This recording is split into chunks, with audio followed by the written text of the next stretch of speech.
Chapter 1002 Transition Preparation. According to the Fate Shadowguard analysis, Liu Qing's mental state has not been the best since the end of the Heavenwell battle. The latter became reclusive and rarely dealt with the sex affairs, forcing his master to come out of retirement and take charge of things. Wang Wei even knew Liu Qing had never used the dream world.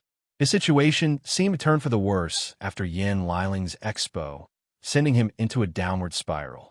However, the spy sent news to Wang Wei that Liu Qing finally showed up.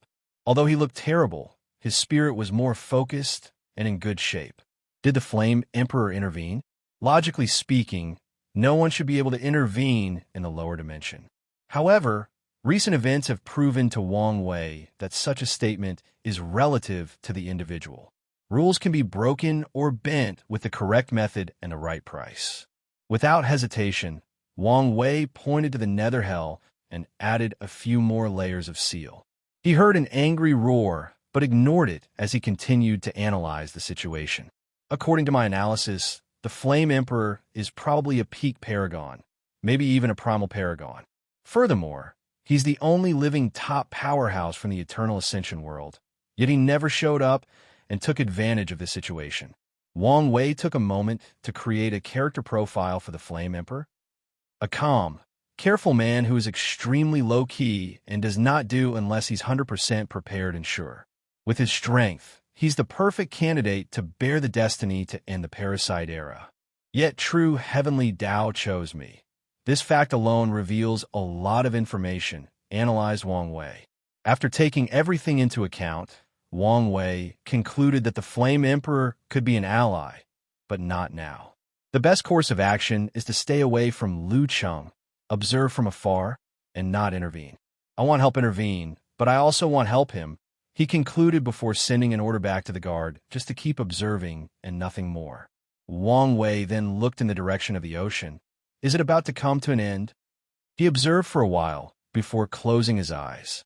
A few days later, in the Baishi clan, Ao Shun had a small smile on his face. He had just signed an alliance with the Sea Race.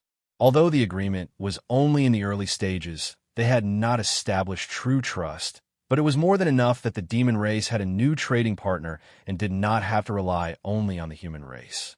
More importantly, he finally got what he wanted, the merit transitioning method. After spending so much effort and even losing some of his source blood, he managed to temporarily raise the Star Sage of the Baishi clan to 5 stars and got the answer he wanted. It's a shame I could not get my hands on his bloodline, thought Ao Shun regretfully, but he was happy with the result. After receiving what he desired, Ao Shun did not waste time and opened a void tear to return to the northern continent. He spent the next few hours reading all the information the Star Sage gave him, remembering and analyzing every aspect of it. Using this technique as a medium, he used his chaos bloodline to divine more information. According to his calculation, there was a major problem with his conversion, and that's his chaos law. Chaos is one of the 5 supreme outlaws, meaning that not everyone can wield its power. It's one thing to wield chaos heaven law. That's a lesser version that is boosted by the power of true heavenly Tao. However, it's an entirely different thing to control the chaos grand Tao source. If I want to wield chaos grand Tao source, the tribulation for my transition is not something I can survive.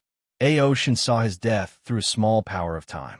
As such, he knew it was virtually impossible to survive that tribulation, unless he asked the Heavenly Emperor to take action. However, the issue is the latter had no reason to interfere, especially since there might be severe consequences for doing so. Even if I change my Tao to little chaos, the situation will not be much different. The answer was evident to Ao Shun, but he did not want to accept it. He knew how potent the power of his bloodline was, and he did not want to abandon it so quickly. Without any choice remaining, he closed his eyes to access his inherited memory, trying to find answers from his ancestors. As luck would have it, he found a solution: his Tao body. After the transition, his bloodline will be fused with his Tao body. As such, the boost it gave him fell under the category of awakening. I have to keep the bloodline separate from the Tao body. Such an act will make a significant change. According to A.O. Shun's analysis, his awakening should give him a 3% Grand Dao boost after the transition. But once he removes his bloodline from his Dao body, the boost will drop to 2% or even 1%. My bloodline will fall under the category of fleshly body. Although I will lose the power of law, all my techniques will become body divine techniques. As long my flesh is powerful, these techniques won't lose their potency, and I can continue using them. Furthermore, they can continue to increase in power. A.O. Shun can see his future.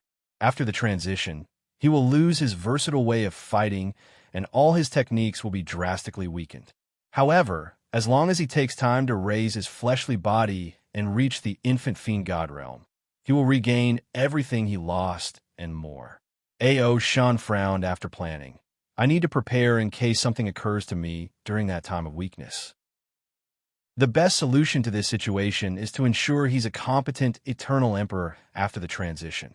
In other words, he must have decent battle prowess, even among eternal emperors. How to ensure my strength? He knew a few things could boost an emperor's or eternal strength. A good weapon would help. However, the demon race does not have the means to refine such a top-tier weapon, unless A.O. Shun looked at his hands. If I can refine my body into my proving Dao weapon, it will reach the top. This was a great idea, but not easy to execute. He needed to abandon his current body and regrow another one. He could not easily afford the resources needed for such a thing. He had a unique snake bloodline that involved shedding the skin to reduce the cost, but that was not enough. No, there might be a way, thought A.O. Shun as he thought of something with a smirk. Another method would be to ensure my Dao Bodis awakening give me a boost of 2%. That's easier than the weapon. I only need to comprehend Dark Heavenwell Law before the transition. Such an act would definitely raise the power of his tribulation, but the risk was worth it. A.O. Shun spent the next few hours pondering his eternal path, ensuring he would be one of the best after proving the Dao. Suddenly, A.O. Shun frowned before returning to normal. He calmly put the technique away before disappearing from his spot. He appeared above the sky in the northern continent. "I've been expecting you," he said calmly. "Name your price," said Huafeng Wang, standing opposite him dressed in a blue phoenix robe. She was as noble as always, exuding a natural charm of elegance that most women would envy. "Before we get to that, you must first defeat me. Why do something so pointless? Do you think I'm the same as back then?"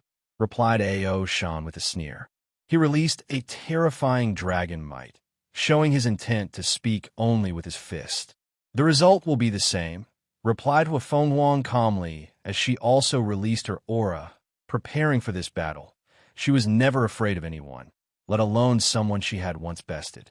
From now on, all immortal tier battles must occur in the void battlefield.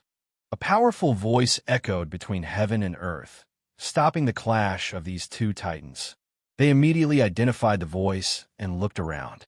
Their sight immediately noticed a new dimension attached to the myriad emperor world. A.O. Shun and Huafeng Wang looked at each other before deciding to check it out. They found themselves in all-white space containing intense power of nothingness. However, this power did not affect them, but was reinforcing the spatial structure of this dimension. "Great, now I don't have to hold back," said A.O. Shun as he directly turned into an enormous black dragon. Whenever he fought in the Myriad Emperor world, he had to control himself to reduce the damage he created. But now he can all out without any restraint. Breath of chaos, an intense dark purple beam emanated from A.O. Shun's mouth, heading directly to his opponent.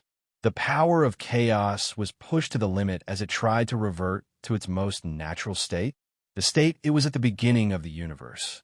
If you find any errors, ads pop up, ads redirect, broken links, non-standard content, etc., please let us know report so we can fix it as soon as possible.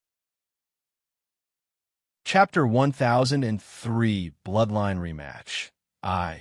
Huafeng Wang's face changed as she realized the sheer speed of that attack. It was impossible to dodge. However, as a battle-tested former Heaven Chosen, she made the best decision in this situation. Frozen time.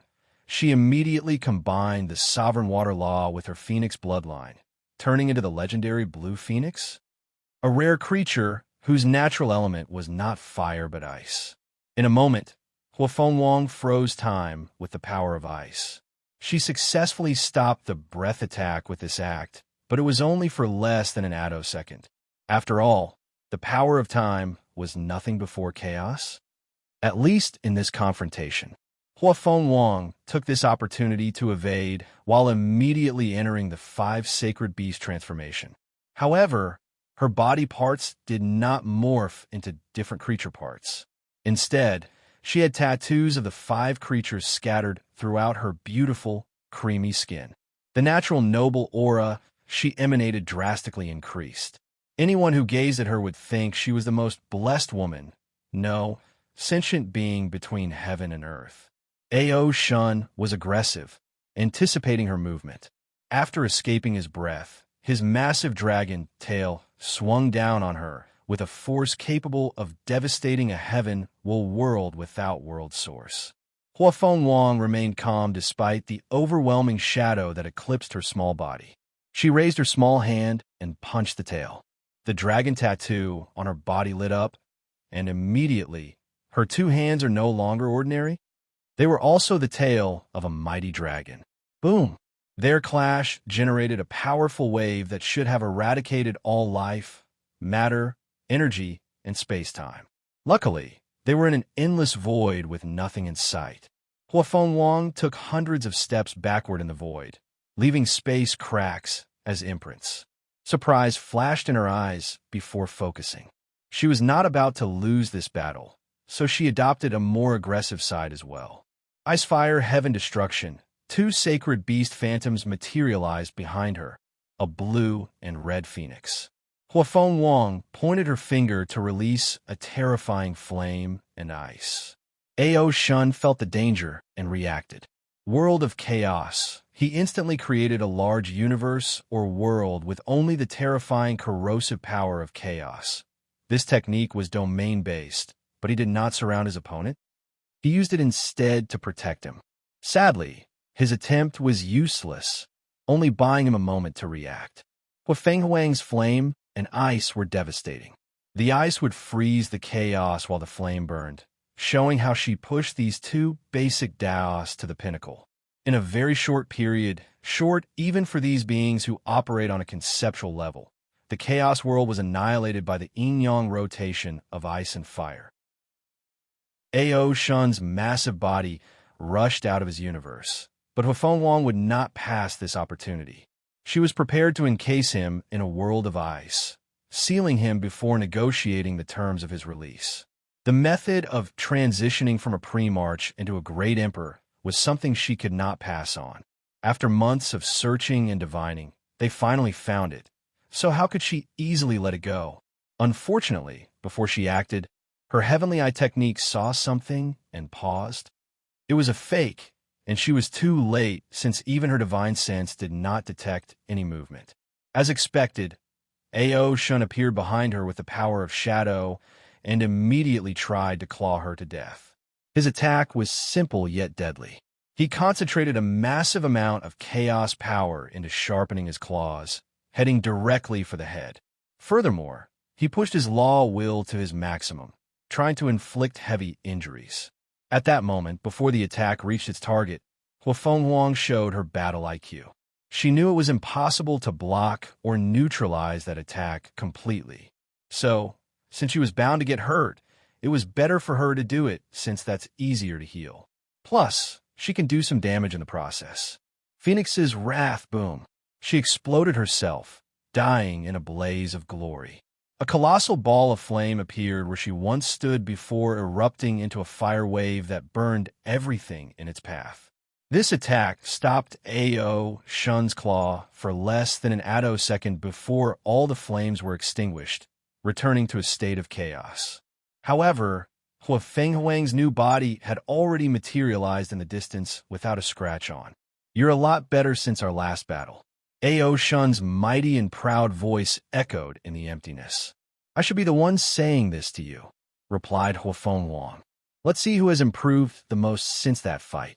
Void Dragon, Ao Shun uses Chaos Bloodline to imitate one of the most powerful Chaos life forms. The Void Dragon. His body blended in the space, in the surrounding nothingness, without any issue.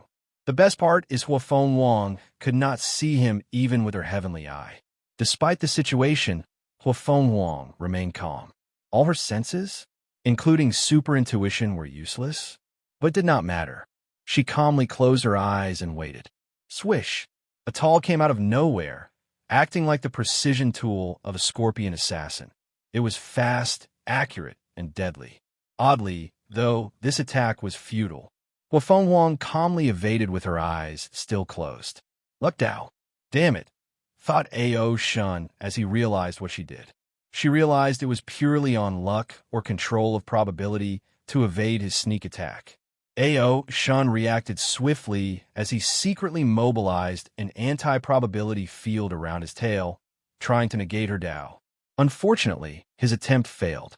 Huafeng Huang's understanding and application of Luck Dao was way above Ao Shun's mimicry, which used Chaos Dao as the base. I need to change tactics, he thought as a new idea flashed in his mind. Chaos itself is a statistical anomaly.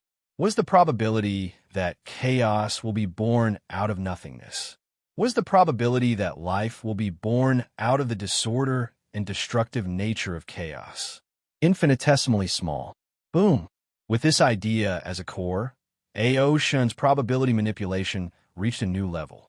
His tail stroked Huafeng Wang, sending her flying away with blood scattered in this void battlefield. It's a shame, thought Ao Shun.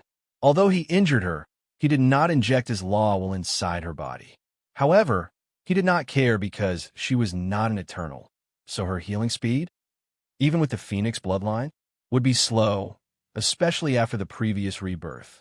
Ao Shun continued his assassin-type mode of combat, hiding in the void while launching devastating attacks.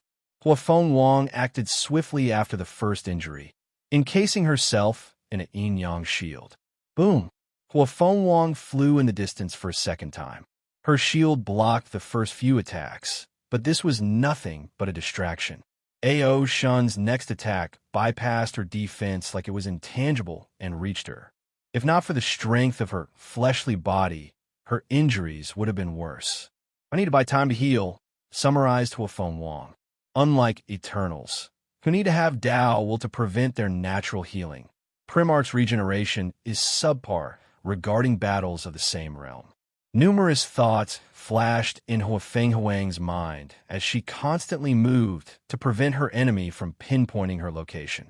However, such a tactic only worked for under 2 seconds after she stopped her momentum from flying away. The power of karma? She analyzed why Ao Shun's attack always reached her. Luckily, the few seconds under enormous pressure were more than enough to come up with a counterattack plan. A new shield surrounded her, but it was nothing compared to the previous one. A fact Ao Shun soon discovered as the same tactic failed. The power of Sovereign? Thought Ao Shun as he looked at his opponent's change in aura or atmosphere. She took the sovereign part of her water Dao and used it as a Dao. As a ruler, she has the right to reject anything in proximity to her that is harmful, including my attacks.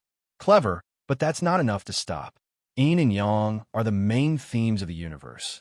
So since there is a sovereign or ruler Dao, there is also rebellion Dao, which involves revolting against everything between heaven and earth, including a supreme ruler. However, Ao Shun soon frowned. The process of evolving his chaos law into rebellion law was extremely low by the standard of this intense battle.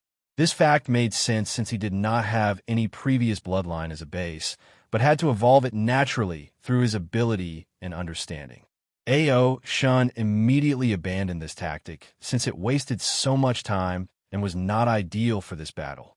However, it was already too late. Yin-Yang Reversal. An enormous Yin-Yang symbol appeared in the void battlefield, and before Ao Shun could react, he exited his void assimilation state. With the reversal of Yin to Yang and Yang to Yin, his hidden state turned into a revealing state, canceling his technique. Damn it. Cussed Ao Shun as he reacted as fast as he could. He made the best choice in the situation, using a small portion of the power of nothingness in this place to enter a state of intangibility. He saw how Wang Wei used it in the battle tower and learned from it. Sadly, it was too late. Dragon slaughtering. Hua Fenghuang's sword has already pierced his mighty scale, drawing blood. The worst part was that her slaughter Dao technique targeted the very concept of dragons, thus critically damaging him.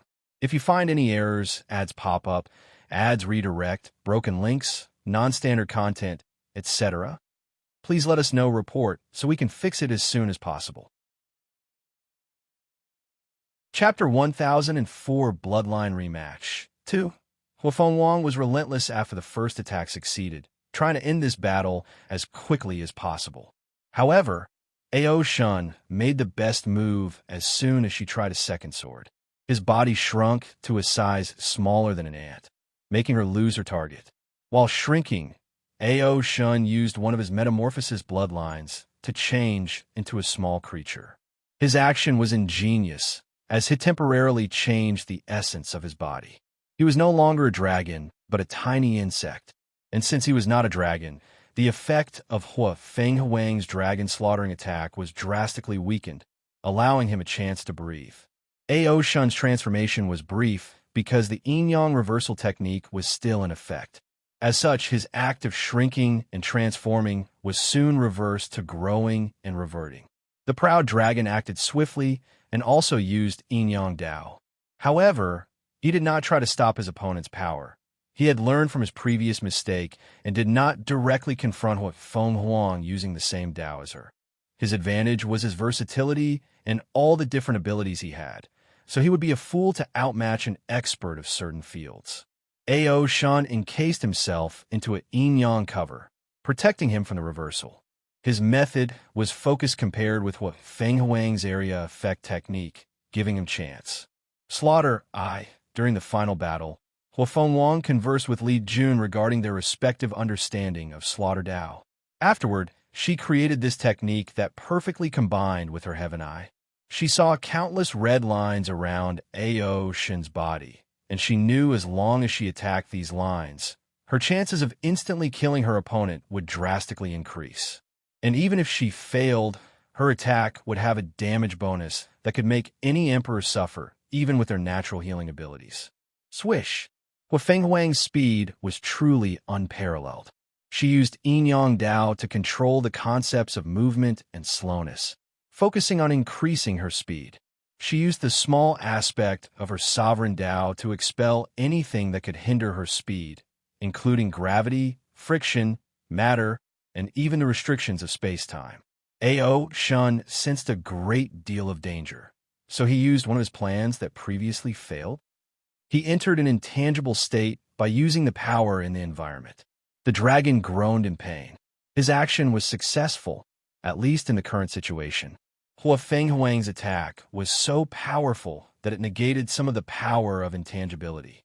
The excellent news for Ao Shun is she could not directly target his slaughter lines. Arg! A dragon road echoed in the void before a powerful breath attack rushed toward the female god of war.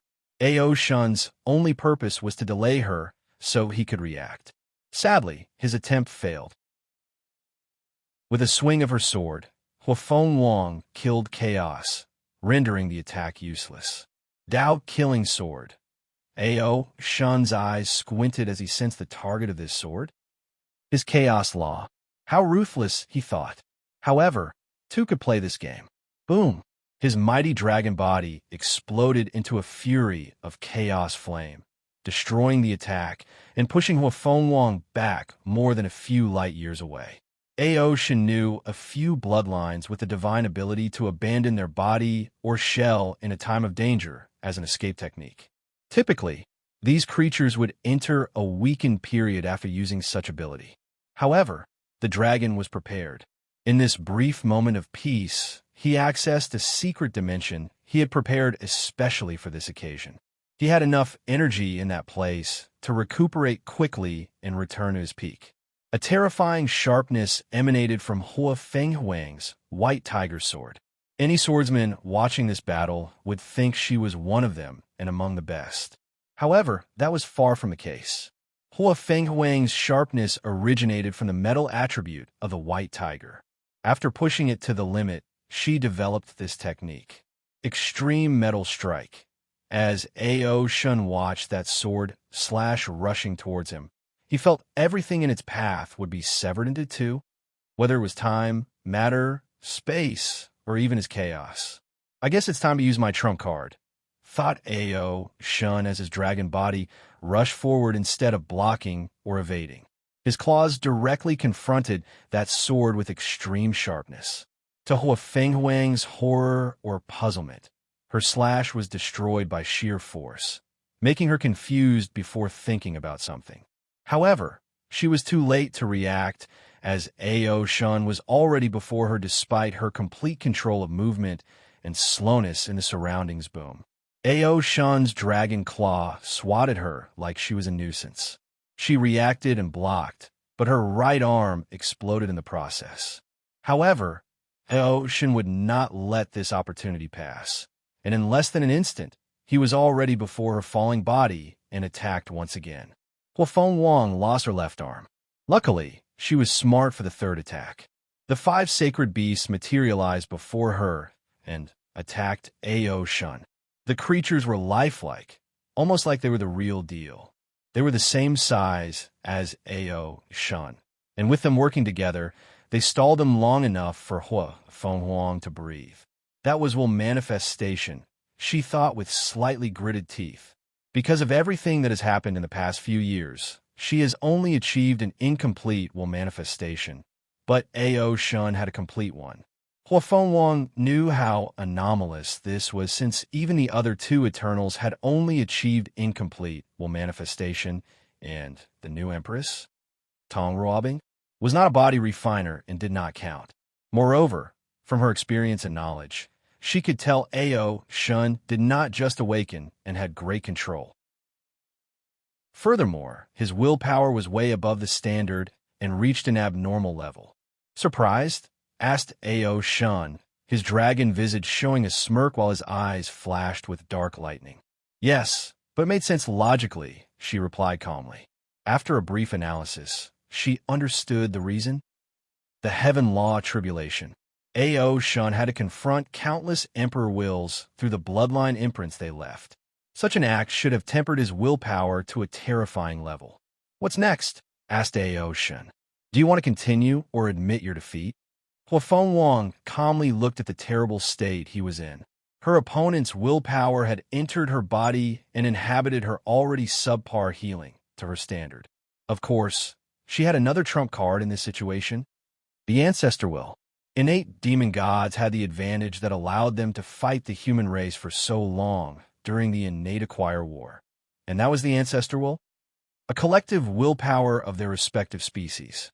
Hua Fenghuang could summon the Phoenix, Azure Dragon, White Tear, Black Tortoise, and Shilance Will, and they would act in the same manner as Dao Will or Willpower Manifestation with a few restrictions.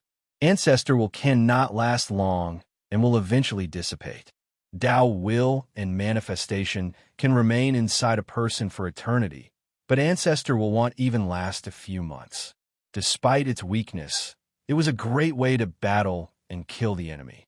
If I summon the Ancestor Will, he will probably do the same, thought Hua Fenghuang. Even if Ao Shun did not know the technique, he could learn it with his talent during their fight. Finally, she sighed and said, I lose. Ao Shun was surprised for a moment before grinning. He reverted to his human form with a grin still in the corner of his mouth.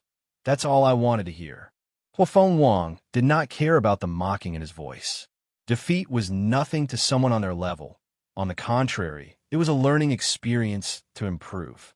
Additionally, the difference between them is not so vast that it made her despite. And even if that were the case, she would not succumb and accept her inferiority for all her life. Now, can we discuss things? Ao Shun did not immediately say anything but looked in the distance. With a thought, he blocked the sight of everyone that was watching this battle. So, why should I exchange with you? Why shouldn't you? We both have what we wanted. That's not enough of a reason?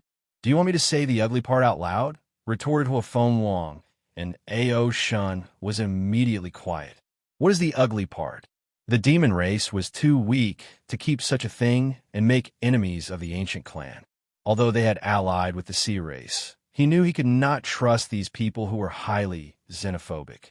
Ao Shun knew the consequences once the news that the demon ace had this information spread out. Even their new allies, the sea race, will want to get their hands on it. With this current strength, he can protect this method. But after he leaves, the demon race won't fare well. So his best choice is to exchange the technique to get as much benefit as possible. Fine, let's talk. If you find any errors, ads pop up, ads redirect, broken links, non-standard content, etc., please let us know report so we can fix it as soon as possible. Chapter 1005 Empyreans. Might Ao Shun did not beat around the bush.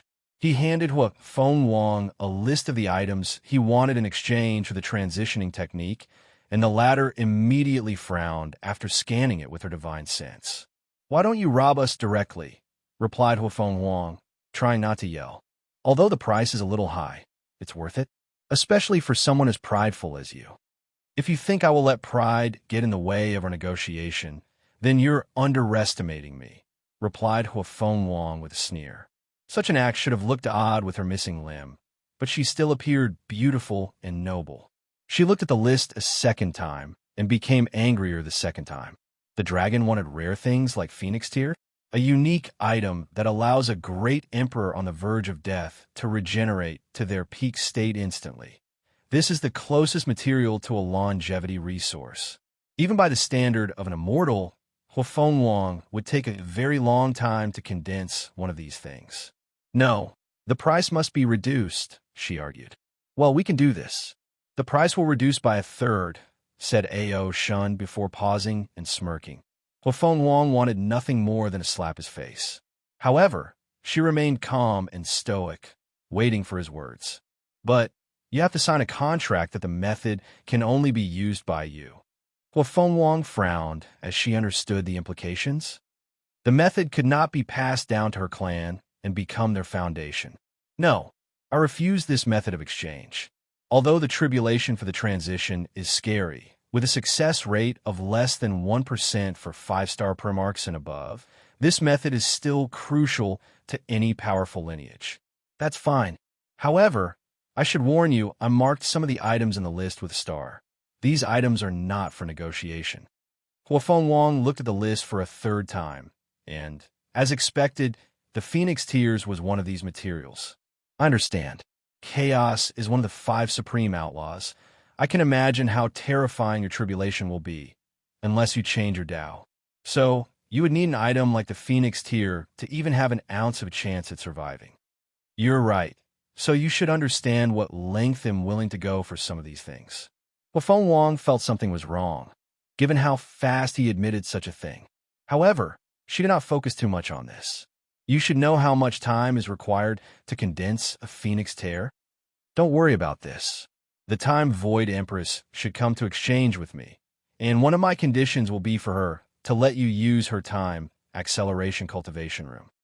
Huafeng Wang squinted her eyes, as this was an excellent opportunity for her. If she plays her card correctly, she can use this opportunity in her favor. Although she can somewhat control time, it's nothing compared to someone who uses it as their primary or secondary Tao. "Deal, but we still have to negotiate these prices." Some of the things the dragon asked were unacceptable to her. For example, blood sources from all 5 of her bloodlines. She would never give him such a thing. Ao Shun knew his asking price was unreasonable. So, they negotiated so that both sides would be satisfied. After arguing for so long that Huafeng Wang was already healed, they came to a conclusion and signed an agreement. Ao Shun returned to the northern continent with a grin on his face. Everything is ready, he thought. He can abandon his body with the Phoenix Tear before refining it into his proving Tao artifact. The next step is to prepare before the tribulation. The stronger his body, the better the weapon Shun can refine. And with the Tear, he can return to his peak quickly. He immediately organized a task force to hunt bloodlines for him in the lower realm, and even sent people to the martial hegemony world. Ao Shun was ruthless and sent people to hunt the sea race's bloodline, not minding their recent alliance. Of course, he was sneaky about it. Instead, he secretly hired humans to do this job to prevent any connection between him and the demon race. He knew besides the Heavenly Emperor, he could hide his methods from everyone else in the world. And even if they discovered something, he would have plausible deniability and could claim some people were trying to ruin the alliance between the two races. Heavenly Court. Wang Wei calmly watched their subsequent negotiation and agreement. These people would make a great couple. With their unique and powerful bloodline, a child between these two would have unparalleled talent. He shook his head as he knew this would never happen. And the reason can be explained with one word: pride. The ancient clan disdained innate demon gods, viewing them as defeated generals by their ancestors and resources for their cultivation. Meanwhile, Ao Shun, as an innate creature and the first one in this era, had his pride and also inherently looked down on humans. To be precise, he has excellent hatred for humans for what they've done to his demon clan. He never displayed such emotion publicly because he knew humans ruled this world, and such an act would doom the human race. Wang Wei no longer paid attention to their negotiation.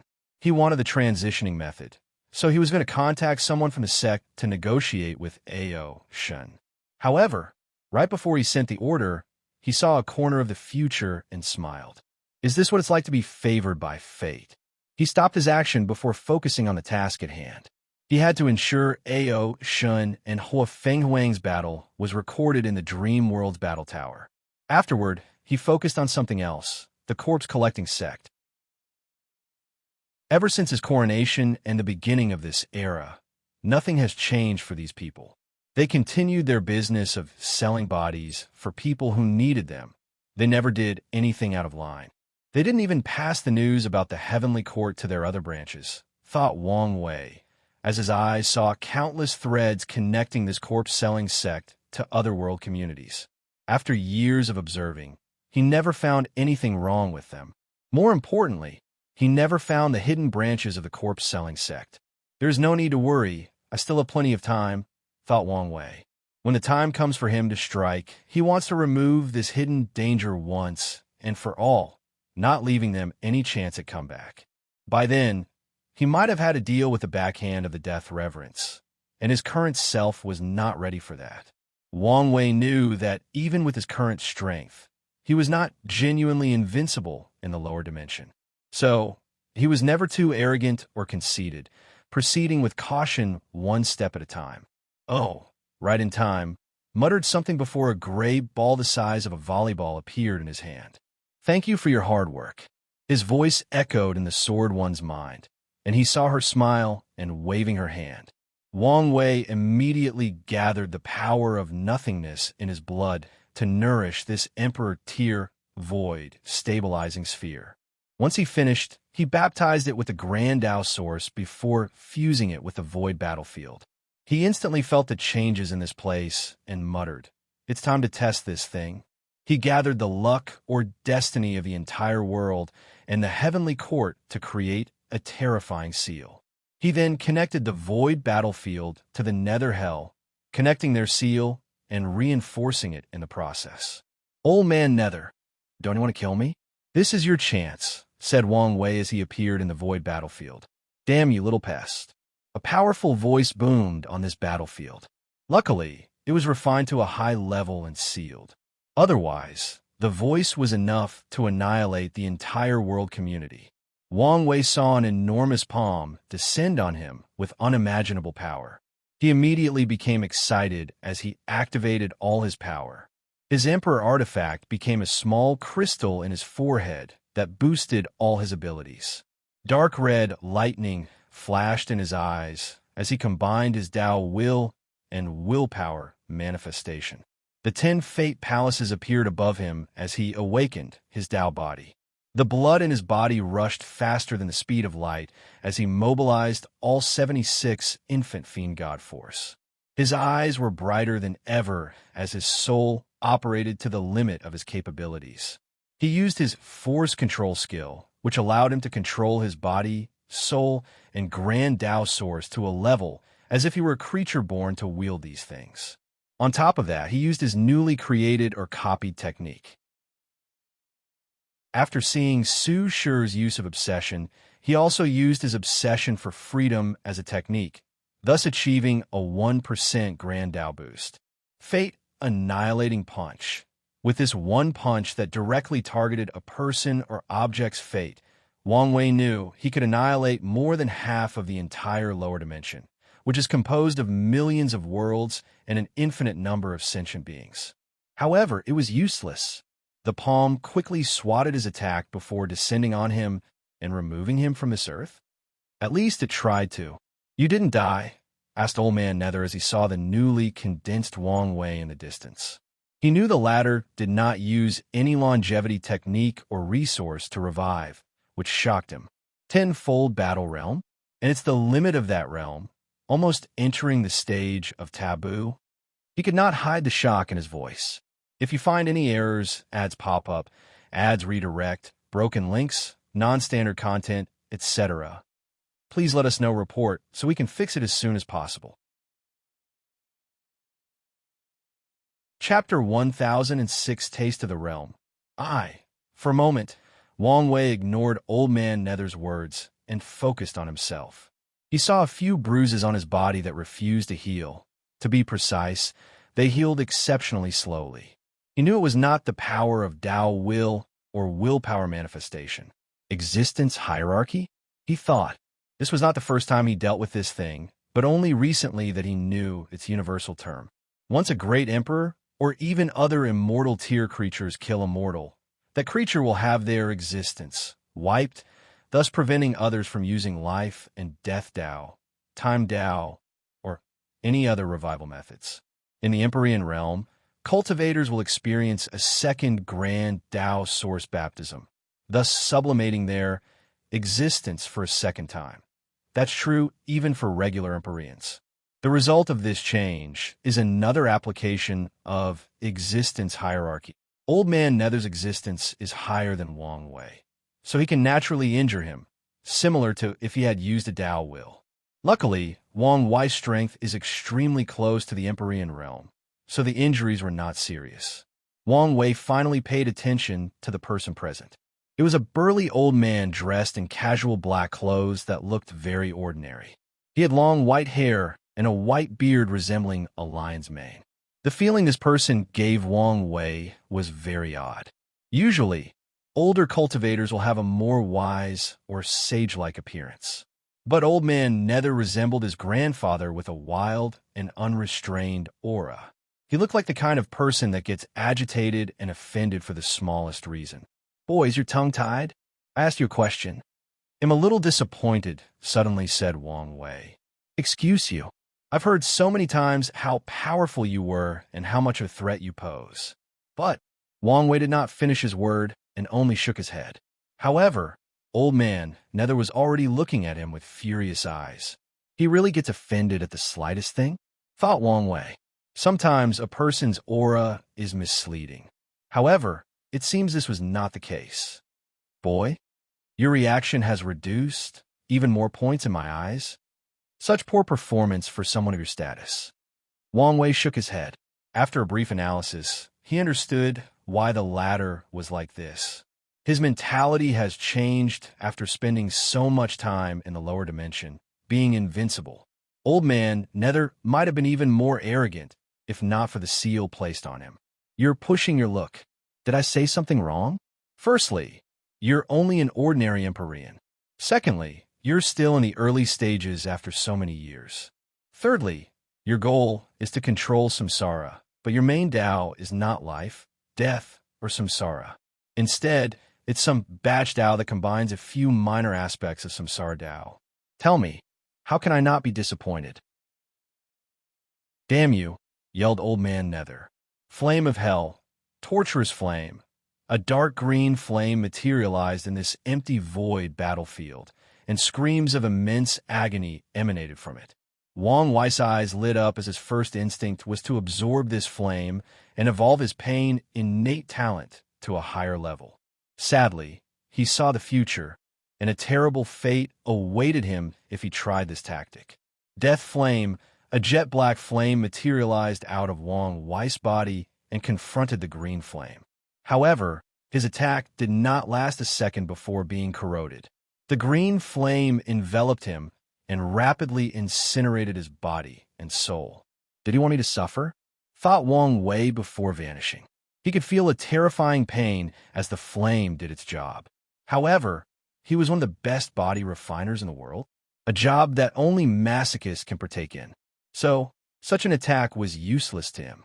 He did not focus too much on such a small matter, as Wong Wei had discovered something. His Samsara Dao was severely hindered. He noticed the anomaly in the first attack, but confirmed it on the second. So, Empyreans can hinder the operation of a great emperor's Grand Dao source. And if their Daos are the same, the hindrance is even more severe, probably reaching the level of deprivation. Although Old Man Nether's Dao only had minor aspects of Samsara Dao, it was enough to render this aspect of Wong Wei's Dao useless. Of course, the main reason for that is Wong Wei's actual cultivation level is 32% Grand Dao source, thus the severity of the suppression. It seems you're not all talk. I should take this seriously. Glad you're coming to your senses. However, my disappointment has only increased, said Wong Wei with a gentle smile. However, his guard was already at its peak. He saw the frantic side of Old Man Nether was gone, replaced by a terrifying calmness. Yes, how can someone who has lived for so long be easily seen through, he thought. Old Man Nether looked him directly in the eyes. Boy, what do you want? I'm curious by nature, so I want answers, replied Wong Wei directly. How long have you lived in the myriad emperor world? With such longevity, you should know some deep secrets, right? How many events were you the secret mastermind? How did you get sealed in the first place? Why are you so obsessed with controlling samsara? How did you descend from the upper dimension as an Empyrean? How did you prevent true heavenly Tao from directly liquidating you? Like I said, I have many questions. And what if I don't answer? Don't be like this, added Wong Wei as he looked in the distance. I'll figure out some things, so tell me if I'm correct. Your nether hell was probably your first attempt at achieving your goal. Back then, you didn't want to control samsara, but to create your own version. Soon, you realize your ambition is too big, so you focus on controlling an existing one. That time was probably when you were sealed, hence why the lower dimension samsara was still intact. True heavenly Tao should have been involved in your seal, since it seems more severe regarding matters of samsara. Wong Wei realized this truth based on the secrets he divined or deduced from the three karmic positions of human, earth, and heavenly emperor. True heavenly Tao seemed very strict about the earth emperor position since it dealt with reincarnation. Because of this discovery, he suspects the earth emperor, one of the 8 parasites, might be a false earth emperor. At the very least, there should be some secret or flaw to his karmic position. What do you think? Was my deduction correct? Asked Wong Wei with a smile, but he was observing every minute facial expression of Old Man Nether. His theory on the latter's true objective is that he's trying to achieve half-step transcendence by creating or reproducing another module of the chaos universe. Reincarnation. However, this theory has a significant flaw. Old Man Nether is too weak. If he had such a brilliant idea to achieve transcendence, it would be best to spend all that time he wasted in the lower dimension to first become a peak paragon and use this method. Sometimes, knowing too much is not necessarily a good thing, replied Old Man Nether calmly. He had never felt so angry and insulted in such a long time. However, he was the kind of person that was scarier the more calm he was. So, he appeared very relaxed in this conversation. I agree. Knowledge is a curse, but only for those who don't know how to use it, added Wong Wei. What a cheeky brat, chuckled Old Man Nether. I cannot believe someone could irk me so quickly. You should be proud. You've created a record for the fastest person to reach my most eliminate at all cost list. Old Man Nether cracked his neck and shoulder while Wong Wei gave him a look. You're no longer in the mood for talk. That's fine. Anyway, you should have figured out by now it's impossible to remove the seal in this place even if you kill me. Old man squinted his eyes. In that case, I only need to refine and control your soul. That's the spirit, responded Wang Wei. Let me have a taste of the next realm of cultivation. You want to use me as a wedding stone to see if you can enter the taboo realm?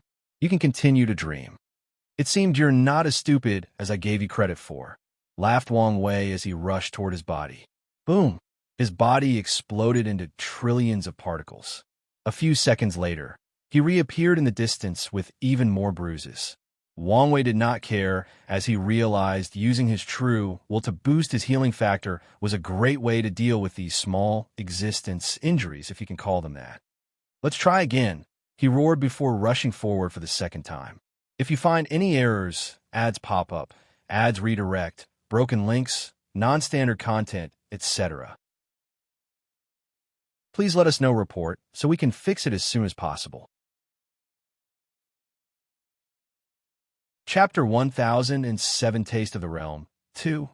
Wang Wei died the third time, but he was persistent, like a Terminator who would not stop until he accomplished his mission. Sadly for him, Old Man Nether got wise and used a different tactic on his fourth attempt. Chain of Hell, a terrifying red gate with hell-based designs manifested behind Old Man Nether before opening from the middle, sending black chains toward his opponent. Wang Wei reacted swiftly as he defended himself by creating an infinite number of universes between him and the attack. This was not the extent of his protection. In these universes, he recreated the River of Fate. In other words, Old Man Nether's chains had to bypass an infinite universe while confronting the fate of an infinite number of sentient beings. Alas, the chains only paused for less than a second before binding Wang Wei, capturing him. He did not hesitate and blew his body up the moment he was caught before materializing in the distance, away from the chains. The gap is so big. His strength was at the limit of the Great Emperor realm, probably 69. 999% Grandau source. Yet this battle was on one side.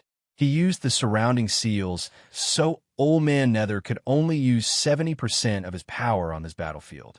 The worst part is I can tell this guy has not fought in a long while, so his battle IQ and experience are mediocre, analyzed Wang Wei as he tried another tactic.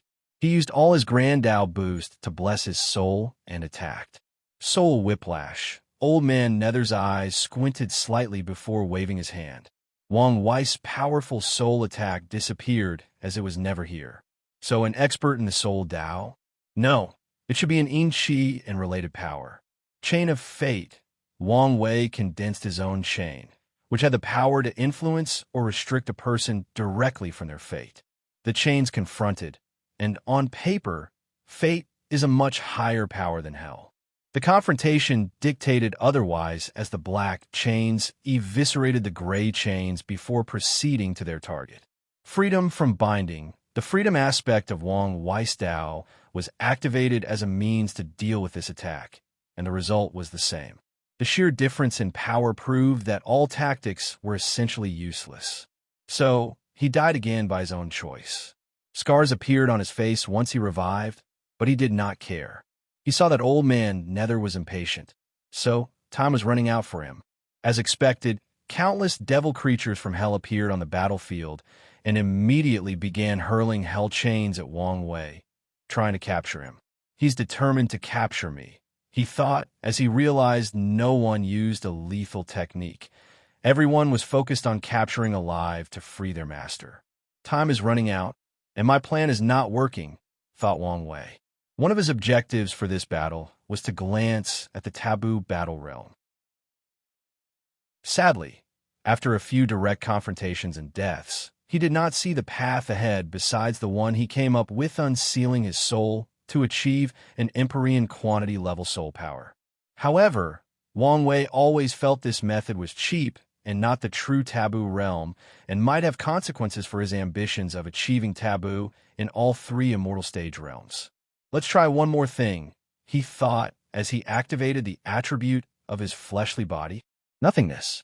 After proving the Tao and condensing his human fiend god bloodline, He had long entered the second realm of void and even walked deep in mastering it. Boom! Wong Wei's punch hit Old Man Nether's chain, and his eyes immediately shone brightly. He noticed his attack damaged the chain, albeit slightly. Regardless, he saw his power corroding the chains. Is this the answer? Condensing more power of nothingness until I reached the peak of the void stage, thus achieving Taboo Battle Realm? In less than an attosecond, Wong Wei did not an infinite amount of deduction by perusing through infinite possibilities and a similar number of divinations by traveling through the river of fate. He smiled wryly. Is the perfect foundation the only way? His deduction was successful, and the power of nothingness was a way to achieve taboo.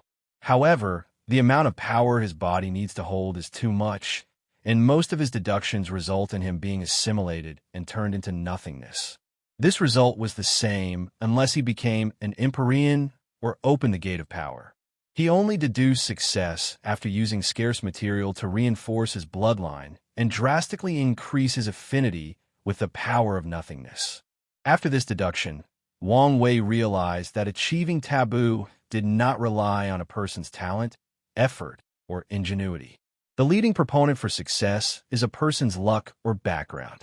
Rare resources are needed to take that step, and only people truly blessed can succeed. Unfortunately for him, although he might be one of these truly blessed individuals, he was currently stuck in a small pond. The lower dimension did not have the resources he needed to make that breakthrough, unless he asked the dark truth. However, he did not know whether there would be consequences for asking that thing for resources for the perfect foundation and for his void stage cultivation. Furthermore, according to his previous calculations, achieving the perfect foundation had the same effect. Maybe that Wu Hong already predicted this outcome, and she suggested to me to go with the perfect foundation. As he died for probably the 5th time, Wong Wei was deep in thought. Since he had his own method of achieving taboo, his ego, or sense of self-reliance, was fulfilled, so it was all right to use the perfect foundation. Wong Wei secretly shook his head. Although he had already decided, he still had some reservations, hence why he delayed doing this for so long. Old Man Nether sensed a change in his opponent, so he temporarily stopped his attack. Have you changed your mind and realized your efforts were useless? So, you knew what I was doing was futile. Of course, the taboo battle realm is almost a myth, a legend. I would not be surprised if no one in the history of the Eternal Ascension world had ever succeeded. That's how rare it is. Well, there's a first for everything. Young people these days, they always dream things that are out of their reach. The same thing could be said to you, isn't it? But that didn't stop you. Old Man Nether's eyes twitched before returning to calm. All right, I've had enough of you. Let's end this battle. King of Hell Mode. A black armor that seemed to be made of bones appeared around Old Man Nether's burly body. His long hair and beard turned into purple flames, and his eyes were all red with no pupils. Wong Wei squinted as he detected the seal was pushed to its limit after this transformation. If the previous Old Man Nether's power was barely 70%, now it is 999%. Wong Wei suddenly laughed, showing a wild and unrestrained smile. A pill appeared out of nowhere inside his open mouth, and Hezwa loaded. Boom! His aura exploded, becoming as vast, ethereal, and supreme as his opponent. What did you do? What's that pill? Asked Old Man Nether with a frown. Empyrean Ascension Pill, replied Wong Wei calmly. As the name suggests, my strength can ascend to the same level as you temporarily. Impossible. Such a pill cannot be refined or even exist in the lower dimension. Your existence proves there are no absolutes, and that the rules can be broken, said Wong Wei. However, you're correct. I used some clever means to get my hands on this pill. Wong Wei was feeling the strength in his body when he saw Old Man Nether was still confused. The illusory pill cannon. A look of realization dawned on the flaming man. This scripture was unique, allowing the user to create illusory pills without the material. Did you get the recipe from the upper dimension? From those meddling BR? From your ancestors? That's correct. nodded Wang Wei as he ignored the latter's ugly complexion. He felt the power surging through his veins. Such power is intoxicating. I feel like I can do everything, like I was invincible. No wonder a high enough Tao heart is required to reach this realm. He now knew how easy it was for even the best among great emperors to get lost in this power and let it get to their heads. If that's how powerful Empyreans are, how scary are paragons? After coming to this realization, Wang Wei decided never to underestimate any of the parasites. No matter how weak he says they are, or how much he disdains their actions, they are still paragons and deserve to be taken seriously. If he's not careful, he will be the one who suffers. All right, let's truly start this battle. If you find any errors, ads pop up, ads redirect, broken links, non-standard content, etc., please let us know report so we can fix it as soon as possible. Chapter 1008 Taste of the Realm 3. The pill that the Sword Empress gave him was truly magical. It did not increase his soul to the Empyrean level, thus achieving the level of strength. It did not increase the strength of his fleshly body or have some random powerful ability. The pill was the complete packet. His soul temporarily reached that level, his fleshly body increased by at least 10 infant fiend god realm, and more importantly, his grand Tao source reached 70%. The pill gave him the potential strength of the future. Wang Wei guessed this pill was precious and used by the upper dimension to allow certain people to taste the power of the advanced realm to prepare for a breakthrough. Furthermore, it might also be used to test whether a person's Tao heart has reached the standard of an Empyrean. However, I'm still not a true Empyrean, thought Wang Wei before going on the offensive. Fate annihilating fist. Old Man Nether's face underneath the flame changed as he felt the threat of death. Without hesitation, he responded. Wall of wailing soul. Thousands of walls materialized before him, each made with trillions of souls full of karmic sins. These souls replaced Old Man Nether and had their fate annihilated instead of him. With this method, he successfully blocked the attack, but his other tactic failed, transferring the sins of these people to his attacker. Wang Wei secretly sneered at such a method. Old Man Nethra Karma Tao application is the lowest level, focusing on basic things like good and evil. So, how could he affect him? Karma strangling, as an Empyrean, how many lives has Old Man Nether killed? How many worlds has he influenced in the pursuit of his ambitions? How much cause and effect does he owe to the world? Normally, he is a higher being in existence and does not have to worry about such a thing. However, he was in deep trouble when confronting a being of the same level, a being that could turn his previous actions, causes, into tangible and practical attacks, effects. Red strings appeared on his neck, hands, and lower limbs, binding and strangling him. Old Man Nether condensed a sword full of the power of Een and Death Chi, trying to cut off the threads. Sadly, his actions proved futile. No, to be exact, his actions aggravated the power of the threads. In other words, the more he struggles, the more he has to bear the effects of his past actions. Damn it! He roared before his body spontaneously combusted into dark green flame before materializing a great distance away. Wang Wei frowned when he saw his thread not moving to his opponent. His eyes flashed with splendor as he instantly discovered the truth. Some type of death replacement, he analyzed. Old Man Nether chose one of his underlings to bear all his karma, essentially replacing him. However, that's not going to save you, thought Wang Wei as the thread changed their target to the original owner. This time, they locked on his fate line. Old Man Nether's flaming face danced, probably indicating his mood. Light of the pure and noble. A brilliant light manifested above the sky before condensing into two pairs of angelic wings. Old Man Nether had now changed into this weird aesthetic of evil and good, the devil and an angel of light and darkness. Wang Wei observed everything calmly. Unlike Christianity and other religions back on Earth, in Eastern mythology, hell is not only in charge of the wicked, but also judges the good and pure heart.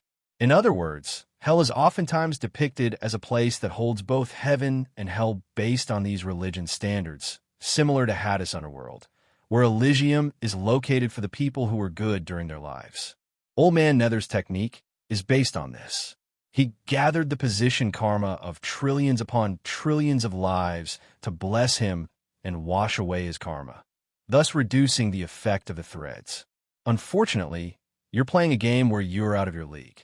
As a master of karma, how easy was it to switch between good and evil, from position to negative karma? Swish! Before Wang Wei could put his plan into action, his body moved out of the instinct of danger. Sadly, he was a step too late, and half of his body was gone. Luckily, he acted swiftly and protected his soul. An axe? Thought Wang Wei as he saw the culprit of his accident. A powerful emperor artifact. He groaned as he realized this could change the scale of this battle. He had just started and wanted to fight a lot longer. If only my Tao will and willpower manifestation were much stronger. The pill did not help much in these two categories. His Tao could barely give a 5% strength boost, not Grand Tao boost. Meanwhile, his willpower was a lot better. With the strengthening of his flesh, he could use more of it. However, the increase was only 20% strength, with no Grand Tao boost. How did I not detect that thing? His senses were simply monstrous. He could sense changes in time, detect his own life and death, see how much his luck changes, it acts a certain way before death, and watch the strings of fate. And those are added senses to the normal one and his divine sense, an extension of his soul. Yet with all these measures, he still did not detect the axe before it almost killed him. He watched the axe disappear, but still did not detect any information. It was there, then it was not. Old Man Nether was prepared for an attack, most likely to distract him and sneak attack with the axe again. Living universe, prison. Wang Wei secretly shook his head as the universe he created swallowed Old Man Nether. His opponent had obviously not fought a good battle in a long time, so his natural reflexes were slow, even as someone who had just reached this level of power. Inside the universe, Old Man Nether faces some trouble. He soon discovered this universe was a living creature whose sole mission seemed to imprison him. Furthermore, it was infinitely expanding in size at a massive rate. A brilliant technique that combined space, time, life, soul, and even sealing Tao. He did not hide his envy as he fought against that universe. Boom! Wang Wei watched Old Man Nether calmly walk out of his technique. Way faster than I anticipated. He swiftly knew the reason. Empyreans had a grand mist wheel that granted them the power to create worlds and life as they pleased. As such, it was a wrong move on his part to try to restrain the latter with the power of space when he was a fake Empyrean without a grand mist wheel. Well, it's okay since it's a lesson to learn. This battle aimed for him to test his opponent's strength while learning and adapting to fighting in the Empyrean realm. He did not know the circumstances of his ascension, so it's best for him to be acclimated beforehand, just in case he does not have the opportunity. According to some of the worst-case scenarios he has deduced, he might have to learn and get acclimated during life-and-death battles, which is not ideal for his personality, which often favors being prepared. At least I know how this axe operates, thought Wang Wei. His guess is that the Nether Hell is a world created by Empyreans, where he has absolute control. So, Old Man Nether sent his axe into the world, which is technically a place outside of the universe, outside of normal space-time. That's why Wang Wei felt the axe appeared out of nowhere. He also used the seal on the Nether Hell to his advantage. The seal made it even more challenging for Wang Wei to sense its appearance. This tactic shows this guy might have been talented in combat. His current state is the result of years of inaction. Will this battle awaken his long-lost fighting instinct? Such news was not in Wang Wei's best interest. He knew he could not kill Old Man Nether in this battle. His current strength was temporary, and he knew the latter should have one, if not plenty, of hidden trump cards. So, when their real battle of life and death began, Old Man Nether might be back at his prime. Isn't this what I wanted? A battle that pushed me to the limit and pumped adrenaline like I was a junkie who knew he would not survive the night. Wang Wei then focused on something else, his nearly regenerated, extremely pale other half-body. The process almost took a second despite using his life and death Tao and his fleshly body regenerative ability.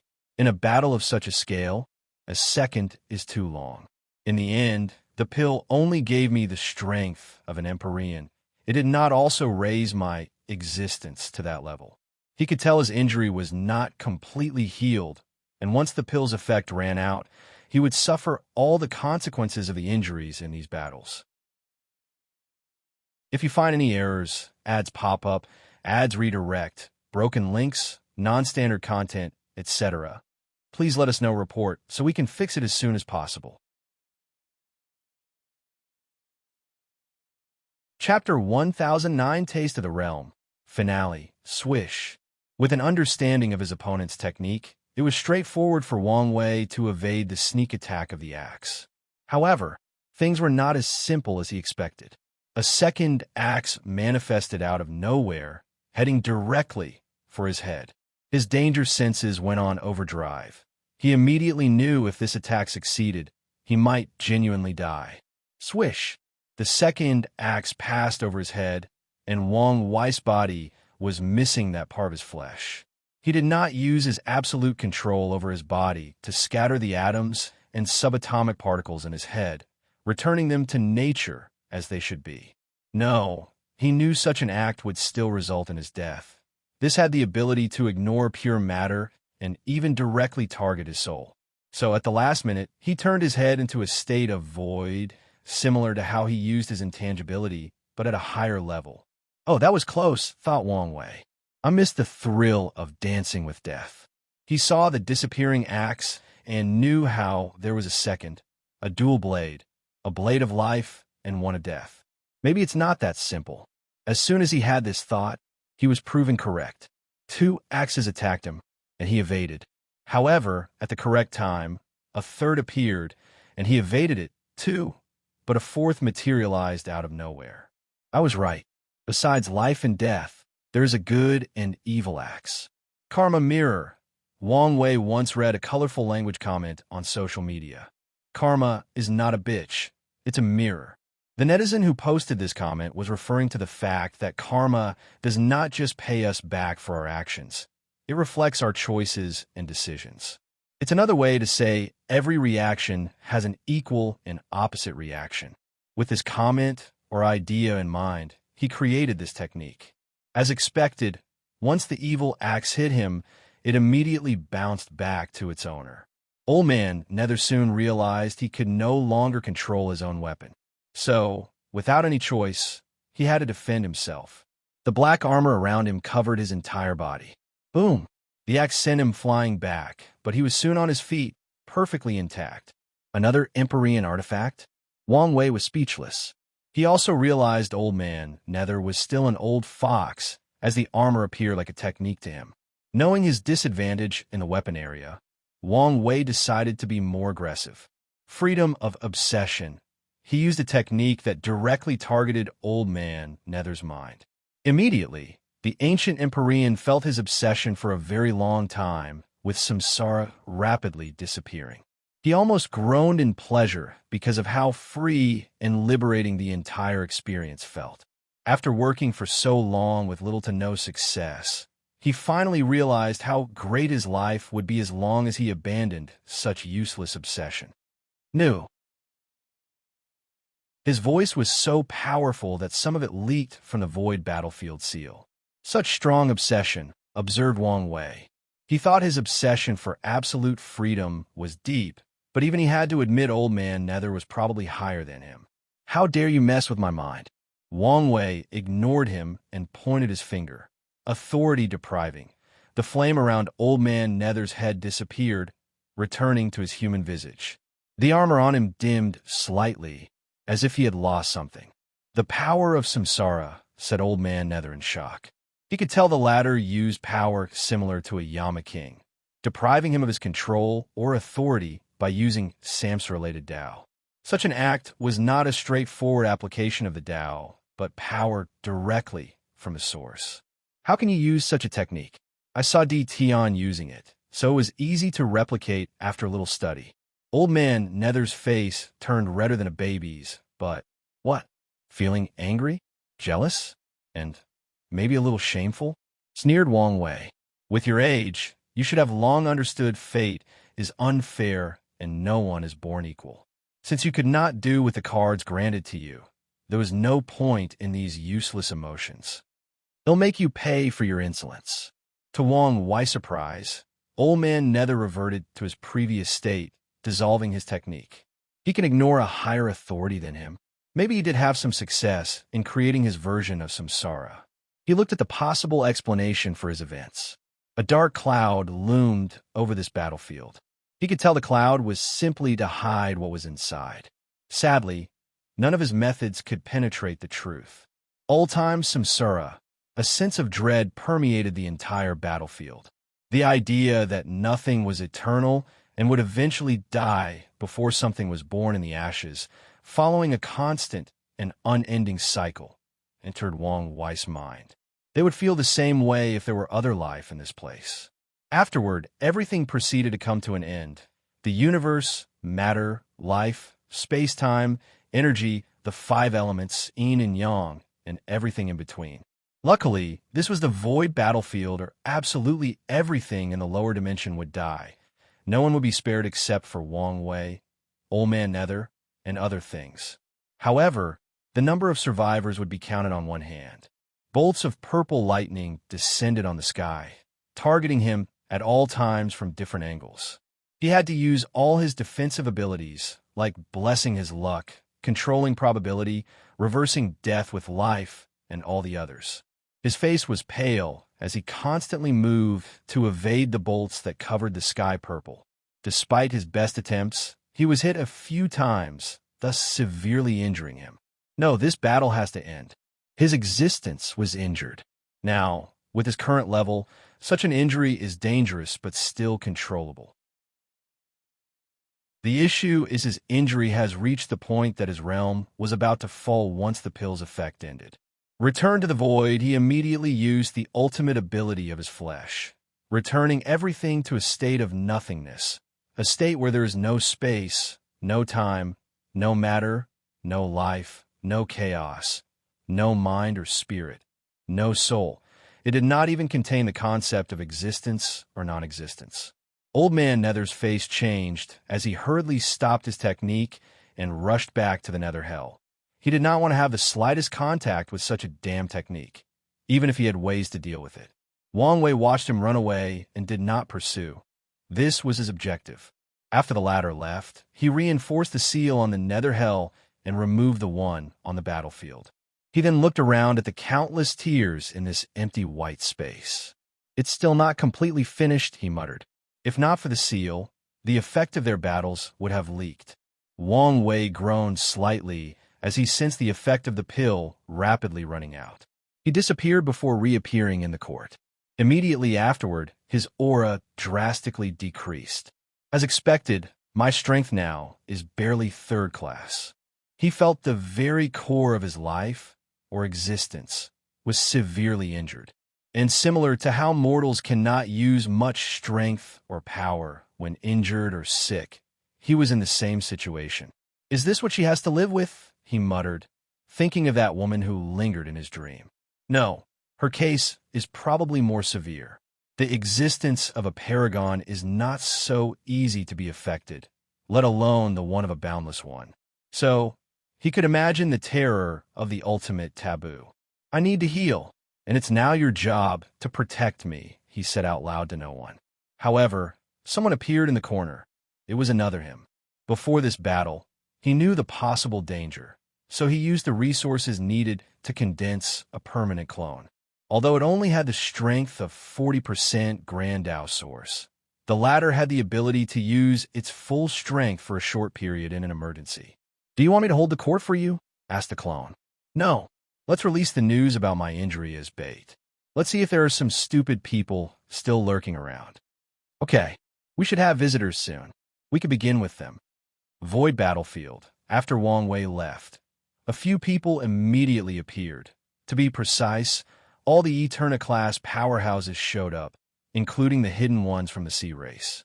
They looked around with pale faces, sensing the remaining aura on this battlefield. Impossible, muttered one of the sea race, not willing to accept a new emperor could be this powerful. Everyone gazed at him, but did not say anything. Many felt that way, but just had better control of themselves.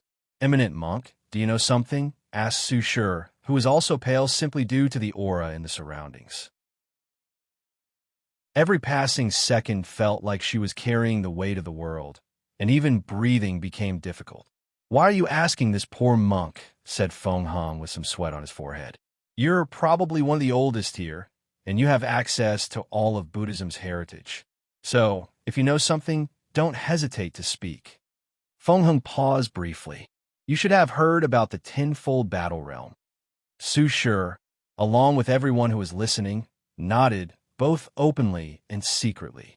Recently, with the rise of the dream world, people have begun to compare emperors and eternals.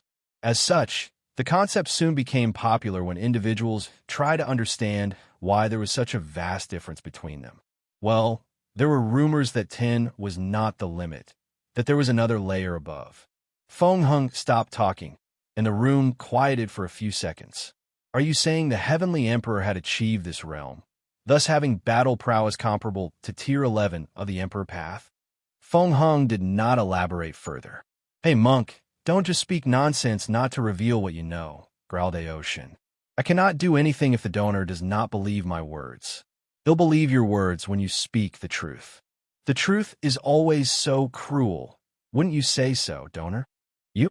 Okay, there's no point in arguing or fighting, butted in Su Shi. If we want the truth, we could just ask him.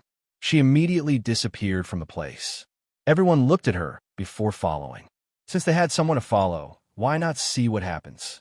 If you find any errors, ads pop up, ads redirect, broken links, non-standard content, etc., please let us know report so we can fix it as soon as possible.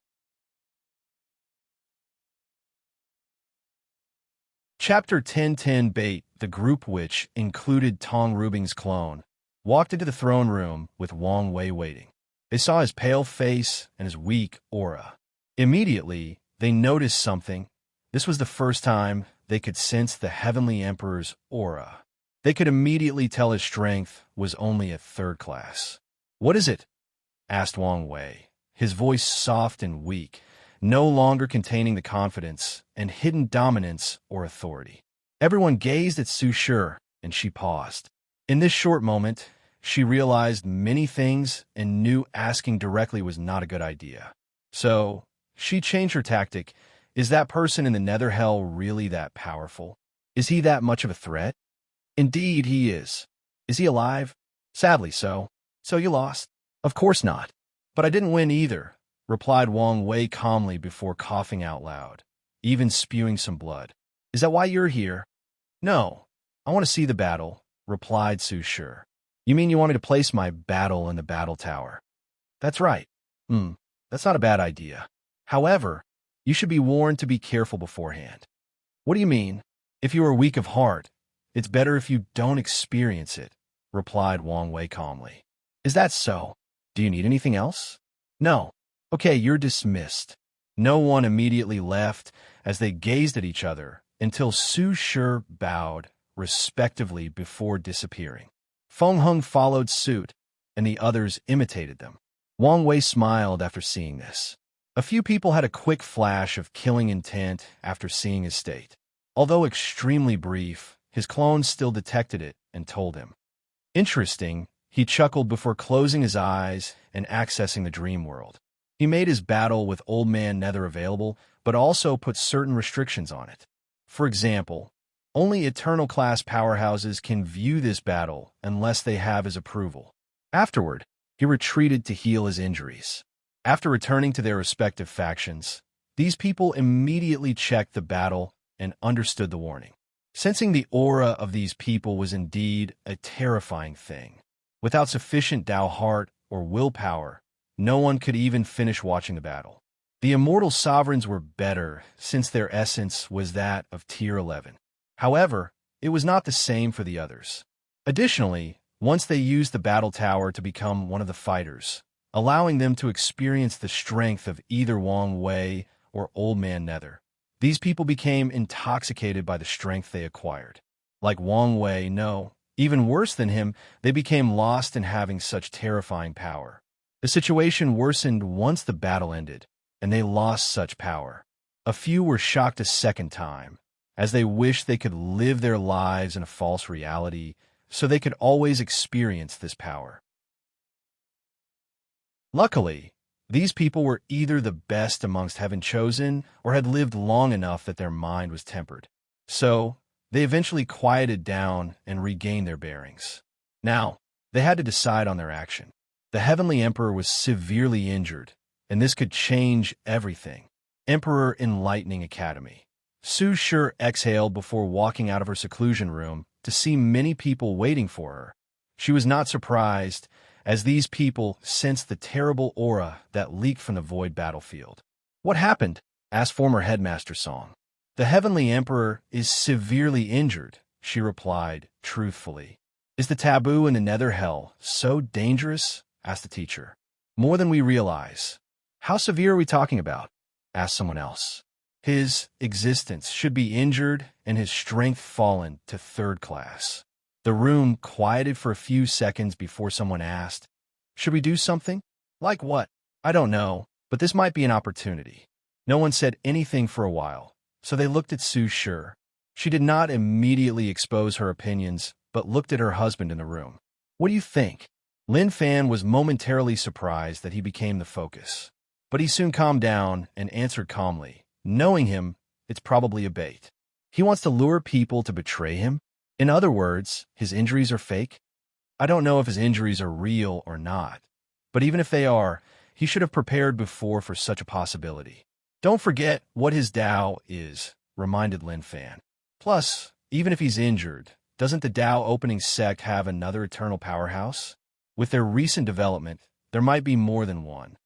After the rush of the news calmed down, these people calmed down and analyzed the situation. They realized the situation had not changed much despite the latter's injury.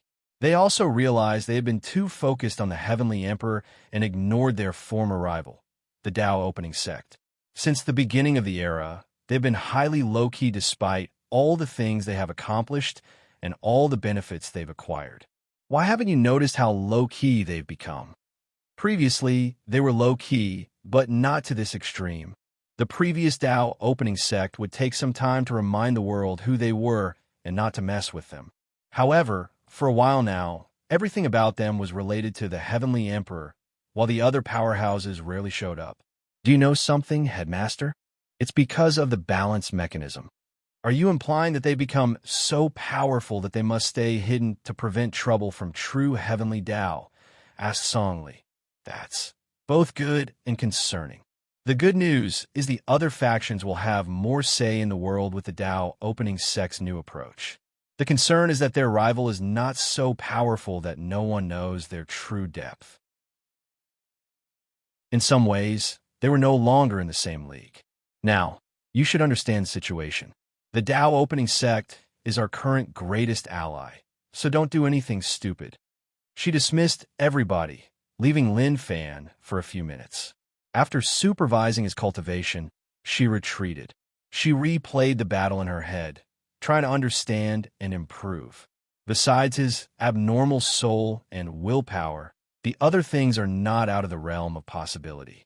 Su Shi believed she could train her body to be on that level. Her awakening in Tao should improve after recasting her foundation, and she could refine a better artifact with the resources in the lower dimension, let alone in the upper. So, the only remaining is source techniques.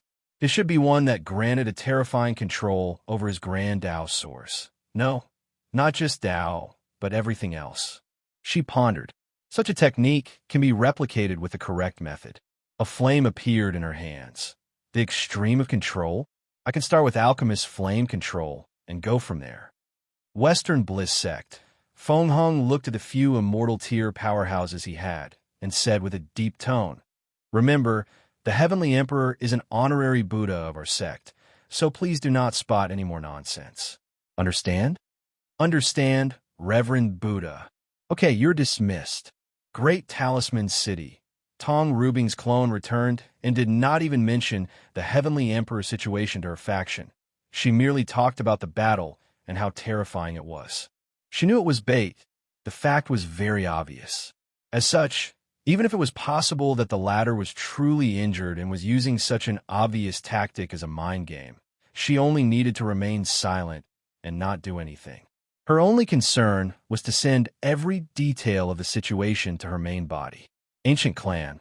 Guofeng Wang watched the elders walk out of the meeting room. Fox Shadow. Yes, my lady. A tall, thin woman with daggers appeared kneeling on the ground. Her black, tight clothes screamed shadows or assassins. She had an odd aura as she blended with void while exuding a natural charm that could make most men and women go wild. Observe these people. If you find anyone doing anything stupid, I grant you the power to kill before reporting to me. As you command, replied the shadow before disappearing. Fox Shadow's ability reassured Guofeng Wang. After the final battle, she realized the importance of a good general and supporting team, so she began to build one. Unfortunately, it was not easy to find talented individuals on the level of Wang Wei's team. Luckily, she met someone with a hidden void fox bloodline and seized that opportunity to turn her into her most loyal follower. Guofeng Wang looked in the distance while secretly shaking her head. Even after the ancestors' warning, some of these people refused to change and control their arrogance. These people knew what the word Tao Overlord represented, but a few still wanted to act foolishly. Maybe it's time to clean up some of these people. Ao Shun returned to the northern continent and did not say anything to anyone. He's not fallen for such an obvious trap. However, it was regrettable that this recent development delayed the business he was waiting for, but he was patient. Anyway, the storm will soon pass. Another person who reacted similarly to him was Jian Sha from the sword-casting villa. He did not mention anything about the injury and told everyone how the situation was handled. Sea race territory, a meeting of the highest order. Are we just going to let this opportunity slide? If you find any errors, ads pop up, ads redirect, broken links, non-standard content, etc., please let us know, report, so we can fix it as soon as possible. Chapter 10-11 Rediscover Yourself. What opportunity? We are already on thin ice with him. Do you want to destroy our race? I'm not telling you to attack him, but we can do something. The sea has been our domain since the beginning of time. We stayed outside the affairs of the earth dwellers, and they ignored us. That's how things have always been. But now, they have invaded our domain. Can we just accept this? I'm not happy about this situation either. But once again, what can we do? You saw his power. Now that he's weakened, isn't it an opportunity? You're not stupid enough not to see this as bait, right? Of course, but this does not change the situation. The chapters is up by Inzerove__. Then we can act in the shadows, preparing a sacrificial pawn if things go wrong. I still think we're playing with fire. Like I said, we do not need to act directly and use a proxy. As long as we prepare for plausible deniability, we will be fine. Anyway, he won't detect anything for a while in his current state. All right, let's do it. A few days later, Wang Wei received an unexpected visitor to the court. He walked out of his room to see someone waiting for him. "Mom, what's this I hear that you're injured?" asked Yu Yan. "What are you talking about?" "News has spread to the entire world that you're severely injured. Some rumors even say you might not survive for long and might enter limbo." "Wait, you didn't know? Can anything escape your eyes in this world? So, you're really injured?" She rushed to hold him. "I'm indeed injured, but you don't have to worry. I thought nothing could happen to you in the lower dimension. The world is so vast and full of wonders. Even my strength cannot be said to be invincible," replied Wang Wei calmly. "How can you do something so dangerous? You have responsibilities. You can't act recklessly anymore," Yu Yan warned. "Do you need anything to heal?" "Don't worry.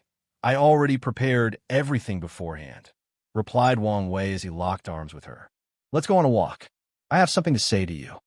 "Why so serious?" Wang Wei did not explain and led her to the star-sky universe above the court.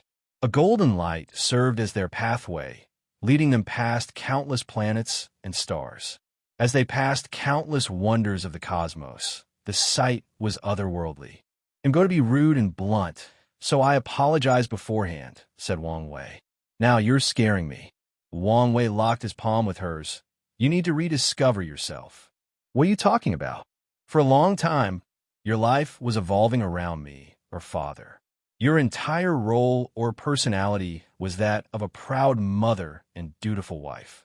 As a result, you've forgotten or placed your dreams or goals at the back of the line." Yuan suddenly stopped, and Wang Wei followed too. "It's time to think about yourself first, be selfish, and consider what you want for the future. Is there anything wrong with wanting to protect our family? To ensure that we're always together?" she asked in a low voice. "Of course not. But you have to understand the concept of balance. I have my pursuit of absolute freedom. Father wants to see the pinnacle of swordsmanship and beyond, and grandfather has his own aspirations and drive. Only yours revolved around the family." Wang Wei paused and gave her some time to process the news. "I always wanted to prove the Tao and revive the Yu clan. That's a good starting point, but it's not enough. By the next generation, you can accomplish this goal. What will you do next? Our family will be separated for some time, and I fear something might happen to you if you don't have spiritual sustenance." Yuan has been worrying about this, too. Soon, her son will ascend and fight in a terrible war in the upper dimension. She won't be able to see, speak, or know any information about him. Grandpa will reincarnate, leaving only her and her husband. Luckily, she would be busy with the affairs of the heavenly court to distract her, but there is always the possibility of something going wrong after not seeing everybody at the same table for too long. You're a talented cultivator with a brilliant mind. Don't let titles like mother and wife be the restraints that bind you. Yuan exhaled deeply. "What do you think I should do?" "That's not something I can tell you. I recommend you walk around the world, self-introspect from when you were a mortal to your current self. Think about your hobbies, personality, desires, and everything else unique about yourself. Then dream big. Don't be afraid to devise an absurd goal." "All right." Yuan kissed him on the cheek before leaving. She randomly teleported to somewhere and began walking on her journey of self-discovery. Wang Wei watched her with a smile.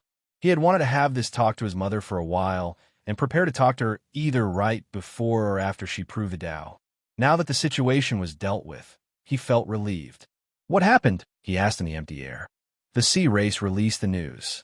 They planned for the still disgruntled devil cultivators to release the information to foreign world communities," replied the clone. "So, they're the ones who jumped out. I guess I should not be surprised." The xenophobia of the sea race was too strong. Normally, Wang Wei would have left them alone. Sadly, the ocean was a dint of treasure and resources, and he had to manage it. They're not the only ones. "Oh, who else?" Them? Does she know?" "No." "Interesting.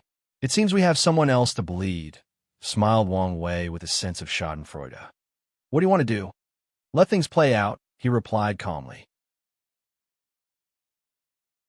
"Anyway, it's about time for our foreign expansion, and if someone catches the bait, their worlds will be a safe and secure place to begin."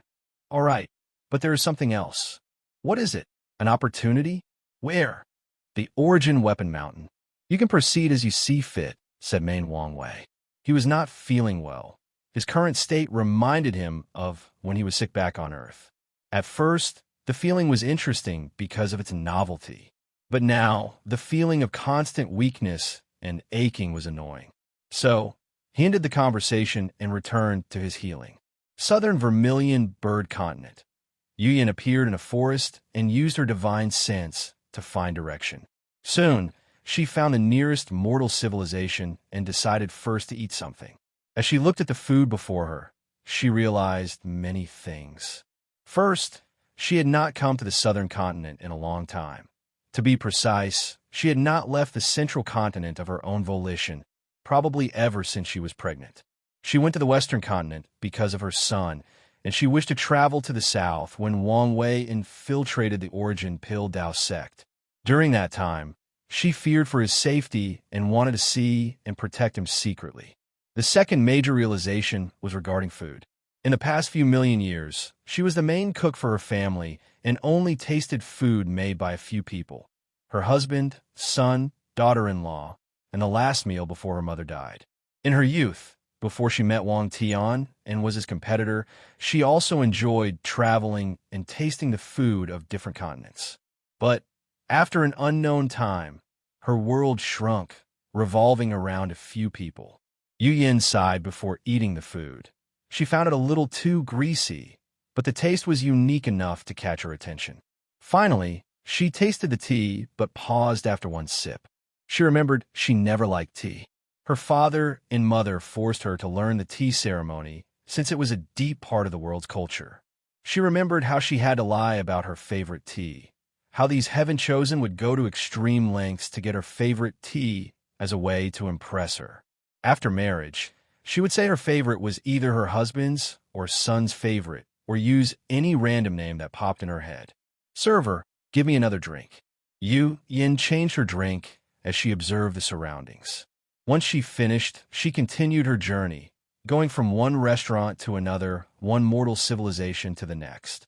On one of her trips, she ended up in a coliseum to watch a battle between mortal and cultivator, something that has become common in the lower tier of the world.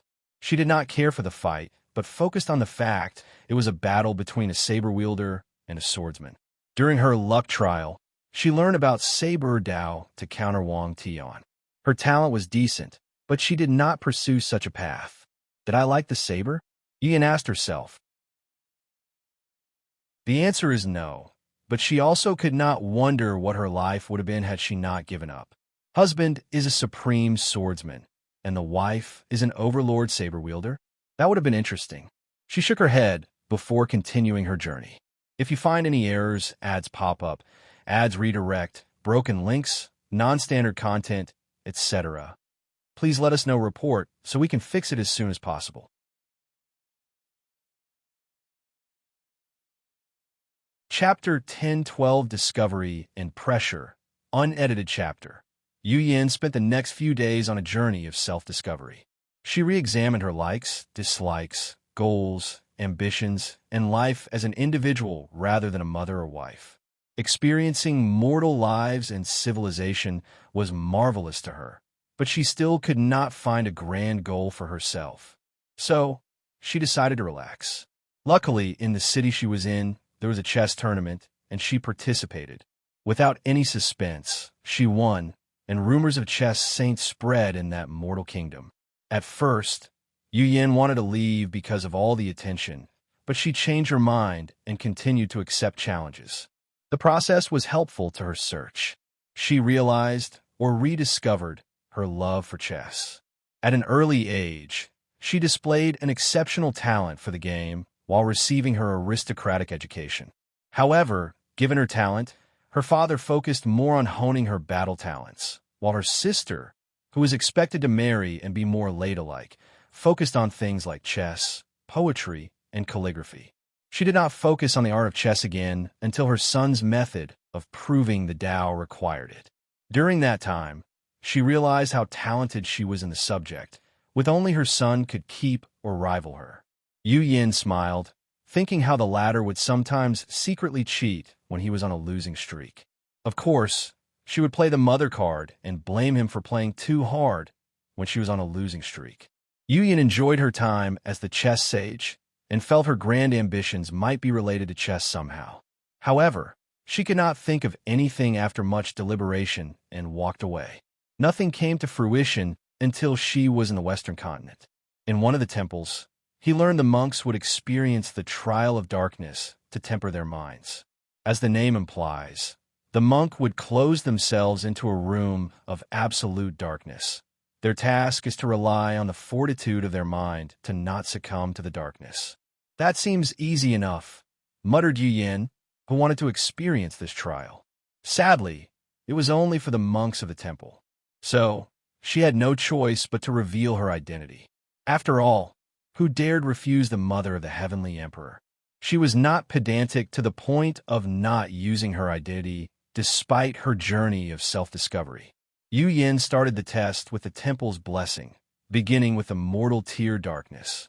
This part of the test was easy as her mental fortitude was naturally high as a cultivator. So she focused on the part for a cultivator. She began to have visions of the past on the first level of that darkness. Her clan was lucky in the birth department as her mother gave birth to 2 children who were relatively close to each other. As such, they were very close in childhood and played together.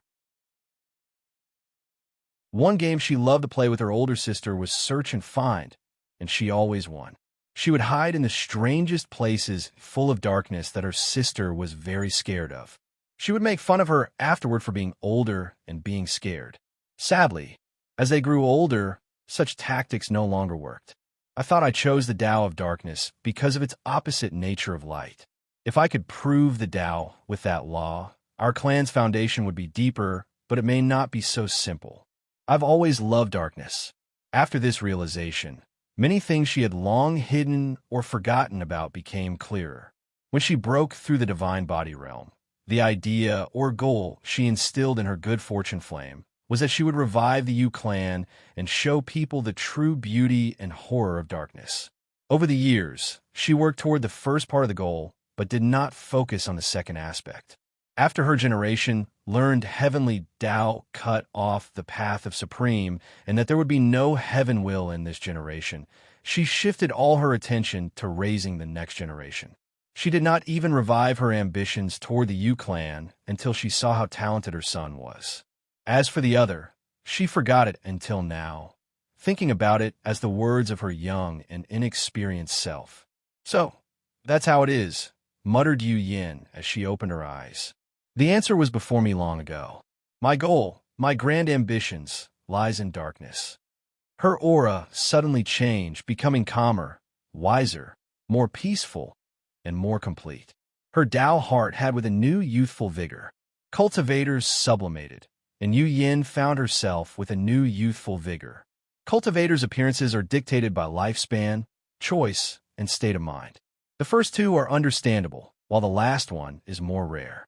Some people suddenly aged in one night after experiencing a terrible ordeal or their Tao heartbreaking. The same individual could return to their youth after dealing with their issue or fixing their Tao heart. Such a method of deciding appearance is more applicable to immortal tier cultivators. Previously, Yu Yin was young Baikois, not because of her mindset. As the sect madam of the Tao opening sect and the mother of one of the most powerful heaven chosen, she had to look a certain way. She had to be presentable. Now, she was young because of her mindset. She felt her spirit return to when the world was vast and full of endless possibilities. It's time, muttered Yu Yin before leaving the test room. She thanked the monk for their hospitality before walking out. She took one last look at the temple while muttering, I should build this darkness test for the clan. It's a good way to temper the mind, Tao heart, and even willpower. Yu Yin left, immediately returning to the heavenly court. Back already? Asked Wang Wei with a smile. He could see and feel the difference in his mother. Her eyes were brighter than usual, an indication of a highly focused spirit. Yes, I have found my path. Oh, tell me about it. Yu Yin told him about her discovery and her grand ambition. A little absurd, isn't it? Maybe, but isn't it the same for my dream of achieving absolute freedom? It's fine if you're willing to walk steadily toward that goal and not give up no matter what. Your life will be fulfilled, and you won't regret it. No matter what. Yu Yin shook her head. I don't think I could be like you and Honger, willing to do everything to achieve your goal. We are the extreme. So, it's fine if you're not like this. And maybe it's a good thing not to be too extreme.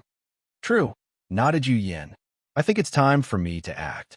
We should have a little more time. The last time he checked, their deception worked, or, to be precise, true heavenly Tao allowed it. However, he still wanted to wait a little longer. Now is the perfect time. Since you're fishing, once I begin, they will conclude that you desperately need merit to accelerate your healing. This should place more pressure on them to accelerate their actions. That's an excellent idea. However, you should wait a few more weeks. My clone is scheming against the Great Origin Mountain. Oh, what's your plan? The 2 mother and sons discussed how to play the world for their benefit. Afterward, Yu Yin returned to her clan, preparing for the upcoming event. Soon afterward, auspicious clouds manifested above the court, alarming everybody. Not even an hour afterward, the Dao opening sect released information about a new innate refining technique that used arrays to imitate heavenly Dao and refined pills, artifacts, and talismans. The world shook as people realized a golden age of profession was happening, and it was just the beginning. Great Origin Mountain, a meeting of the highest order. Time is running out, said a burly elderly man with long white hair and a waist-length gray beard, clothed in all black and with abnormally large hands for his size. If he heals, then our action won't mean anything. I agree with Great Elder Sure. If our actions cannot gain his favor and are only the cherry on top, then it's pointless. Everybody looked at Sect Master Chun Yi, a handsome middle-aged man with a white streak on his hair. He did not appear burly like most people in the room, but had a more refined or elegant air. His hesitation was not because he was Chun Chin's adopted father, but the price he needed to pay. Advisor Khan, what do you think? Their factions were composed of weapon refiners, so they were usually hot-tempered because of the scripture they cultivated. As such, each generation will have an advisor position or someone wise and calm to help the sect master. Why did the Heavenly Emperor kill young Master Chun? Asked Advisor Kong, who also had a bookish air emanating from him. What do you mean? He had the opportunity to kill others, but besides the people from D. Tion's side, he only killed the young master. Kong bastard, are you trying to sow conflict? Let me finish talking, replied the advisor calmly. Not long ago, we received news he summoned all the former Heaven Chosen. Although we don't know what they discussed, news about a second small-scale heaven will battle spread. If not for the recent news, this should have been the talk of the entire world. What are you getting at? The Heavenly Emperor is a person with grand visions. Many of the changes in the world were things he had planned hundreds of thousands of years prior. Are you saying he had planned to save or keep the people in his generation alive? However, Chainer's puppet transformation is why he killed him? Asked Sect Master Chun Yi. That's correct. So, what if he believes we still have this method and becomes suspicious of our sect? He should be wiser than this. The point is we cannot allow him to have any excuses to intervene in our sect's affairs or, worse, destroy us, he replied calmly. Chun Yi immediately understood the latter's meaning. We must mend our relationship with the Heavenly Emperor, even if it's for peace of mind. If you find any errors, ads pop up, ads redirect, broken links, non-standard content, etc., please let us know report so we can fix it as soon as possible. Chapter 10-13 Origin Hammer Sect Master Chun Yi sighed deeply. He knew of the steep decline of their sect ever since the Heaven Will battle. Things then escalated after the appearance of talisman weapons. Their mountain controlled the majority of the weapon industry in the world, but now they've received a major blow as their sales drastically decreased. On top of everything, the Great Talisman City and many others began to attack their stores, taking control of them by any means necessary. They even suspected the Dao opening sect was part of this economic attack. If he did not do something, the Origin Weapon Mountain might suffer a catastrophe in his hand. How can I see my ancestors if I let the sect decline in my hand? Thought Chun Yi, ignoring the room's quietness. However, the price to pay might be too much. His internal struggle was evident on his face, but no one said anything until a few minutes later as Advisor Kong intervened. Sect Master, we are only doing the same thing as the Great Talisman City. Sect Master Chun Yin immediately remembered what had happened to the Great Talisman City. Their situation was even worse at the beginning of this era because of their leader's betrayal. But soon after, they announced they had mended their relationship with the court. People did not believe them until rumors about the price they paid leaked. Everyone praised Tong Ruobing and the city for their ruthless move. Yes, since that little girl can be so decisive and ruthless, can I be that inferior to her? Prepare everything. You'll see the Heavenly Emperor immediately. Sect Master is wise, nodded Advisor Kong. and everyone praised the sect master before discussing the logistics. After preparing everything, they sent a communication talisman to the court for a meeting. Heavenly Court. Wang Wei looked at the pill before him, surrounded by formations, deep in thought. So, the limit is extreme tier? The first method of refining innate pills he created that used the divine C could only refine pseudo-pills that were on par with quasi-emperor tier. They could be described as the best amongst that tier. After the revival of the environment and gaining access to innate chi, that method could create innate pills on par with fake immortal pills, and since then, the Origin Pill Dao sect has not updated that technique to refine true immortal tier pill. However, this method of using formation to replicate heaven and earth can create true innate pills. However, the limit is extreme tier, which is on par with first-class emperors. Ultimate tier innate pills should be possible to refine. However, such an act would affect the world's source, and Heavenly Dao won't allow this to happen. Even normal innate pills require too much innate chi and will be under strict control.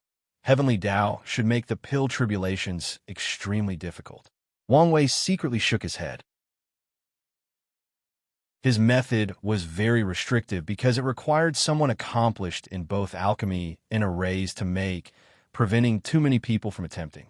Now, he knew the pill tribulations for his technique would be harsher than others. This technique will not be popular, he concluded. Someone will probably create a way for an alchemist and array master to work together to refine the pill, but before then, this method will not be popular. Wang Wei slowly took out a talisman to send the news to the sect to research this cooperative method.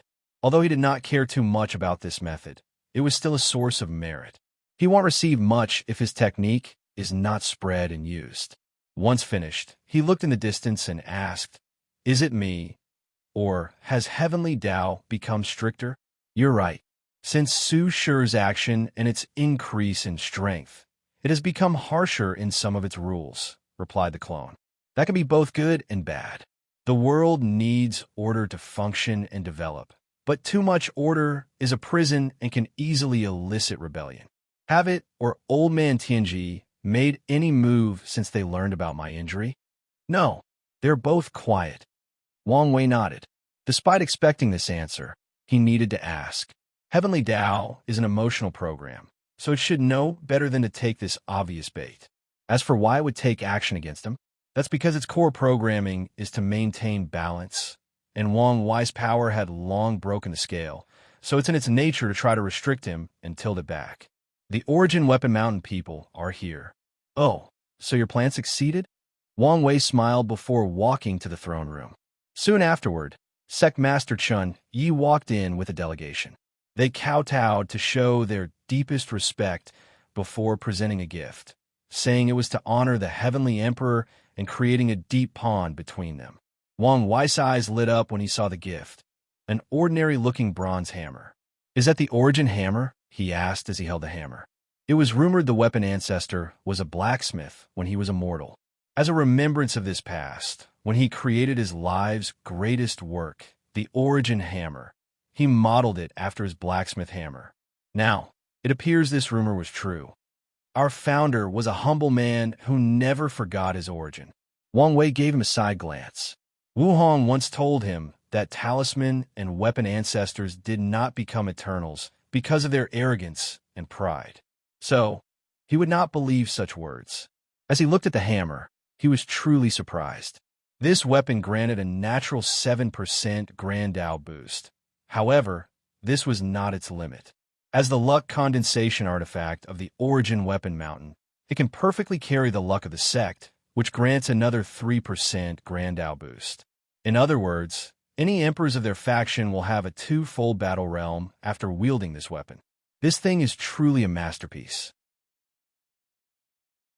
Luckily, this thing had severe restrictions. Otherwise, the Origin Weapon Mountain would have been more powerful than it is. Wang Wei was sure that probably only one great emperor, since their mountain's founder, could wield all the strength of that hammer. The only time this weapon would be fully activated would be once the sect faced a terrible catastrophe. "Are you sure you want to hand this weapon to me?" asked Wang Wei. Since the Great Talisman City can hand over their luck artifact for the generation, we can do the same, replied Chenyi with confidence. Wang Wei chuckled as he understood the implications. Anyways, as long as he can gather the civilization destiny, he has no issue returning these factions luck and destiny before ascending.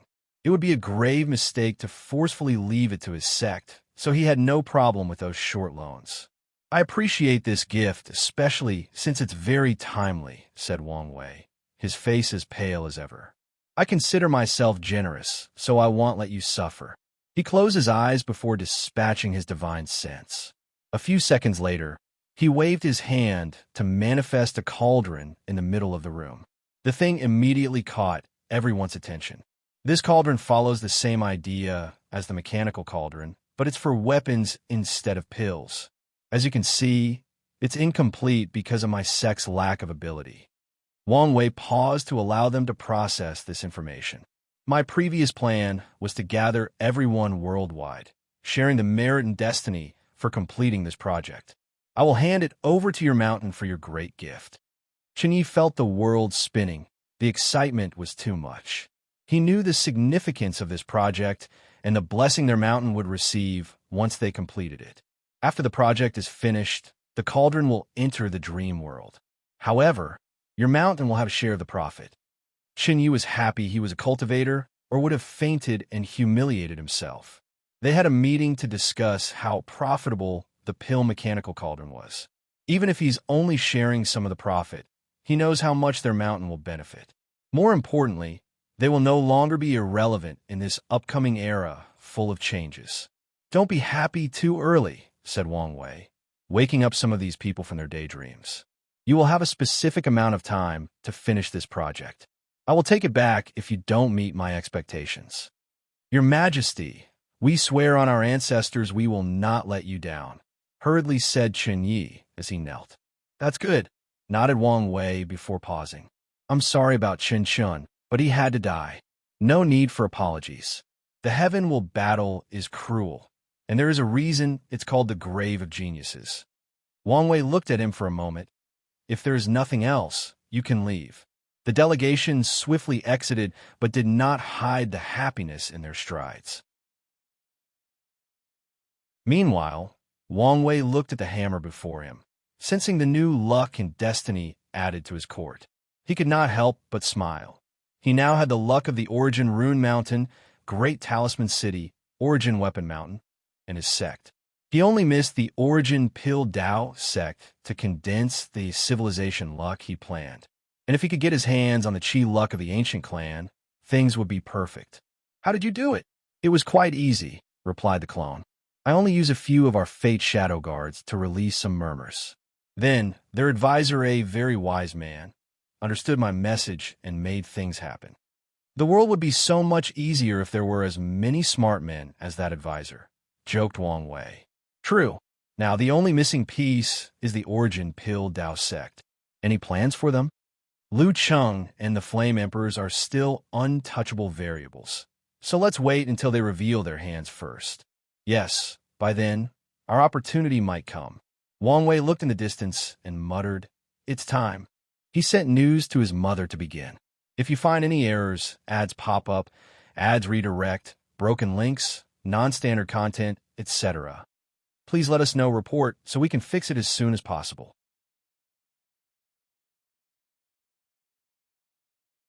Chapter 10, 14 Mortal Arts Way of Balance. Yin was meditating when she received the talisman. It's time, she muttered. She left the room and proceeded with the ceremony. She first bathed carefully and changed her robe to an all-white one. She placed incense for her mother and father before walking to a temple in the back of the Yu clan's mountain. The temple was odd. It was relatively small and not luxurious. Additionally, it contained many stones or monuments carved out of pure jade. With a wave of her hand, Yu Yin brought the temple to the sky. Heaven and earth above, today, I, Yu Yin, have created the mortal Tao of art and crafts to bring balance, peace, and prosperity to the world. Yu Yan's words did not spread far until a few seconds later when an enormous eye appeared above the world, alerting all the factions and powerhouses. Finally, her voice spread worldwide, making even mortals pay attention. Yu Yin was momentarily nervous before gaining her bearing as she sensed all the powerful gazes looming over her. Luckily, she also had nerves of steel, so her facial expression did not change much. So, she continued her ceremony without any issue. The first monument in the temple shone brightly before projecting a vision above the sky. A doctor had finished curing patients in a small village before walking to the next place, trying to aid as many people as he wished. Upon his arrival, he saw the entire village was just slaughtered, and the culprit, an injured cultivator, had just killed its last victim. It was probably using blood technique to heal. "How dare you?" yelled the doctor, and the cultivator looked at him with disdain before preparing to add this new visitor to his list of victims. However, things did not proceed as expected as the doctor waved his hand, and an enormous acupuncture needle appeared behind him and stabbed the cultivator to death. Everyone watching this scenery was shocked because they could tell this doctor was an ordinary mortal without martial arts or spiritual power. Meanwhile, the cultivator was in the divine body realm. Everyone wanted to know what was happening, but no one answered them, and the ceremony had just begun. A second vision manifested in the sky. This time, it showed a blacksmith. Another cultivator was refining an artifact that required to be nourished with extreme yang blood. But instead of hunting demon race, he chose to prey on mortals, focusing on blacksmiths who have spent most of their lives near flames and thus have a lot of positive energy in their bodies. Amongst all the blacksmiths that were captured, one in particular was extremely calm. He did not struggle, whine, or cry and obediently followed his captors.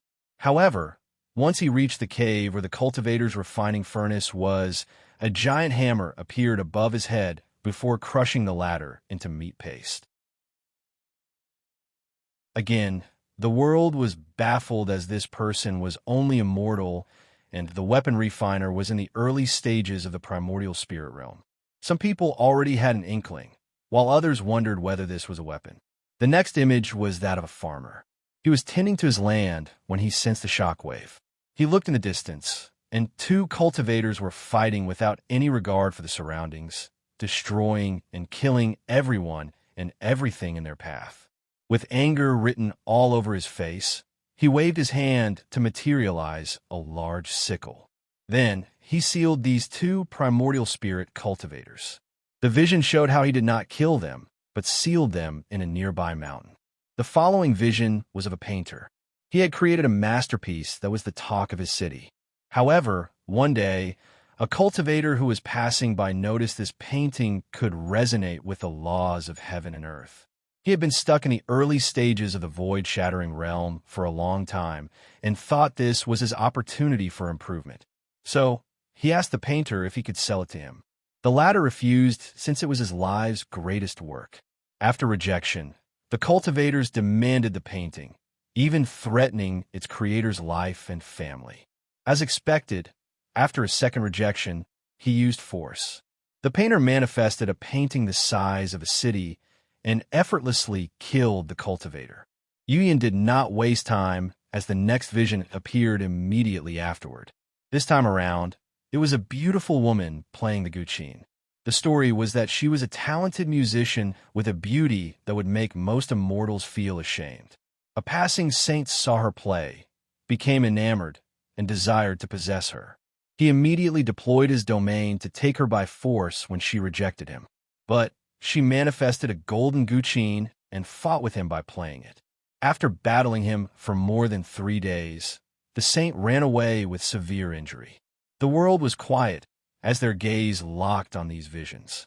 The next one showed a genius calligrapher who killed a supreme powerhouse, followed by a chess sage who sealed more than 5 supreme powerhouses. Lastly, a scholar manifested a brush to deal with a quasi-emperor. After the scholar, the temple projected other visions of others, known mortal base-set professions, and even revealed these mortals using this new power to deal with injustice in their own society, which indicates that this power was not totally directed at cultivators. Finally, everything seemed to end as no vision showed. A golden orb manifested in the sky before splitting into 2. 90% of it descended on Yu Yan's arms, while the rest went to the heavenly court. The Eye of Heaven, Tao, disappeared along with the temple, and soon afterward, visions enveloped the entire world. Yu Yan smiled before disappearing from the sky, and the world boiled. The top powerhouses instantly knew some changes had occurred to heaven and earth and searched for answers. They had their guesses, but needed confirmation. As expected, they soon realized the Myriad Emperor world had a new addition, the Enlightening Temple. The purpose of this temple was, as Yu Yan declared, mortals who have great achievements in their art, crafts, or profession can summon a Tao projection proportioned in strength to their accomplishments. The Tao projection granted them powers on par with cultivators. This was a form of balance to restrict the rampant behavior of cultivators. The world was in shock, and people were not happy. The heavenly court had already controlled and restricted them, and they remained silent since they knew the concept that might make right. Then, mortals acquired the power to limit low-level cultivators through the development of their civilization. Now, they had a direct means to be on par with them. Some people began to complain and cause trouble. Typically, they would not dare, but the recent news that the Heavenly Emperor was injured emboldened some individuals, especially after being used by pawns by others. Meanwhile, the top emperor lineages continued to deduce information about this enlightening temple. They wanted to know the rules and restrictions. So, using all their means, they began to record the rules and functions to analyze.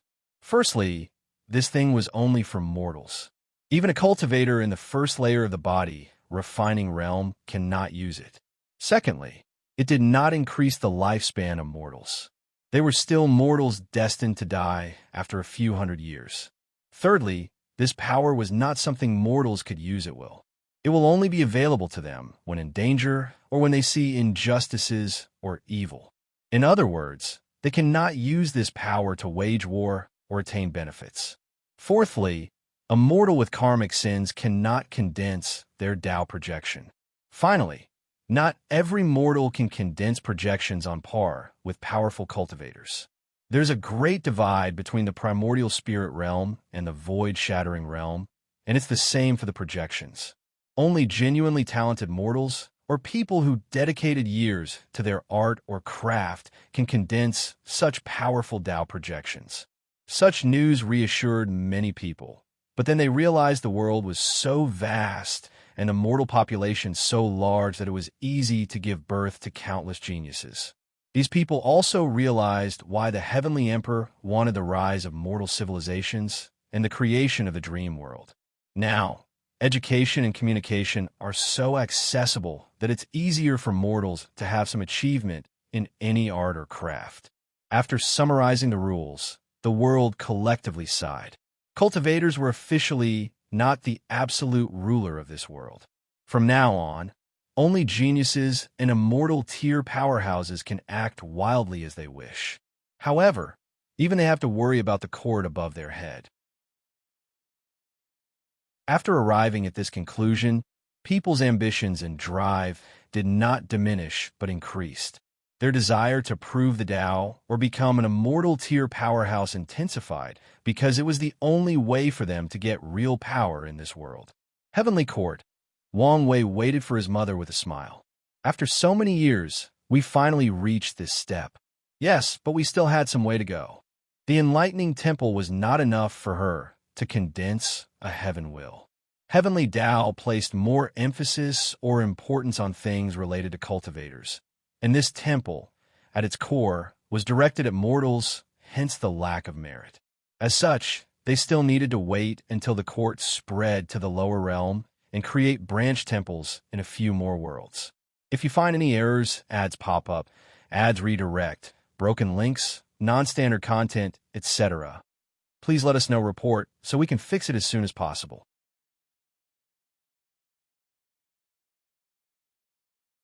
Chapter 10:15 The Great Darkness Terminus Heaven. The cardinals soon appeared in the meeting room, looking at the person who called this meeting. Time? What is it this time? Asked Fate, not hiding the worry in his face. The timeline has changed again, replied the feline creature somberly. As a person in control of the river of time, he did not like how often the river fluctuated or drastically changed. "How great of a change for you to call an official meeting?" asked Chaos. As the person least affected by the current catastrophe, she could always remain calm and composed. "Something called the Great Darkness has appeared," explained the cat, "and its power is enough to affect the balance of the universe." "Darkness? Wait, you don't mean?" asked Fate with an ugly expression. "It's most likely her. Wasn't she just a vase?" "At best, she was a decent military strategist," asked Samsara. "Yes, he protected her to a fault, fearing we would use his family against him," nodded Heaven. "Now, you're telling me she could affect our fight? How is that possible?" They had an answer as soon as the question was asked. The timeline was changed. "He grows more powerful daily while acquiring new allies," summarized Source Chi. "We might have to admit an uncomfortable truth: we are probably not his main opponent." "Are you suggesting we are nothing but cannon fodder?" asked the Magistrate of Heaven with red eyes. "No, not cannon fodder, but no kings as well. Only generals."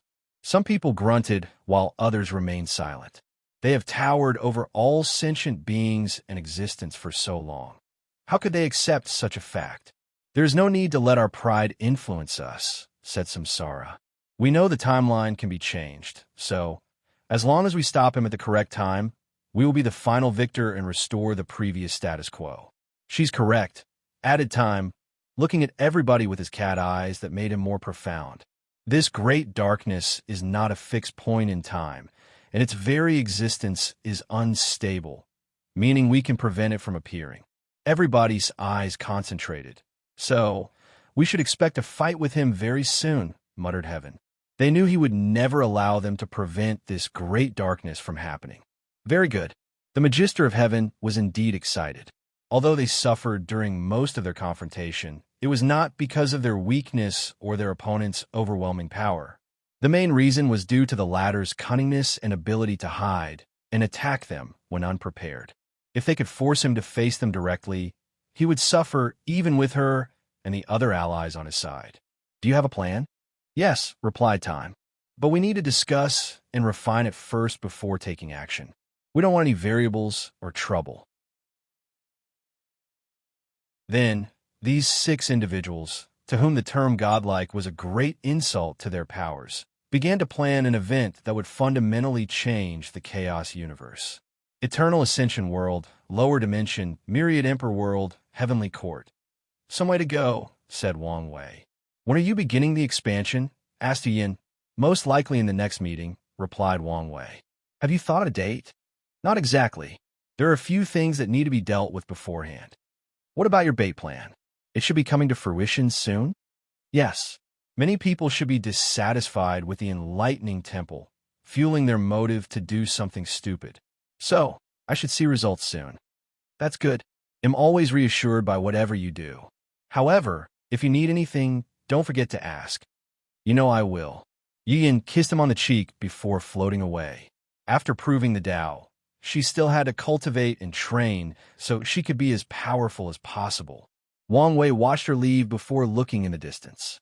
He smirked before returning to his healing. With enough pills and some merit, the process should be drastically accelerated. Emperor Enlightening Academy. Su Shi was in a daze ever since she saw the vision of the female musician who fought on par with a saint using the Guqin. An idea flashed in her mind but seemed rapidly fleeting, forcing her to concentrate to catch it. The Academy's upper echelon came to see her for a meeting but was forced by an insurgent not to disturb her. Finally, after more than an hour, a brilliant light shone in her eyes before muttering. "I understand," she muttered before rushing to her cultivation retreat after leaving a temporary clone to replace her. Time passed, and like flowing water, 100 years flashed by. Normally, such a period would have been the length of a mortal's lifespan and should have produced more than 5 generations, but it is different now. Mortals could live for at least 200 years.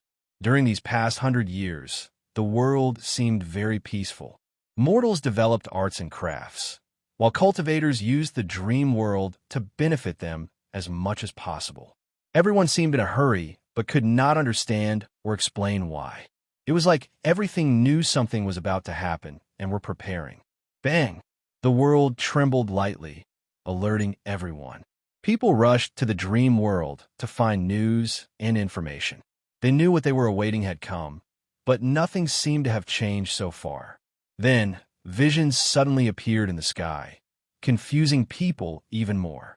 Wang Wei's eyes opened in the court, exhaling deeply. His strength had returned to second class. Although still low and weak, it was a good sign he was recovering so quickly, given the nature of his injury. What happened? Did they take the bait? No, but soon, replied the clone. Then, what's the matter with the ruckus? The first innate life forms have been nurtured, he replied succinctly before waving his hand to show a projection of 6 different places. Wang Wei immediately identified 3 famous creatures: Ancestral Dragon, Empress Phoenix, and Origin Qilin. The other creatures were humanoid species who could be described as titans. Wang Wei grunted after seeing these 6. This is not good news for us, commented the clone, and he had to agree. These 6 creatures were the leaders of the innate demon gods that were returning to the world. He could tell each was a 4-star pre-march, but their potential allowed them to cultivate to 6-star, an equivalent of an eternal powerhouse. However, the balance mechanism had just given them some breathing room, and it would aggravate the situation if the myriad Emperor worlds suddenly had 6 new eternal powerhouses. It's best to seal them and delay their growth and return, suggested the clone. The revival of the innate demon god was a major issue that could even influence the upper dimension. However, it was indeed an inappropriate time for them to show up, even if only 6 of them. However, if I take action, it will alert the people who took the bait. They'll send an order to the others to take action, said Wang Wei calmly. The fact these people did not do anything stupid showed they still respected his reign, so it was no problem to mobilize them. With a wave of his hand, talismans flew to different corners of the world. A few seconds afterward, powerful auras appeared above the sky. With the exception of Su Shi, who a first-class insurgent replaced, everybody showed up, including the 2 from the sea race. Without saying much, they rushed to the designated area and sealed the nurturing place of these new innate demon gods. Afterward, they returned to their cultivation as if nothing had happened. Even Huafeng Wang and A.O. Shun acted similarly despite being greedy for these creatures' bloodlines. The panicked people received no information or announcement, putting many people on edge. Go placate Primordial Desolate, said Wang Wei. He should be on edge ever since he heard the news about my injury. And with our actions, we don't want him to act out. All right, Wang Wei wanted to return to his retreat, but the former insurgent who replaced Su Shi came to see him. His purpose was simple: to apologize that the headmistress could not appear since she was in deep seclusion. Wang Wei was understanding and would not fault him or the academy for such a minor thing. A few minutes later, the clone returned and told him he made a wise move since the primordial god was indeed on the edge after seeing his kind being sealed. 20 more years passed, and the palpitating tension surrounding the world increased daily. The world's upper echelon deemed such tension a good thing, so they remained silent and encouraged it, forcing their disciples or underlings to train even harder. Then, when everybody thought the situation was about to explode, a sound echoed throughout the entire world. It only took a moment, but people soon identified it as Guqin and immediately searched for its source or origin. Finally, all eyes rested on the academy. And any better name than the Great Darkness? I'm open to suggestions. If you find any errors, ads pop up, ads redirect, broken links, non-standard content, etc., please let us know. Report so we can fix it as soon as possible.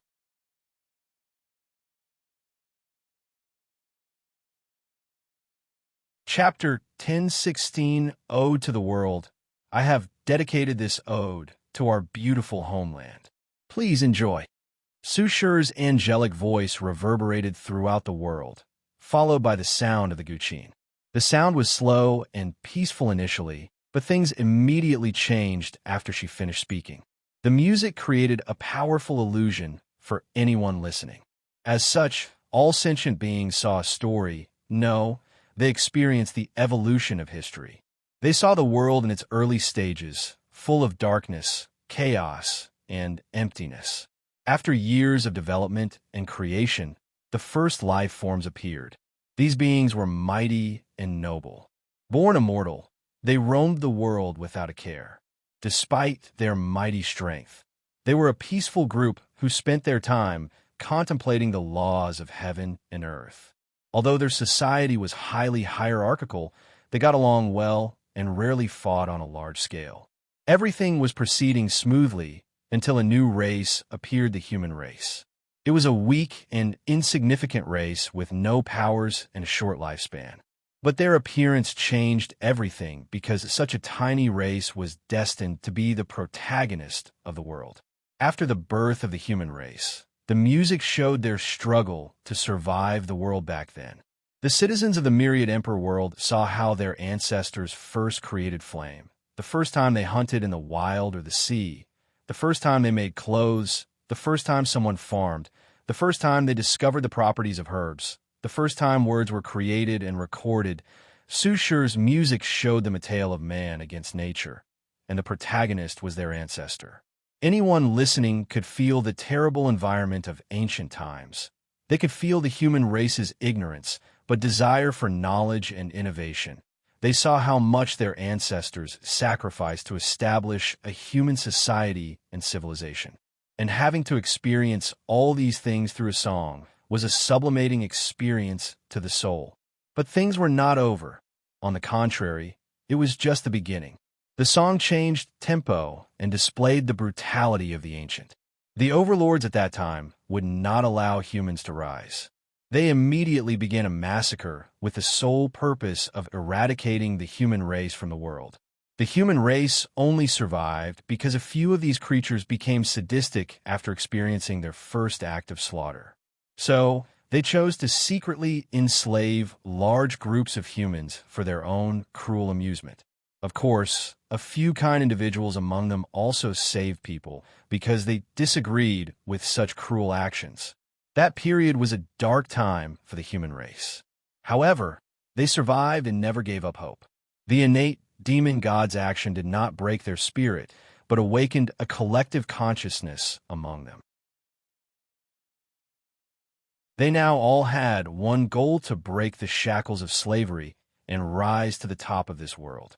The human race spent hundreds of thousands of years in that dark age, maybe even millions. But that did not matter. Their desire and ambitions did not waver. Even their short lives did not stop them. Every tribe would pass on the idea of their predecessors to their young, ensuring the initial flame of rebellion remained even after countless millennia. Then, the human race's opportunity arose. A young man from the Wang tribe studied these creatures and created a cultivation system for the human race. He spread his work to the scattered tribes, telling them to buy their time and wait for the correct time. The music immediately showed what the correct time was.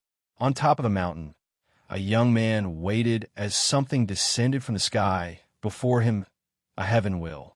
He absorbed it, proved the Tao, and officially became the first great emperor of the world. The young man then took on the responsibility of leading the human race. The early stages were still dark and full of tragedy. After all, he was the only one fighting with essentially the entire world. However, with his methodical and careful plans, unwavering willpower, and support from a few other talents, he held on long enough for the human race to grow. Susur's music then showed everyone an era of prosperity where many emperors roamed the world. Sadly, such an era was far from peaceful. The confrontation between humans and the former overlord soon spread throughout the entire lower dimension. The music did not show much of the war, but the scenes it showed people were enough to show how cruel and devastating it was. And then afterward was soon experienced by everybody. The human race was now the world's master, but their civilization was no more and had to start over. That time period was also turbulent, as power was held in the hands of a few individuals. Meanwhile, the overall strength of the world was at an all-time low. Luckily, another hero with the name Wang showed up and pushed the development of the world forward. The Origin Emperor spread the Tao to the world, suppressed the people in power to give the world another chance, and made the immortals of this world sign the Immortal Avenue Pact, limiting their influence or intervention in the world. After the Origin Emperor, the world experienced another era of prosperity. The Sword Tao officially became the supreme Tao of attack, and other types of ancestor-like characters appeared, finally completing the Origin cultivation system. Afterward, the human race suffered another catastrophe in the shape of the Golden Ape. Luckily, they bent together and survived. The next era was a time when human power led to their demise. The rise of Buddhism and the use of incense showed how cruel humans could be after being the dominant race of the world and having no competitors. Many people who knew the history were surprised that Su Shi did not hide this part. The Buddhist monks and other emperor lineages did everything possible to acquire incense and accelerate the cultivation speed of their people. Then, the final result was retribution at the hand of another human race's hero, the absolute beginning emperor. The music showed the next era, and it could be strongly argued that it was harsher than ancient times. There were many kind and honorable innate demon gods, but the devil race had no such individuals. Cruelty was their innate nature and the way for them to acquire strength. So, their treatment of the human race, or any creature in the myriad emperor world, was abhorrent. Luckily, a lonely woman rose up and ended that time of cruelty. She was truly an unparalleled emperor, unlike anything the world had ever seen. The time after her disappearance was also a terrible time for the world. People were afraid, and thus became extremely conservative as a means of protection. Adding to the fact that the world was recovering, the cultivation world entered a long period of stagnation and regression. It was only thousands of generations that another young talent appeared. He spread the idea of education to all. This new philosophy brought a new vitality to the myriad emperor world and could be argued to save it from a fate of immense decline. The next era was peaceful and full of life until one of the chosen human heroes turned on his people. The world suffered another catastrophe while dealing with these madmen, and a long time was needed to recuperate. The era after his disappearance was dull and mediocre, but luckily, that era gave birth to the Heavenly Emperor. The song ended with all the achievements of the Heavenly Emperor and how the world has changed since then. Once the music stopped playing, there was an eerie silence worldwide as people were still fascinated by the lingering sound of the guqin. Luckily, the appearance of the Heavenly Tao woke these people up. A small golden orb descended from the sky into the academy. Heavenly Court. Wang Wei opened his eyes also still lingering on that song. It was truly a sublimation of the soul to experience the history of the human's rise from its barbaric age to the present. He even felt the speed of his healing was slightly accelerated. He looked in the distance as Heavenly Tao awarded Su Shi and said weirdly, "Did she just create a national anthem for the myriad emperor world?" "It seems so. Now I'm a little jealous and angry I didn't think of that. You can't have all the good ideas for merit." True, he was not a musician, so such a thought never indeed passed his mind. The song should have other benefits. Were they? "Let's see," uttered the clone. It's a unique source technique that grants her a 2% Grand Tao boost. 3 to 4% if she plays it while in the myriad emperor world or represents it in some capacity. Finally, it can give a minimum of 5% boost if she is in the act of protecting the world from some catastrophe. A minimum of 5%, muttered Wang Wei. Can only she use it before she ascends? Yes. And even then, the Academy has to give permission. Wang Wei sighed. The Academy people were truly lucky they had someone like Su Shi to replace Lin Fan. I doubt he could do as good a job as her. The destiny of creating the world's national anthem would bless them and even make up for losing the spirit of the epic. Emperor Kong might be an individual born with a unique destiny like your Wang Clang, commented the clone. Maybe, but even if he is, he still has a long way to go to reach our level. If you find any errors, ads pop up, ads redirect, broken links, non-standard content, etc. Please let us know report so we can fix it as soon as possible.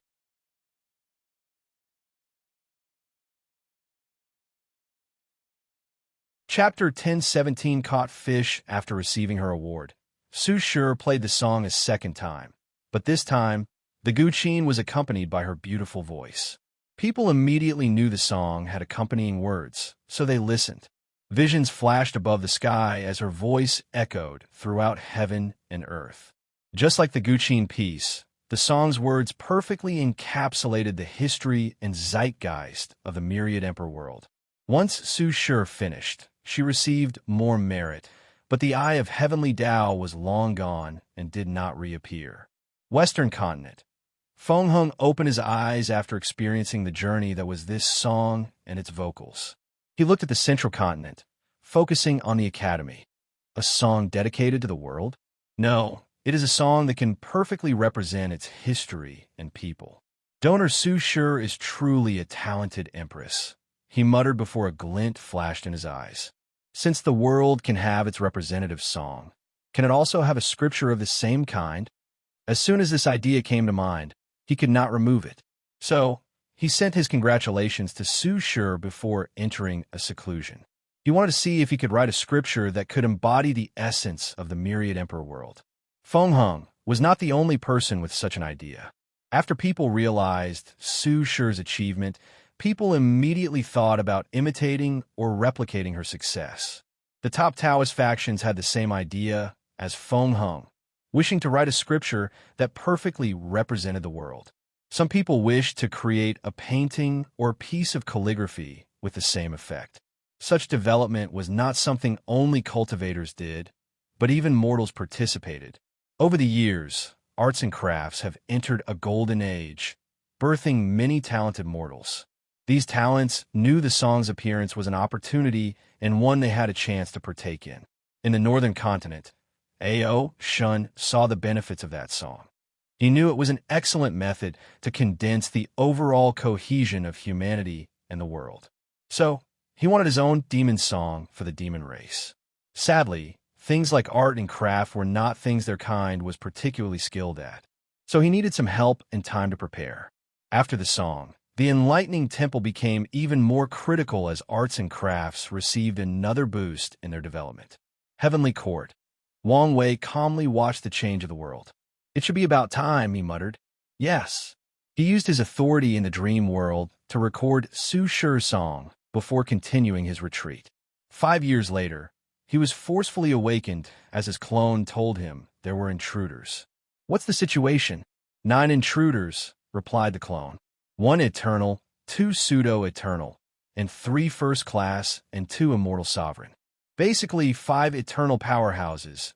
This lineup seemed a bit exaggerated.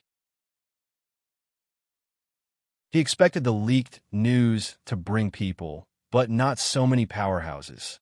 Some people have intervened. Who? Wait, let me guess, the Commerce Hub.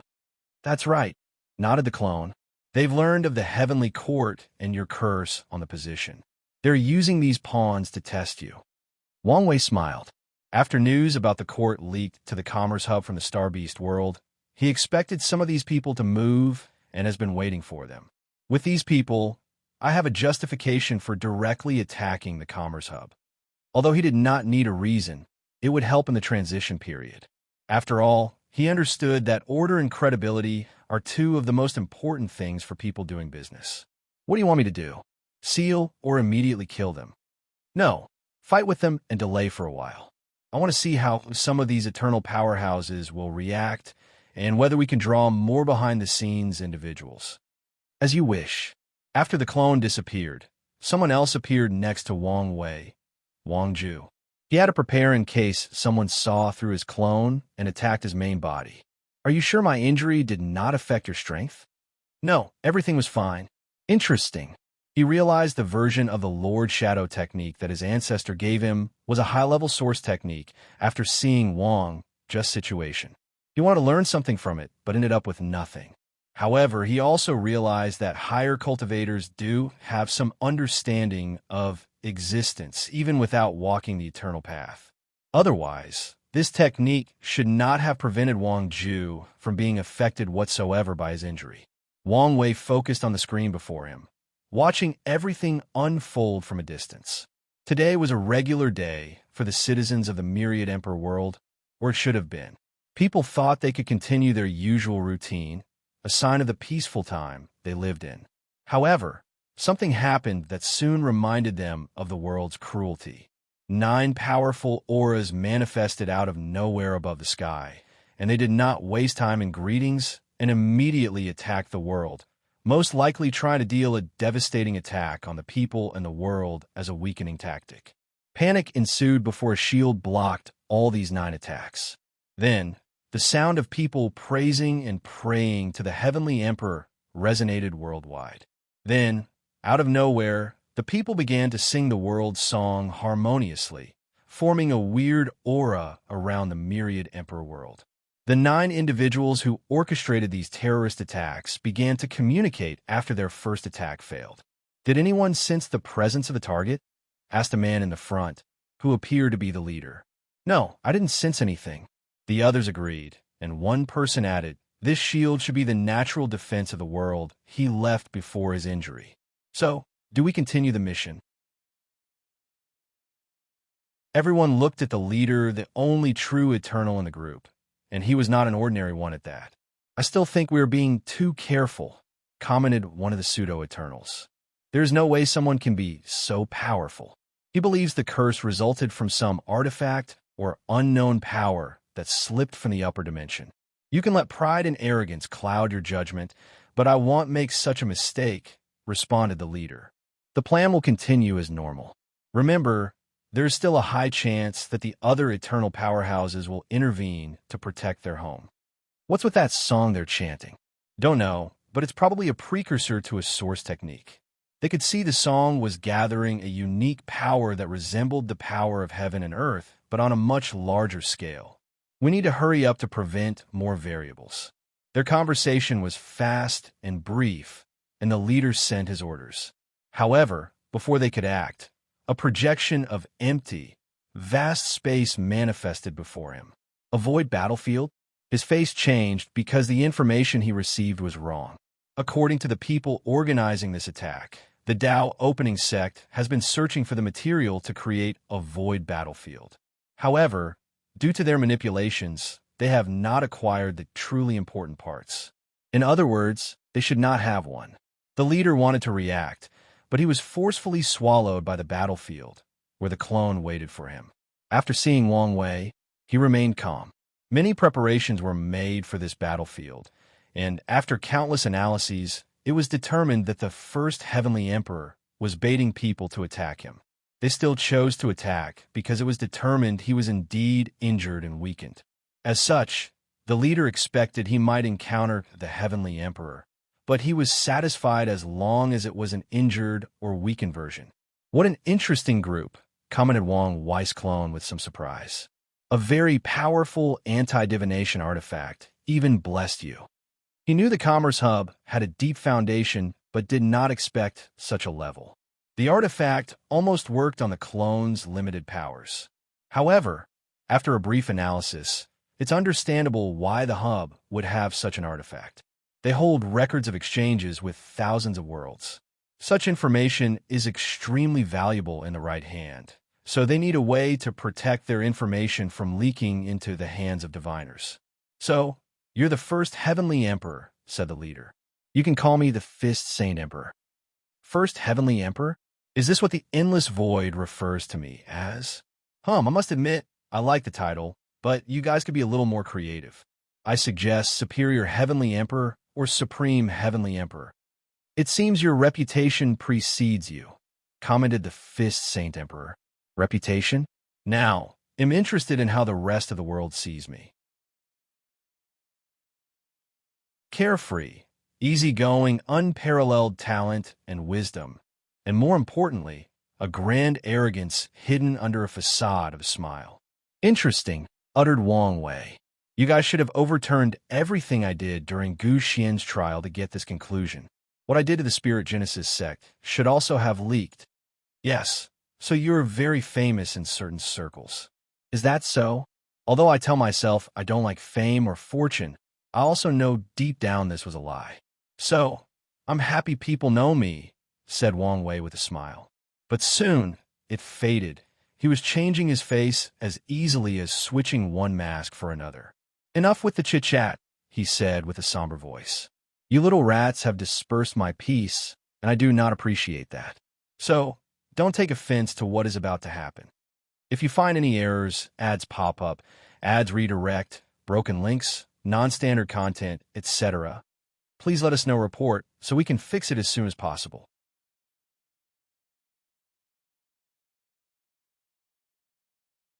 Chapter 1018 Mistake. Wang Wei sat on his throne in the court with a screen before him. He saw the exchange between his clone and the Fist Saint Emperor. Soon, the battle began, and he paid attention. It was apparent this group came prepared as the other 8 formed a formation that blessed their strength to the Fist Saint Emperor. The result was the latter's strength almost reached 50% Grand Dao source, making the clone sweat lightly. A few minutes after the battle, someone intervened. Huafeng Wang came flying in the void battlefield, riding a phoenix. She did not hesitate to attack the group, and they responded appropriately. They did not break up the formation, but one of the immortal sovereigns used a technique that created a projection with all his strength. Huafeng Wang frowned before confronting the projection. A few minutes after her, Su Shi also appeared on the battlefield, and she faced 2 projections, one from an immortal sovereign and the other from a pseudo-emperor. So, only these 2 showed up, muttered Wang Wei. Well, it makes sense. They know the value of these people. Meanwhile, Feng Heng is using an extremely careful approach to expanding Buddhism. He probably wants to follow in my footsteps to reduce the risk. Ao Shun knows the foundation of the demon race cannot yet control an entire world, so he is focusing on his transition. I'm curious why the sword-casting villa and the sea race have not made a move. The sea race does dare show up after what they've done, said Wang Ju. A stupid act, in my opinion. They should immediately come to help to show their loyalty. It would have been easier for them to plausibly deny their involvement. If they did that, I probably would have been more forgiven, nodded Wang Wei. What about the sword-casting villa? Why do you think it did not move? A careful and patient approach, said Wang Ju while remaining invisible. Like these people, they know you are baiting people, but that you're also injured. Without your overwhelming power, they want to see how things play out. Plus, they probably do not want to risk the danger of their immortal sovereign. They've had such a trump card and hid it for so long, so, understandably, their approach is usually extreme caution, agreed Wang Wei. Someone is coming, Wang Ju suddenly said, and Wang Wei turned his head away from the screen. He watched a towering figure with red skin walk into the room. Primordial Desolate, what can I do for you? Asked Wang Wei calmly. My deduction was correct. The one fighting outside is a clone. Your real body is greatly injured and weak. And so this is my opportunity. I will say this once. Do not do something you'll regret. My mission was about to finish, but you paused it. I can't accept that, replied Primordial Desolate. Plus, as long as you exist in this world, there will be no place for the innate demon gods to prosper in the world. Prosper? Do you think this is ancient time? Asked Wang Wei, not hiding his sneer. Your race can return to this world because we, the human race, allowed it. If you can stay in your lane, then you can exist. If not, you will suffer the same fate as your ancestor. Stay in our lane? We were the master of this world, yelled the primordial god. Keyword were. You cannot possibly understand how we felt, groaned Primordial Desolate. As creatures born from heaven and earth, we consider heavenly Tao as our mother. Yet, she cast us away, rejected our existence, and chose humans as the protagonists of the world. Can you fathom such a betrayal? How painful and sad it was. So, we cannot and will not live peacefully with humans. Wang Wei briefly paused. Your words made me realize my mistake. I thought the new generation of innate demon gods needed someone like you for guidance, but that's wrong. They don't need ideas from a bygone, they need a fresh start. one with the weight of history or the mistakes of their ancestors. Primordial Desolate's eyes turned red.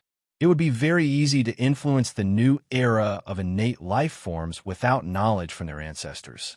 And even if they read the world's history, it will not be the same as experiencing through him or their bloodline.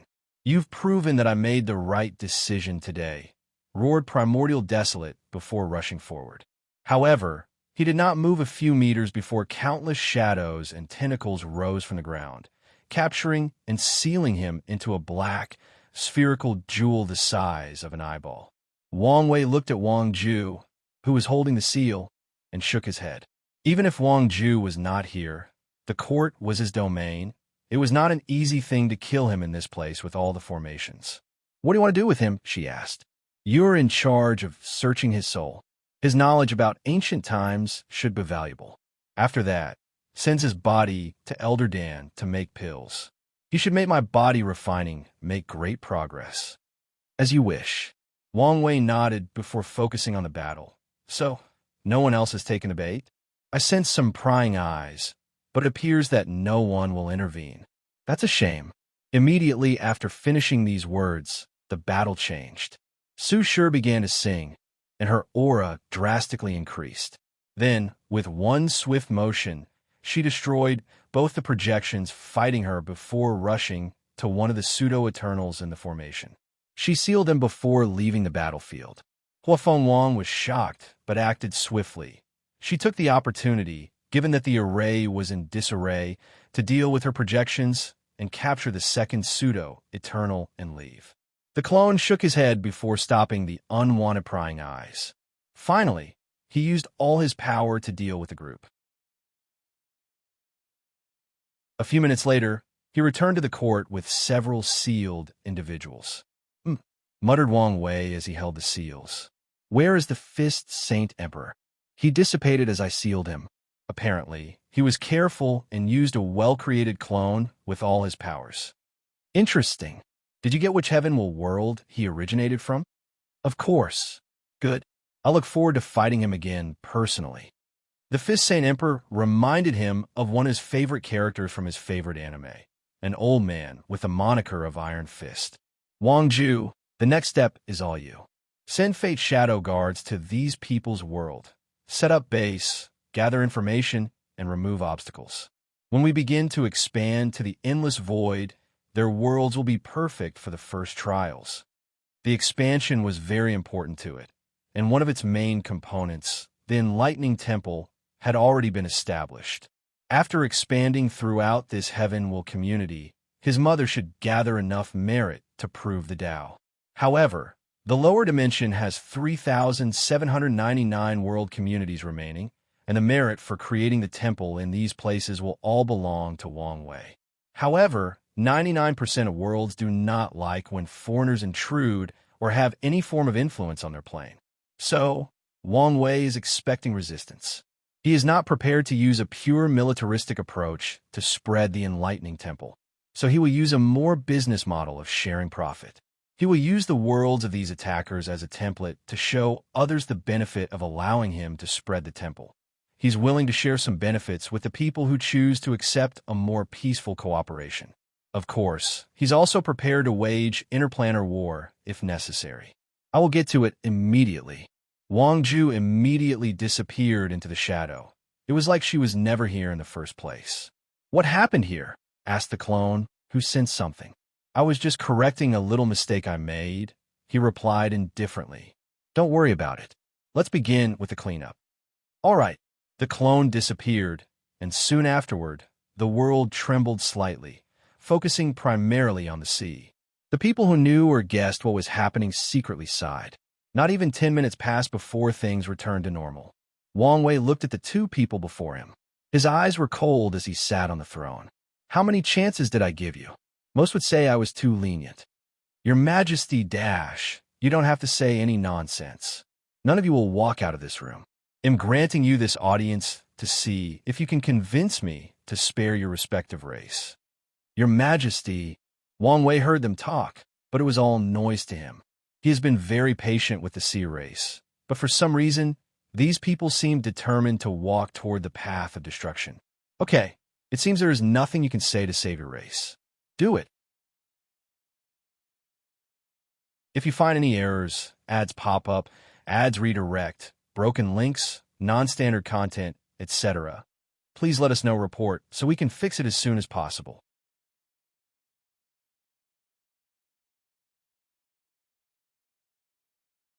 Chapter 1019 Message. The clone waved his hand to manifest a cauldron composed of flame that swallowed these two immortal sovereigns.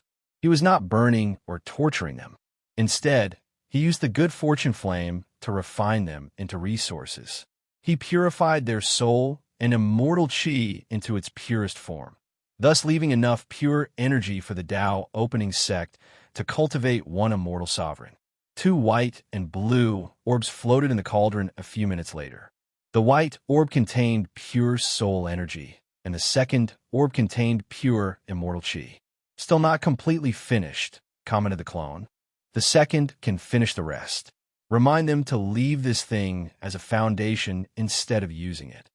It was unwise for the Tao opening sect to have another eternal powerhouse in the current situation, so these two things will be left for an emergency. The clone waved his hand, and the orbs disappeared. Then he asked, "What are you going to do?" "I meant what I said," replied Wang Wei. "What? Are you feeling empathy?" The reason he teased the clone was that the latter was slightly different from him personality-wise. He had to do so to prevent his injury, which was the result of damage to his existence, affecting the clone. "I just want to ensure we use them in the best way possible." Wang Wei did not immediately explain and looked in the distance. "The people of the world consider me a sage because of how I deal with things. I flaunt my power, but do not use it unless necessary.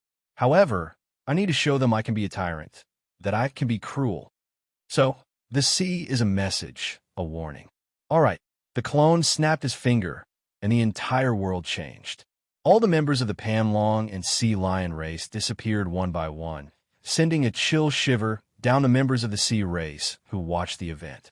The immortals and insurgents of those two races were the last to disappear, so they tried to prevent their fate.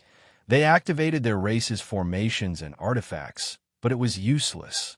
Their fate was annihilated by a higher power, which rendered their attempt absolutely futile. As such, the two most powerful races from the sea disappeared from the world, becoming history. The worst part is the foundation/resources of these two emperor lineages also disappeared with them, and people could guess where they went. The sea race was not the only group of people affected by that snap. All the devil cultivators who were used as pawns to spread the news also disappeared. However, Wang Wei did not annihilate any factions. The devil cultivators were already drastically weakened, so kicking a sick beast was unnecessary. A collective, silent, and invisible sigh echoed worldwide as people watched what happened to the Panlong and Sea Lion race. They understood the message behind this cruel massacre. They understand the easygoing heavenly emperor who prefers to use diplomatic means for solutions can be cruel when needed. They understood the honor, glory, and praise that comes with the title of sage or wise ruler could not bind the heavenly emperor morally. Of course, the people who truly knew Wang Wei had long understood this idea was only the wish of certain people. How could morality bind a man who pursues absolute freedom? "It's done," said the clone, and Wang Wei nodded. "Let's go wait for our visitors outside." As he walked outside, he saw the incense of the court had drastically increased. It seems that fear and the desire for protection is the best way to gather incense. As the people felt danger coming from the outside, they prayed to Wang Wei and the other conferred gods more piously. "I hope you're not getting any ideas," said the clone. "I know it's not a cost-effective or lasting business model to use fear to gather incense," he replied nonchalantly. "Well, at least not in my own backyard." He continued walking as he visited some sites in the court. Every time he looked at the design, he praised his creativity and vision. He did not wait long as his first visitor arrived. "Your Majesty, please leave a way out for the sea race."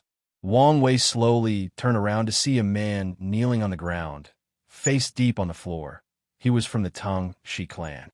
Am not bloodthirsty, hence why I only targeted the 2 people involved in this matter, said Wang Wei calmly. However, this representative did not get up. Please give us a chance. I believe in balance, so I did not remove your god positions, continued Wang Wei. However, you should understand the danger of not having an eternal powerhouse while possessing all these resources. I understand. Good.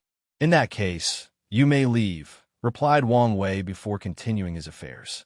The representative stood up and bowed politely before disappearing. After returning, he immediately gathered a meeting of the highest order in the sea race. For this meeting, they had one purpose: cultivate an immortal sovereign as soon as possible and at all costs. Star Beast World. Tong Ruobing was in seclusion before receiving a talisman. She frowned, but knew her people would not contact her unless there were a great emergency. She used her divine sense to read it. Damn it. She cursed before immediately activating a talisman that teleported her to the Myriad Emperor world. She appeared in the City Lord room, where most of the Sex Immortals, Insurgents, and Great Elders were already waiting. Tong Ruobing released a terrifying aura that made everyone kneel on the ground. Are you people stupid? Her roar shook the heavens. Luckily, the room was sealed to prevent anything from leaving, including sound. City Lord, we apologize. It was already too late when we realized what had happened. Tong Ruobing clutched her hand so tight that it began to bleed. She could not help but lose control of her emotions after the stupid things these people had done. Even worse, her clone did not notice in time and stopped it. It's my fault. I should have left a better clone, she thought after calming down. She focused so much on the Star Beast world that she neglected her home. Who was responsible? The room was quiet after she asked the question. Luckily, someone saw Tong Ruobing was about to throw another tantrum and reveal the truth. 5 individuals were summoned, and Tong Ruobing looked at them without hiding her hatred and disdain. Even my own lineage, she commented, not hiding the sneer and disappointment in her voice. The talisman ancestor did not like clans, so he discouraged future emperors from leaving their families. Instead, the city was composed of lineages, unique schools of thought, or talisman-making methods. Of the 5 culprits, the weakest was an immortal sovereign, and the most powerful one was a first-class insurgent. Albeit not the top of first class, but first class nonetheless. Tong Ruobing looked at these people before waving her hand. A white light flashed, and these 5 people's souls and bodies dissipated, leaving only 5 heads suspended in the air. I will clean up this mess, she said coldly before disappearing. Heavenly Court. Wang Wei was fishing. The small fishing pond near the garden has become his favorite spot. I've been expecting you, he said without stopping his action. I apologize for what happened. I did not know, said Tong Ruobing as she bowed 90 degrees, showing her sincerity. I'm aware, hence why I left you to deal with it. This is my explanation. Wang Wei still did not move and used his divine sense to see behind him. Tong Ruobing presented him with 5 heads and a small amount of golden merit. Decisive as always. However, this is not enough. Tong Ruobing gritted her teeth. She was poor and could only use such a thing as a gift because she had recreated the talisman weapon in the Star Beast world. However, she had already absorbed the majority for her retreat, so she did not have much left.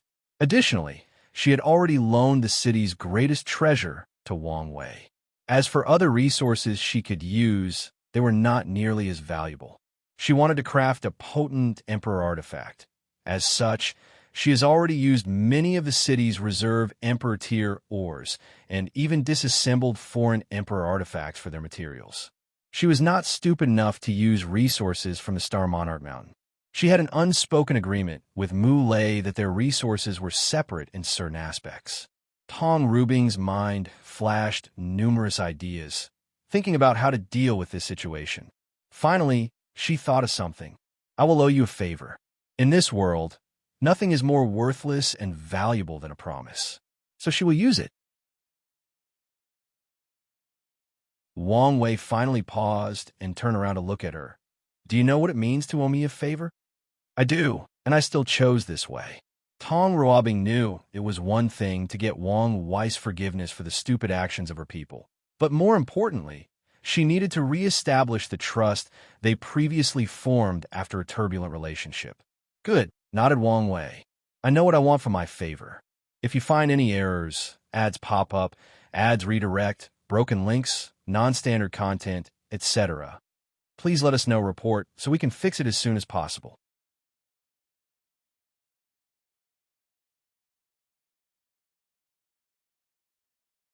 Chapter 10:20 Null Era Secrets. Have you heard of the Abyss Gap? Tong Ruobing immediately frowned. No, a little.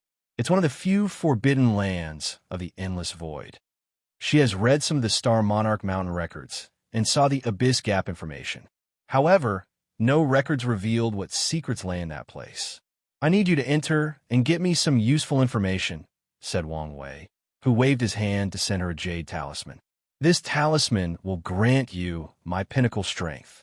Use it before entering and get me some valuable information about that gap. Tong Ruobing looked at the talisman. Can I have some time to prepare? Of course, but don't take too long. Tong Ruobing bowed before disappearing. She had a lot of work to do. First, she needed to cultivate a decent clone to prevent the same mistake from happening. This process took over a year, and once she finished, she returned to the Star Beast world. What happened? Asked Mu Lei, who sensed her early departure and sent a projection to check on her. Tong Ruobing sighed before telling him everything. Why are you being so stupid now of all time? Grunted Mu Lei. Offer him high-level positions in our court. Why take such risk? No, I absolutely will now allow his tentacles to spread to this world, rebuked Tong Ruobing, making Mu Lei sigh. My retreat is almost over. Wait for me, and I'll replace you. No need. Since this is my mess, I'll clean it up. Tong Ruobing refused without hesitation. She did not want to put him in this kind of danger. Plus, things are not so bad. Not so bad. Do you know how dangerous the Abyss Gap is? Thousands of emperors from all classes have sealed this thing, but the aura released from it has always managed to corrode the seal. Heaven knows what horror would exit that thing if not resealing it every generation. Tong Ruobing was silent as she looked at the talisman in her hand. This is indeed a catastrophe, but it's also an opportunity. Anything related to Wang Wei is both danger and an opportunity. She has long known this, hence why she never kept her distance away from him, knowing how scary he was. With this talisman and some preparation, the worst thing that can happen is entering limbo. Mu Lei's projection looked her in the eyes and knew he could not change her decision. Those eyes were when she would be stubborn. So, he sighed deeply before saying, I will prepare for your possible revival. Tong Ruobing did not immediately enter the Abyss Gap, but searched for as much information as possible regarding it from the Commerce Hub. Finally, she activated the talisman and entered. Myriad Emperor World, Heavenly Court. Wang Wei opened his eyes as he felt the talisman's disappearance. His eyes twinkled as he waited with anticipation. When he was about to return to his retreat, he received news from Wang Ju. A moment later, she appeared in the room. Finished. Yes, she replied before handing Primordial Desolate's memories, and Wang Wei viewed them. Primordial Desolate was a talented and unique primordial god for a few reasons. During the war, the innate demon gods realized they needed to change, adapt, and evolve to have an ounce of chance to win or survive this war. They knew their old and consecutive ways were not enough. This idea resulted in the project to create the demon race, a subservient acquired race that could acquire the heaven-willing worlds that abandoned their kind. Another creation of that mindset was Project Evolution. The innate demon gods knew their strict hierarchical society and civilization were burdens in this war, especially when compared to humans' large population and ability for unlimited growth. So, they researched ways to purify and evolve their bloodline. The success of that project allowed an innate demon godborn with the potential of a one-star pre-march to break that limitation on their bloodline and ascend to higher levels of power. Primordial Desolate was born with only 2-star potential but broke his limits and achieved 6-star. However, this was not what made him special or unique. It's because he was the first limit-breaking creature that rose through the rank and acquired the name, title, or position of Primordial. According to the Primordial God Society, only their ancestors, the first gods born in the world, could use the word primordial in their name. Later, the laws changed to include anyone with 6-star power, which was also a privilege to a few individuals born early in the primordial era. During the war, despite changing the rules and allowing anyone who achieved 6-star powers to get that title, discrimination and political restraint prevented many people from acquiring the title. For example, Primordial Desolate was not the first limit breaker individual to reach 6-star, but he was the first person to get the primordial name. From Primordial Desolate's memory, Wang Wei had a deeper insight into the innate demon god society and the brutality of the war. He also learned a few new secrets and confirmed things he had already suspected. The innate acquired war was not only something that happened in the lower dimension, but a massive war that started in the Eternal Ascension world. Both sides in the lower dimension would receive aid or support from the upper dimension. Furthermore, Wang Wei knew why most great emperors in immortal powerhouses did not ascend, and it was not mainly because the environment supported their cultivation. The main reason was the war was even harsher in the upper dimension, and no one wanted to ascend and become cannon fodder. They knew in such a massive war, they would be nothing but slightly larger cannon fodder. Luckily for them, the war in the lower dimension was vital to the one upward. So, they received support in the form of resources, and once the 12 acquired Supreme used the powerful formation to deal the most significant blow to the opposite side, they won the war and blessed the upper dimension side with chi luck and destiny, which in turn helped them also achieve victory later down the line. Of course, the upper dimension innate lives would not easily accept such a defeat. So, they organized a retreat for the remaining survivors while leaving some people to remain and find a way to recondense the luck of the innate demon gods. Primordial Desolate was not the only one. He was not even the only one from the Myriad Emperor world, but he was the only one remaining in this plane. Once their people left, the upper dimension retaliated. They attacked the history of the lower dimension, removing 99% of all records, thus forcing all cultivation civilizations to die out and have to start over. They also forced the surviving emperors to ascend, not giving them a chance to rebuild. As such, only a few worlds were lucky enough to retain some information from before the Null era. Wang Wei opened his eyes and exhaled. These memories were valuable as he learned a few secrets. He also understood why it was always fuzzy when navigating the River of Time and seeing what had happened during the Null era. I also understand why not many great emperors from that era are still alive, he thought. After fighting and surviving that war, they were forced to ascend and participate in an even more terrible one. He knew how lucky someone must be to survive a war full of paragons, Tao rulers, immortal kings, and heavenly primarchs. And if the war was indeed about acquired life against innate, fiend gods may have participated. After this experience, Wang Wei finally believed his ancestors, the heaven-opening emperor, words that he was not as bad as history portrayed him. And that's because the latter should have been a paragon by the time Qiyuan ascended. Qiyuan would never have had a chance if a paragon was after him, especially since he had no foundation in the upper dimension. "You did a good job," said Wang Wei to Wang Ju. "As long as I can help you." Wang Wei nodded. "Is there anything else? I want to know your intentions with the Commerce Hub. Are you asking why I did not immediately attack them?" "Yes. It's not like you," nodded Wang Ju. "Your words explained why I'm not doing it," replied Wang Wei.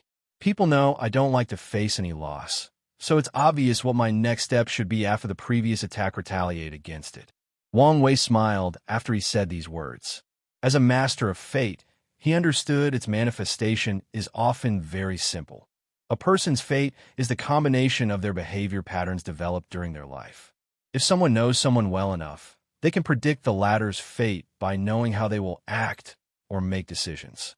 Are you worried they will be prepared for an attack?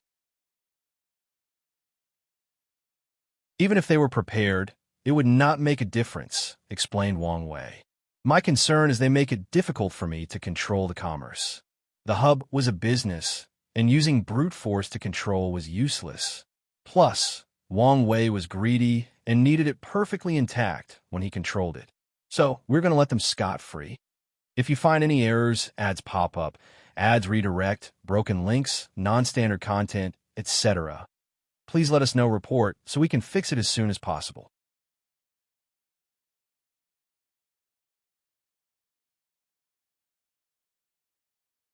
Chapter 10:21 Demon Catastrophe. Of course not, replied Wang Wei. I plan to cook them slowly. First, Sword One will use this event to accuse these people of interfering in otherworld affairs. They have, of course, refuted that claim. However, with her insistence and fear of my power, they have relented some power to us to calm down the situation. Now all I have to do is to slowly infiltrate their ranks and learn as much as possible while pretending I no longer hold a grudge. When they believe I have let things go, that's when I will strike and take control of everything in one fell swoop.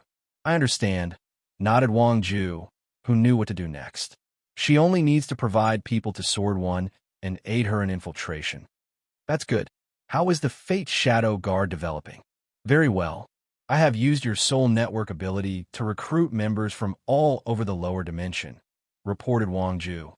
It was easy to find talented individuals who were not detected by other factions or desperate people who would sell their souls for one reason or another. With such a large and easily recruited talent pool, I have expanded our spread to more than 300 Heaven-Will communities. Oh, that's impressive. Did you have any trouble when infiltrating the Heaven-Will worlds?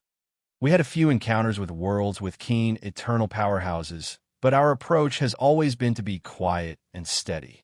So, no real trouble so far. That's good news. What happened to my chat group? After granting Wang Ju his soul network talent, he also ordered her to take control of the group. I recruited the assassin into the guard. The Mad King and wannabe god wanted independence and freedom, so I let them go after they paid their debt. The rest chose to become members of the Grey Hall. The Grey Hall is one of the Dao opening sect's best businesses in the Commerce Hub, focusing on hiring mercenaries and selling information. With the Soul Network and the Fate Shadow Guard, the Hall has quickly become one of the best in that field. If not for the secret restraint of other members of the Hub and its early age and lack of prestige, it would have dominated the field of information selling. With these two's personalities and ambitions, it made sense they chose that path, nodded Wang Wei. He did not know whether his path would meet again with these people, but he doubted it. However, with the scripture he created for them, they might be very successful in cultivating if they play their cards correctly. One of them might even prove the Dao. You can attend to your work now, said Wang Wei, and Wang Ju bowed before leaving. Another 10 years passed, and nothing major had changed in the world. Arts and crafts were still rapidly developing in the mortal and cultivation worlds. However, no one has yet replicated Su Shi's success. Wang Wei had to wake up because the clone told him 2 of the major events he was waiting for were about to happen. Once he woke up, he checked his work. Nothing major had changed except for the sect telling him some of the pills he wanted refined from the material gathered in the Dao burial ground were about to finish. So, he was happy about that. The dream world was proceeding smoothly, and his friends and family were either retreating or traveling the world to temper their minds. Without anything to do, he waited. Myriad Emperor World Community, an unknown great thousand world. 2 demons waited before a formation for someone.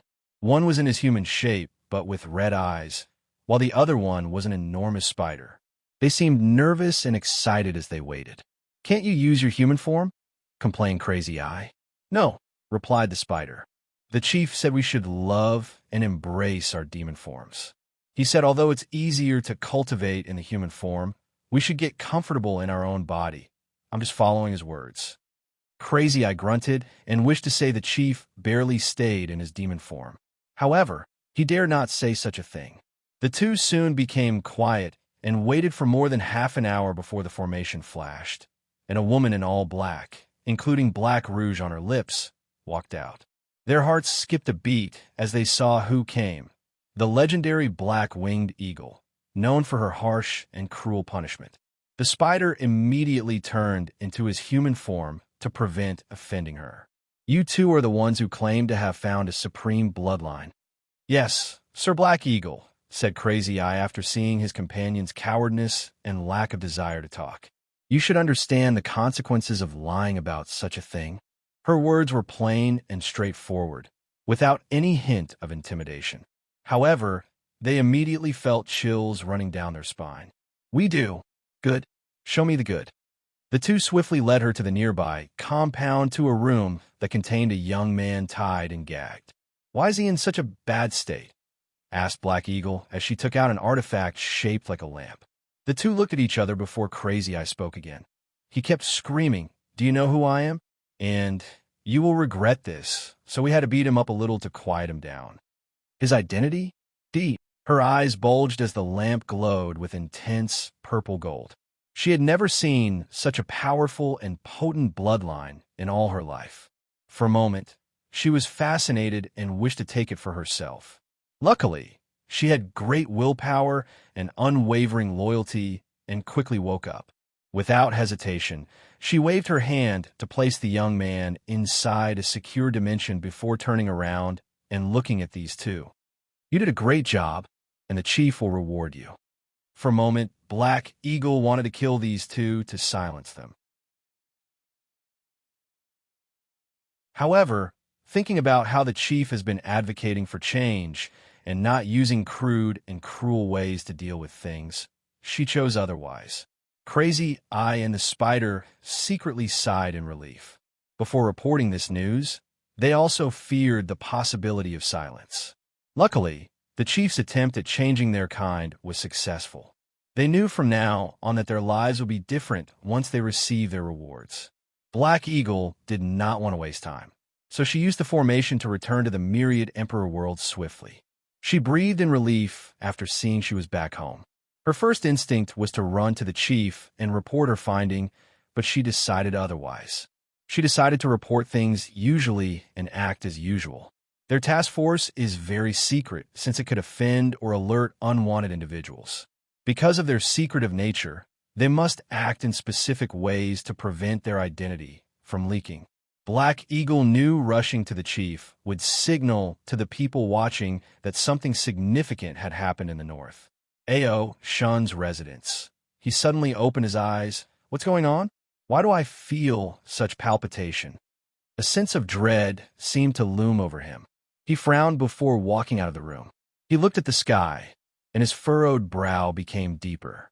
Visible only to his eyes was the demon race's Chi Luck Dragon, which he quickly spotted a profound black spot. A sign of catastrophe? What's going on? He immediately used one of his bloodlines to divine some information. Luckily for him, he soon found the source. Black Eagle. Ao Shun did not hesitate to summon her secretly. He went the extra mile to hide from any prying eyes. Tell me what happened. Chief, did you also sense that bloodline? What do you mean? Black Eagle was puzzled, but did not hesitate to reveal the captured young man and explain what happened. The moment Ao Shun looked at the young man, he had an ugly expression. The origin of this chapter's debut can be traced to Inzra V3LB1N. Chief, is there something wrong? That's a direct descendant of the Wong clan. The color immediately drained from Black Eagle's face. She wanted to deny it, but realized why this young man's bloodline was so powerful and noble. She immediately knelt on the ground and said, Chief, I swear I did not know. Ao Shun was doing everything possible to control his emotions. He was very careful in selecting people for his bloodline hunting task force. He placed Black Eagle in such a high position because of her meticulous and fair personality. Yet this still happens. Chief, you can offer my head to placate the Heavenly Emperor's fury. No need. Chief, this is no time for compassion. If my death can save the demon race, do not hesitate. She was only a quasi-emperor, so her death would not affect the race too much. Are you the chief? Or am I? Rebutted Ao Shun sternly. You can leave, and I will deal with the situation myself.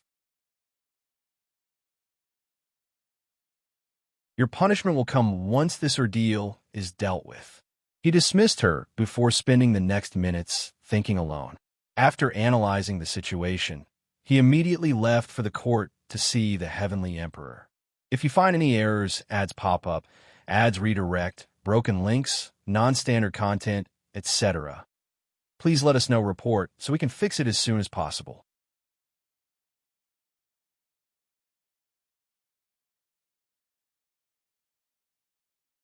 Chapter 1022 Two Major Events. Wang Wei walked into the throne room where Ao Shun was waiting. His face was still pale but better than the last time they saw each other. Wang Wei slowly sat down. What happened to make you in such a hurry? My people did something egregious, and I wanted to apologize, replied Ao Shun before cupping his hand and bowing deeply. Wang Wei looked in the distance and uttered, I see. Where's the kid? Ao Shun waved his hand, and the captured Wang clan members appeared in the middle of the room. The young man looked at Ao Shun with eyes that wished to spew fire before bowing to Wang Wei. Patriarch. What's your name? The little one is Wang Shurong. Shurong? Scholar of Honor? That's an excellent name. Thank you, Patriarch, for the compliment, replied Wang Shurong, trying to control his emotions. Every Wang clan member knew of the legendary tale and accomplishments of the Patriarch. There is even debate on who is a better Patriarch, an Emperor the Ancestor, Qiyuan, or the current Heavenly Emperor. To Shurong, there is no debate that the Heavenly Emperor is better. However, people in the clan are so used to blindly worshipping the Ancestor that this pointless conversation keeps going on. He knew how many bragging rights he would have after returning to the clan and telling these people he met the Patriarch, and the latter praised his name. How was your injury? Asked Wang Wei. Nothing serious. The scratches on his body had already healed, so there were no injuries, but he could not readily admit that. Why didn't you use the clan's name to save yourself? The Wang clan has started to send their members to different worlds as a form of training and tempering. These people won't receive a Tao protector and must rely on them. However, they're thought to use the clan's name and power in case of emergency. The only negative effect of doing so is receiving a lower evaluation unless the situation is truly unavoidable. I wanted to, but these demons did not give me an opportunity, he replied with gritted teeth. Luckily, you're all right, nodded Wang Wei before glancing at Ao Shun. You only need to compensate the kid, and the situation will be resolved. The proud dragon's heart skipped a beat as he would not believe these words. He had analyzed how the Tao opening sect operated and knew they would not care if their clan member was killed or even captured by another genius.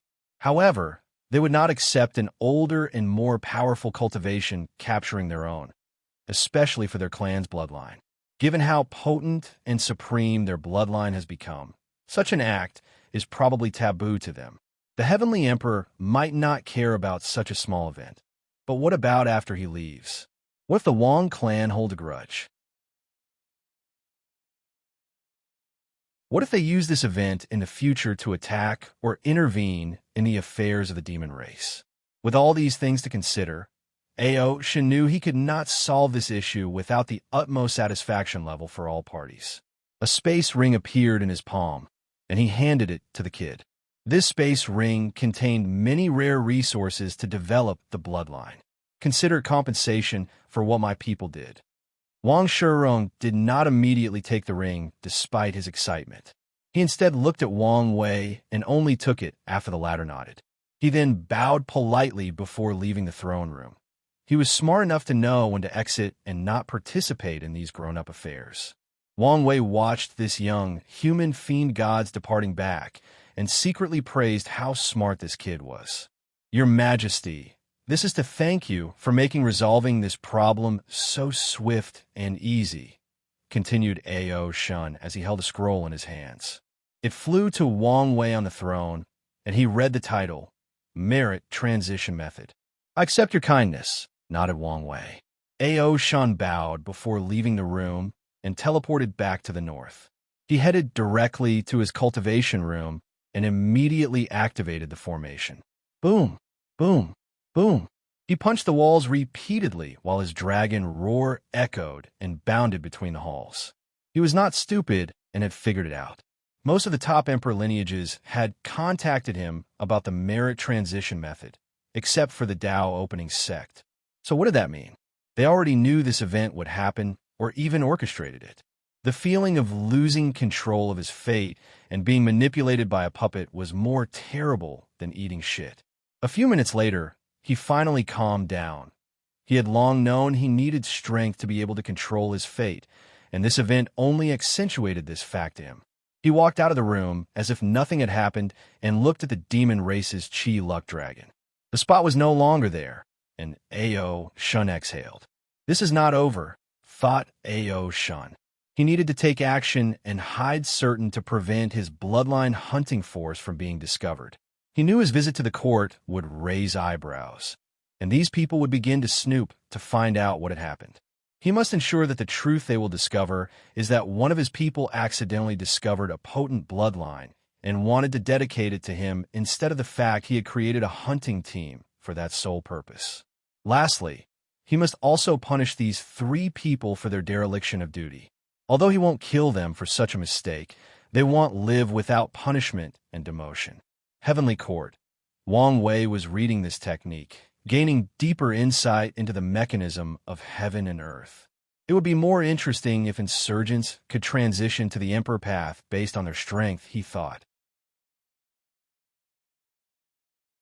However, he knew such a thing was impossible because, in the classification of heavenly Tao, only the heaven and primordial path are on par with the Emperor path. It may not be completely impossible.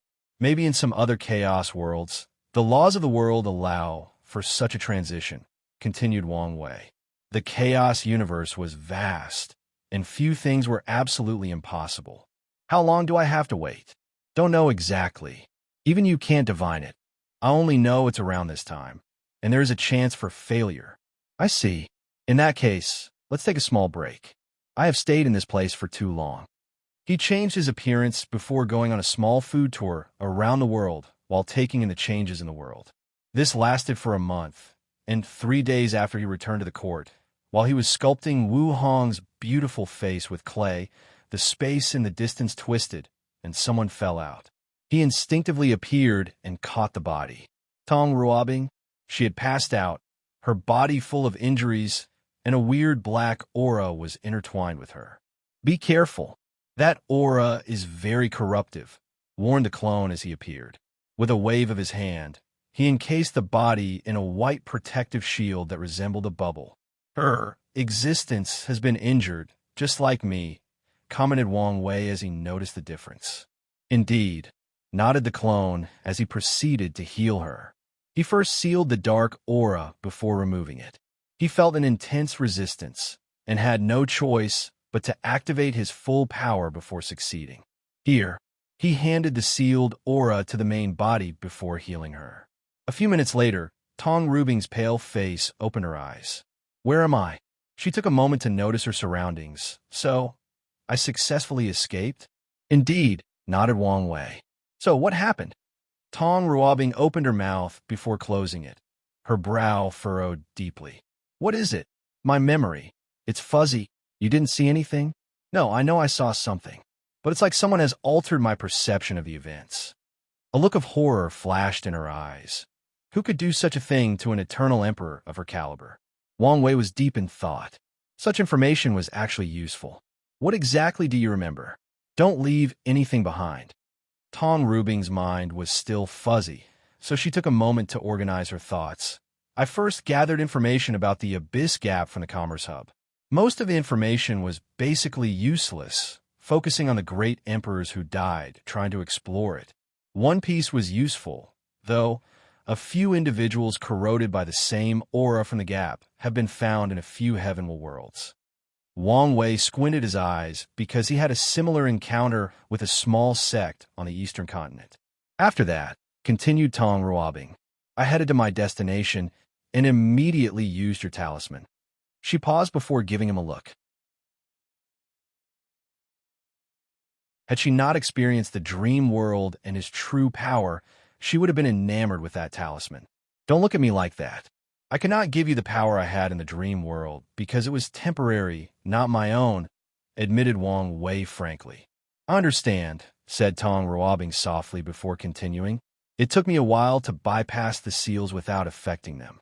But immediately afterward, if you find any errors, ads pop up, ads redirect, broken links, non-standard content, etc., please let us know report so we can fix it as soon as possible.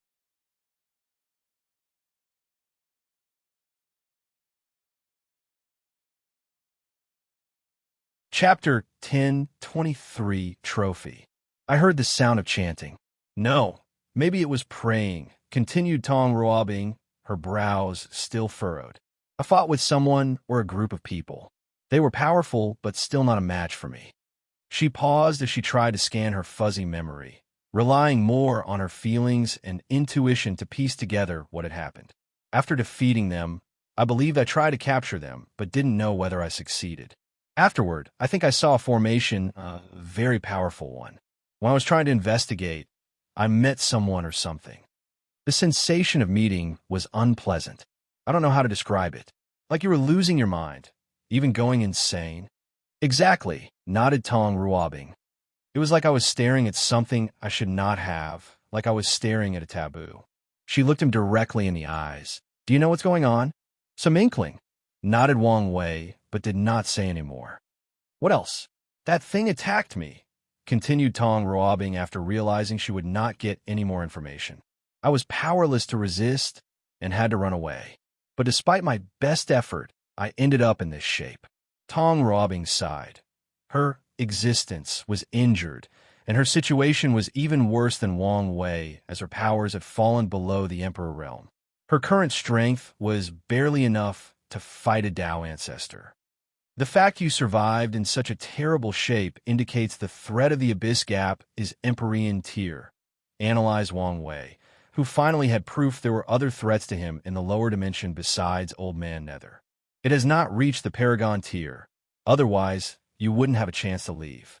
Plus, true Heavenly Dao will not tolerate any Paragons from existing in the lower dimension. With this news, he was satisfied with Tong Ruobing's efforts. He is yet to decide whether he will only place a seal or utterly deal with the problem. But once he makes a decision, he will be more prepared to deal with the problem of the Abyss Gap. So are we good? Asked Tong Ruobing. Yes, nodded Wang Wei before raising his hand to summon a black and white seed. This is a unique yin-yang seed. Use it as a medium for dual cultivation with Mulei, and it will accelerate the rate at which your injury is healed. Such a thing exists? Tong Ruobing knew existence injuries could not be cured easily. They usually require things like merit, world source, or a massive amount of chi luck to heal. And even then, the process is extremely slow. I don't need to lie to you. This seed was the result of studying Madman Chu's inheritance. It's also why his injuries are healing so rapidly. Thank you, nodded Tong Ruobing as she carefully placed the seed away. Without hesitation, she activated a talisman that made her disappear with a swoosh. You should know Dash. It's fine, said Wang Wei, looking in the distance. He finished his clay sculpture before preserving it. Then, he returned to his retreat. Beast Star World. Tong Ruobing's pale and weak body appeared in a cultivation room, immediately grunting in pain. The teleportation process that was only slightly bumpy aggravated the situation of her body, albeit only the superfluous injuries. That's how weak she was. She had never felt this way before since she started cultivating. Even when she was severely wounded, the situation was different. Her current state was like she was suffering from a chronic illness and had been battling it for decades. Swish! Mulei appeared in the room. The origin of this chapter's debut can be traced to N0V3LB1N. Are you all right? He held her because he had a feeling she was on the verge of passing out. Since he knew her, Mulei had never seen her so weak and feeble. He led her to the cultivation cushion to rest. I'm fine. You should have listened to me. As Dao companions, isn't it normal to share woes and tribulations? Mulei felt the situation would not have been so terrible if he had gone instead. After all, He is a body refiner and more capable of surviving dangerous situations. At the very least, they should have gone together. No, I'm glad I was stubborn. If you went, you might not return. Her husband might have had more vitality, but he did not have all the versatile means. So, if he went, even with Wang Wei's power, he might not have returned. Tong Ruobing did not remember exactly how she escaped that attack, but she knew her Dao was instrumental in the process. Mu Lei sighed. Was it worth it? It was. How was it worth it? He barked, raising his voice slightly.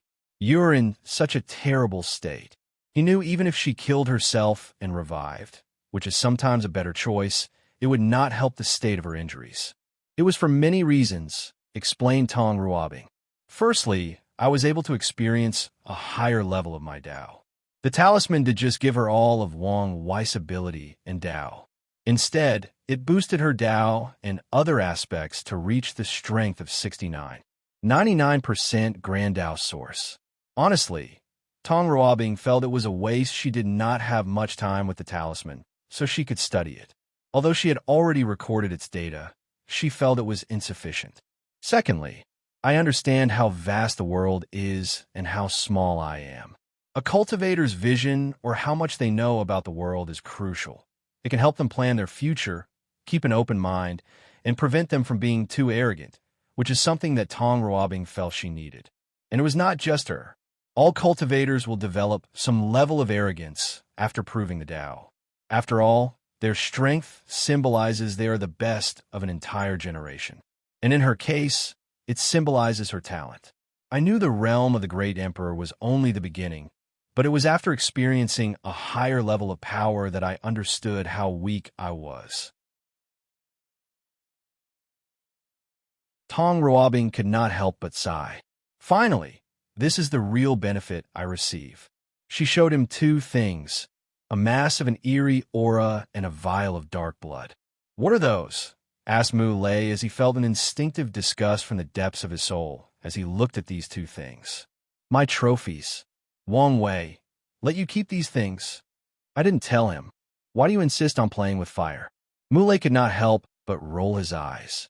Do you think he doesn't know? Since he didn't mention it, then he agreed they were my trophy.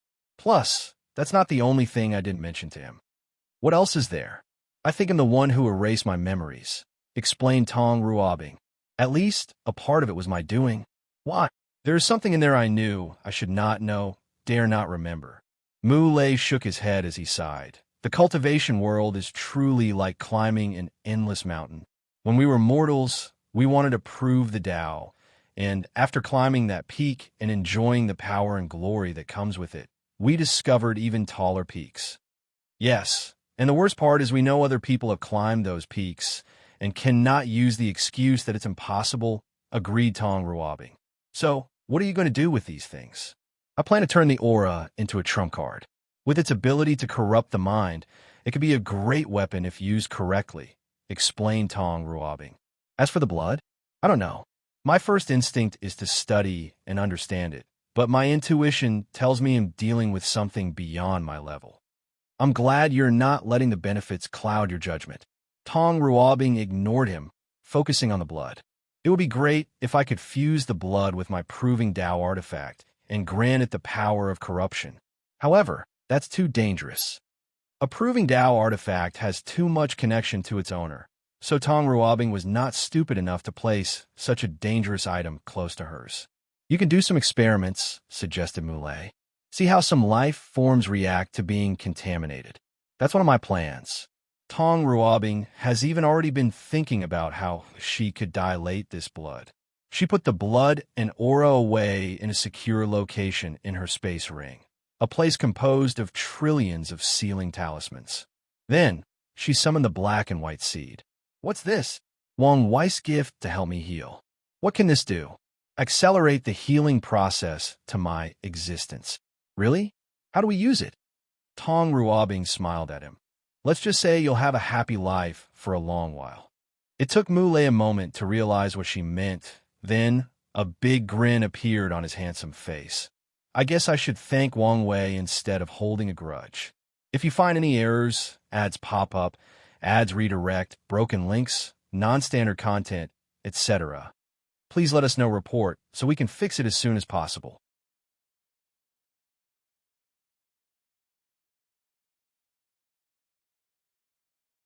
Chapter 1024, checking 1,000 winters and summers flashed by, and the myriad Emperor world entered a rapid but quiet development period. Meanwhile, Wang Wei finally opened his eyes from his cultivation room. He exhaled before clenching his hands, feeling the power coursing through his veins. "Your injuries are almost healed," commented the clone. "You probably don't need me anymore." "Not necessarily," replied Wang Wei as he had almost returned to his peak. His current strength was the same as the clone. Normally, he could display 50% Grand Dao Source, and in an emergency, he could use his full power. Wang Wei tried one last time to activate all his stack boosts. However, like before, he felt his body crumbling once his power exceeded 50%. "This last bit of injury is like a bone stuck in my throat, refusing to budge," he groaned. In the past 1,000 years, which was astronomically longer for him due to time formation, he did not only focus on healing. He learned more about Madman Chu's inheritance, increased his profession Daos, and raised his body refining realm to 90 infant fiend gods realm. His body was currently even more resistant to all kinds of attacks, including conceptual ones, and he could fight an emperor with 30% Grand Dao Source relying solely on his body. Wang Wei was very happy with his progress despite using all the great emperors with body refining cultivation from the Dao burial ground. Primordial Desolate was still not refined, meaning he still had room to improve after using the latter and might even enter the next stage of the true power Dao realm Dragon Phoenix realm. Existence injuries are like incurable and chronic illnesses for immortal cultivators.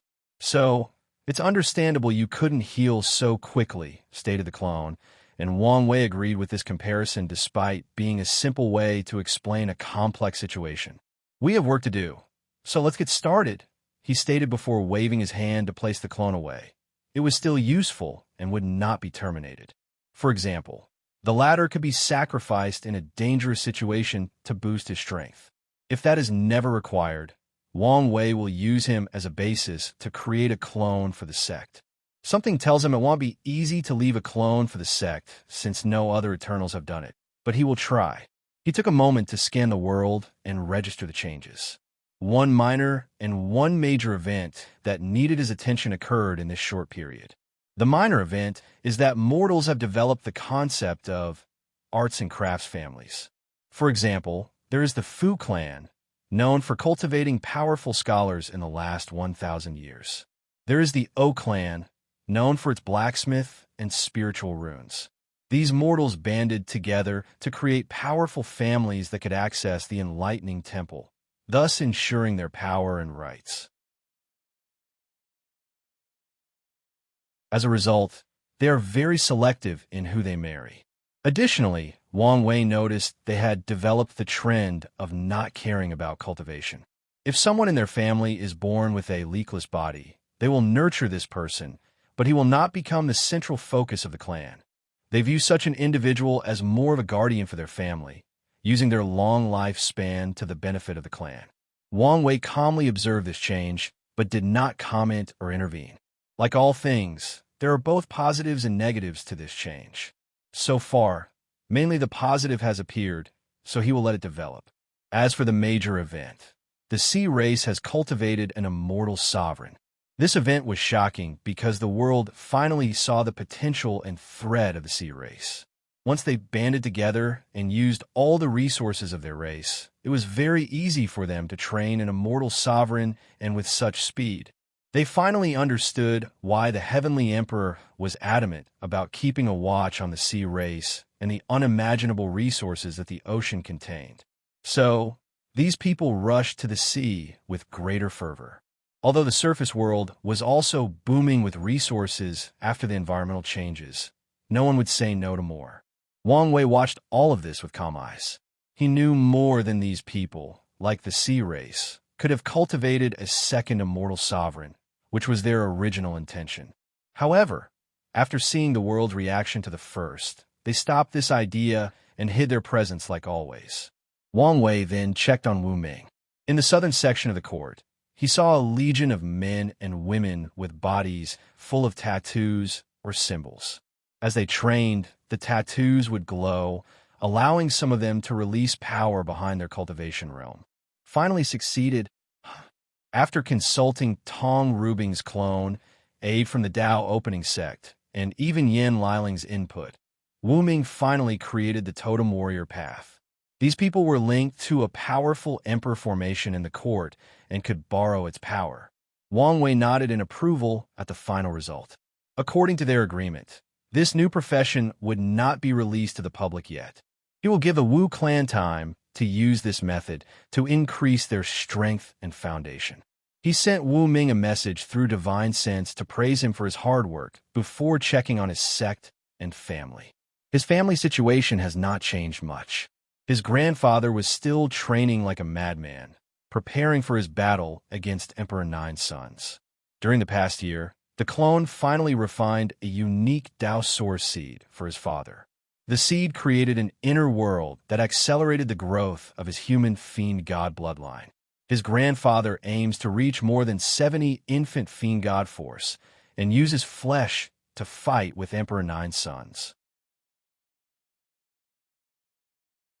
His father was still enjoying himself in the swordsmanship world, only sending a projection once in a while to see his mother.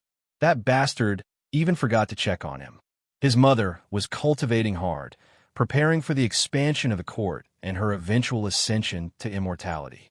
Yin Liling was still helping the sect to create a more universal immortal rune applicable to all professions. However, Li Jun had exited his retreat and was spending time with his pregnant concubine and unborn child. The smile on his face showed he was both excited and worried about the upcoming challenge of fatherhood. Wang Wei felt a little bad because Yin Liling and Li Jun cannot yet prove the Dao since they need to first gather Qi luck and destiny from the Dream World list competition, which is still far away. However, he is already prepared as he sealed and took away the 9 demon god world, ready to refine and sacrifice them to heavenly Dao for more heaven will. Wang Wei's gaze shifted to Tai Gang. The latter was also a Dao ancestor and insurgent of first class, as the clone refined a unique grand Dao Source seed for him. His inner world contained a specially crafted river of fate, and he could use its strings in accordance with his vibration grand Dao Source. Using Wang Wei's quantum string theory, he was a force to reckon with. Unfortunately for him, the rules of heaven and earth make it difficult to rely only on the inner world to become an eternal tier insurgent. Plus, the sect does not need a new eternal powerhouse, thus limiting his potential. One good news from Tai Gang is his undead legion has become even more fierce and powerful. Wang Wei then checked on Dong Lifan and his master. She spent most of her time training in the dream world and preparing for her eventual invasion of a weak heaven world. As for her master, she was still in the quasi-emperor world. Wang Wei did not plan to turn her into a Dao ancestor until the last moment before he left. He has a feeling his clone project might not work.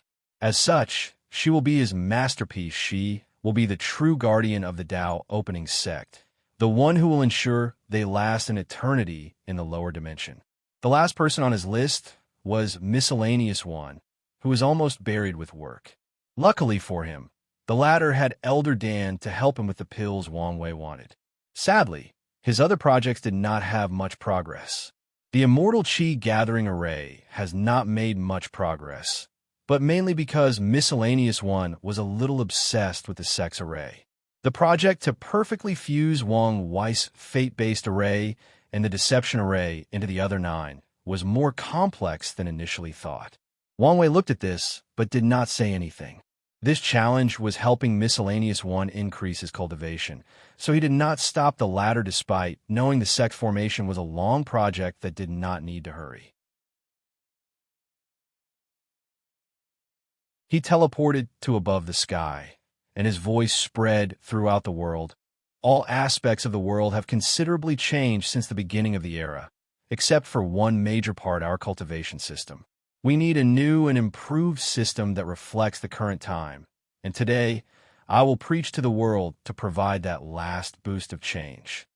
If you find any errors, ads pop up, ads redirect, broken links, non-standard content, etc., please let us know. Report so we can fix it as soon as possible.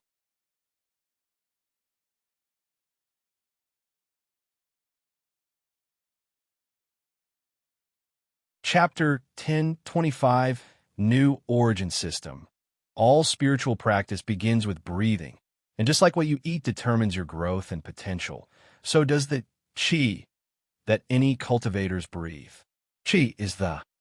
Wang Wei began his explanation of the origin system from the first tier, body tempering.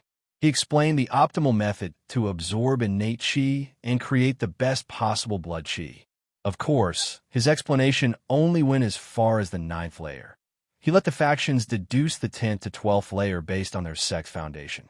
As a result of his preaching, once he finished explaining this realm, the knowledgeable people could tell the new system was between 50% to 5 times better than the former ones. Furthermore, the increase in lifespan was twice that of the previous system. The Divine Sea realm did not change much and acted similarly to the first tier. He explained the best way to condense origin qi. After this transformation, the energy used in this system could be called innate origin qi because of its high quality.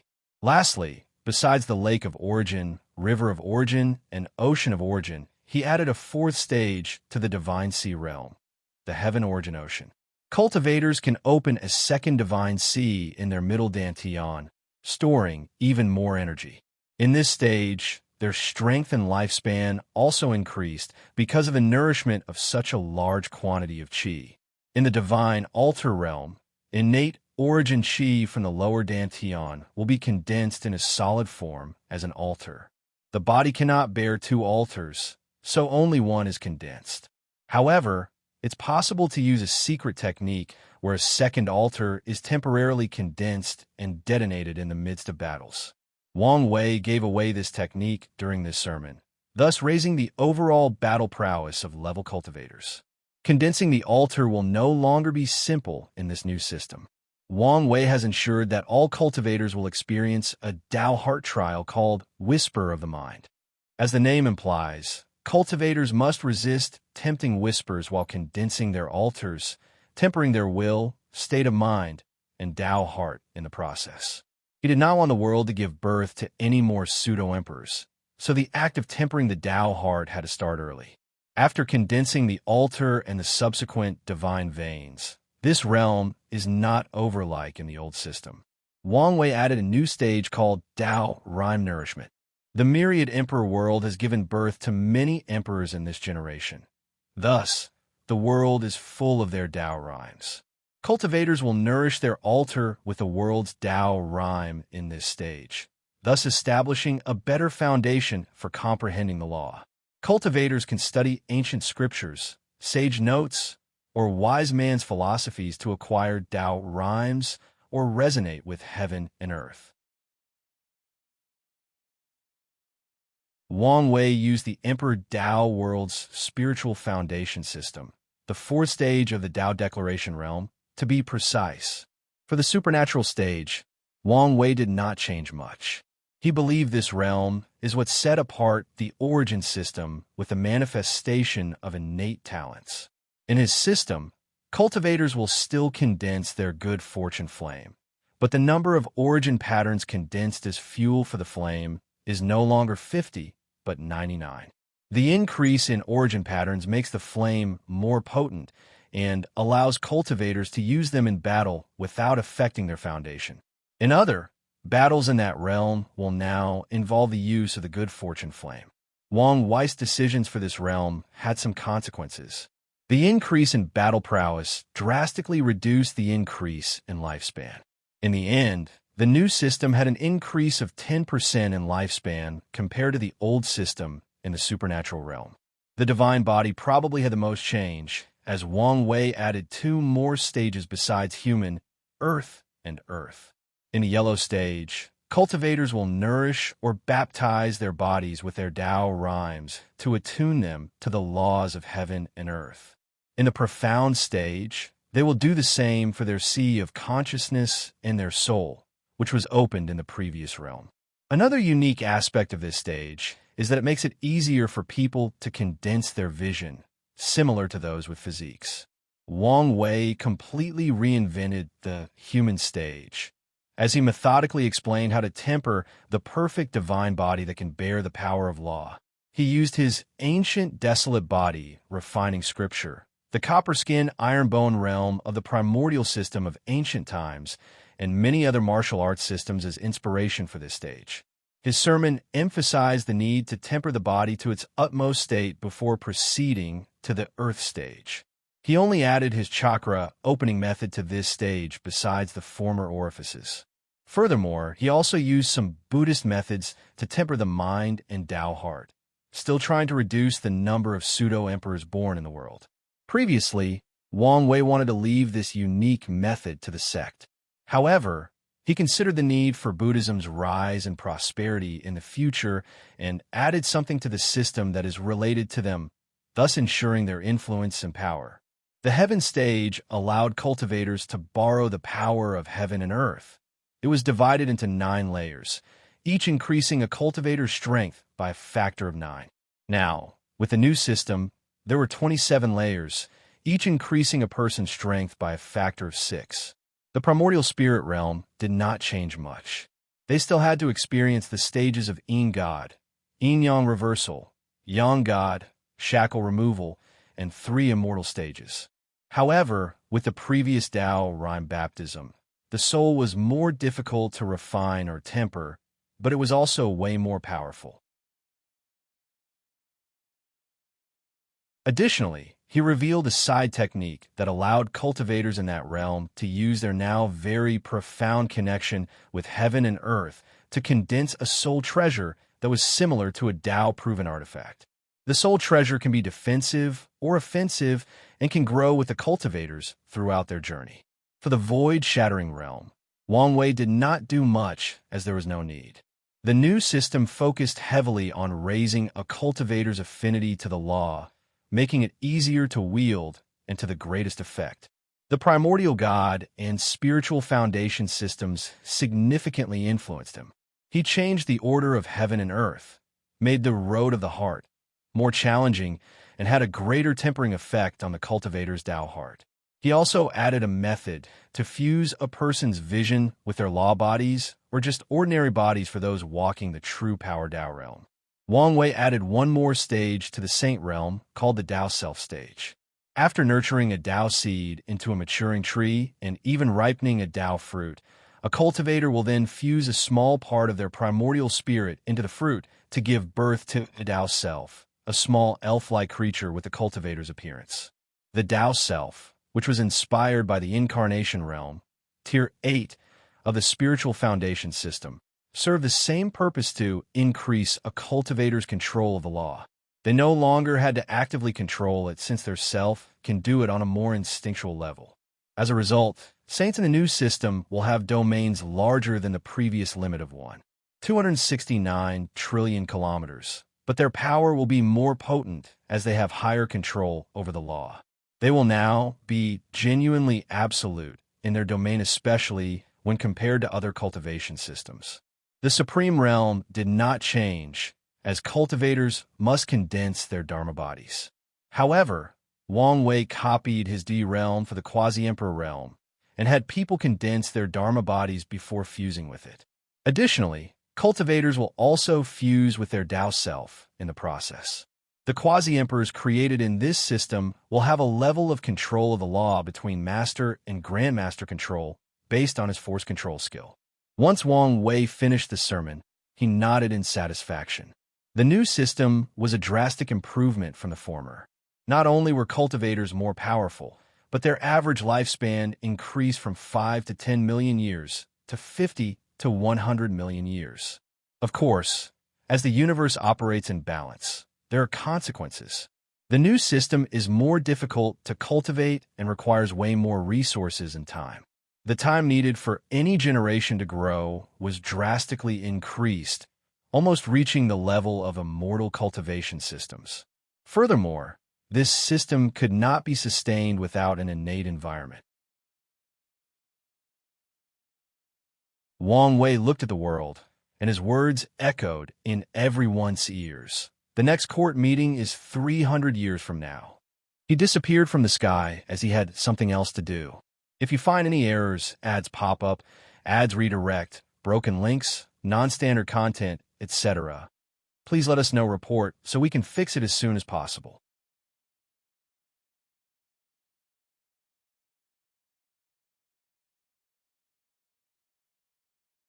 Chapter 1026 Unparalleled. Child Wang Wei appeared in a garden in Li Jun's Slaughter Mountain. He saw the latter embracing Su Ai while occasionally caressing her belly, which only had a slight curve. The atmos here between them was both infectious and nauseous, and Wang Wei felt an overwhelming sense of jealousy. Feelings of the past that he thought he had gotten over rushed into his mind. Wang Wei remembered. He remembered how he felt when he saw Li Jun with all these women, and he was stuck with only one. Now, it was even worse because he had no one to hold while that bastard was preparing for the beautiful journey of fatherhood. It took all the restraint in his body not to beat Li Jun on the spot or curse him for ruining his happiness. He'll remember this, thought Wang Wei before coughing, alerting the loving couple. Your Majesty, stuttered Su Ai. Oh, you're here, said Li Jun as he turned around, still holding her in his arms. Wang Wei confirmed this bastard knew he was there and just wanted to make him jealous by the smirk on the corner of his mouth. He secretly gritted his teeth and rolled his eyes before focusing on Su Ai. You don't need to be nervous and restrained. I'm just an uncle checking on his nephew. Why? Yes. Li Jun held her tightly as a form of reassurance. How are your injuries? Fine. Just the last bit is persistent and needs more time. That's good, replied Li Jun before sighing deeply. What's wrong? In a time like this, I should be by your side to protect you. But no need to beat yourself for this. We will have plenty of opportunities to fight side by side in the future. Will we? Asked Li Jun, looking him directly in the eyes. Wang Wei looked at him and saw all his hopes and worries. There are few people I trust most in this world. So, trust me when I say I will not have anyone else look at my back other than you. And I hope you will feel the same. Of course I do. Then, that's all that matters. The two hugged each other briefly before noticing Su Ai was crying.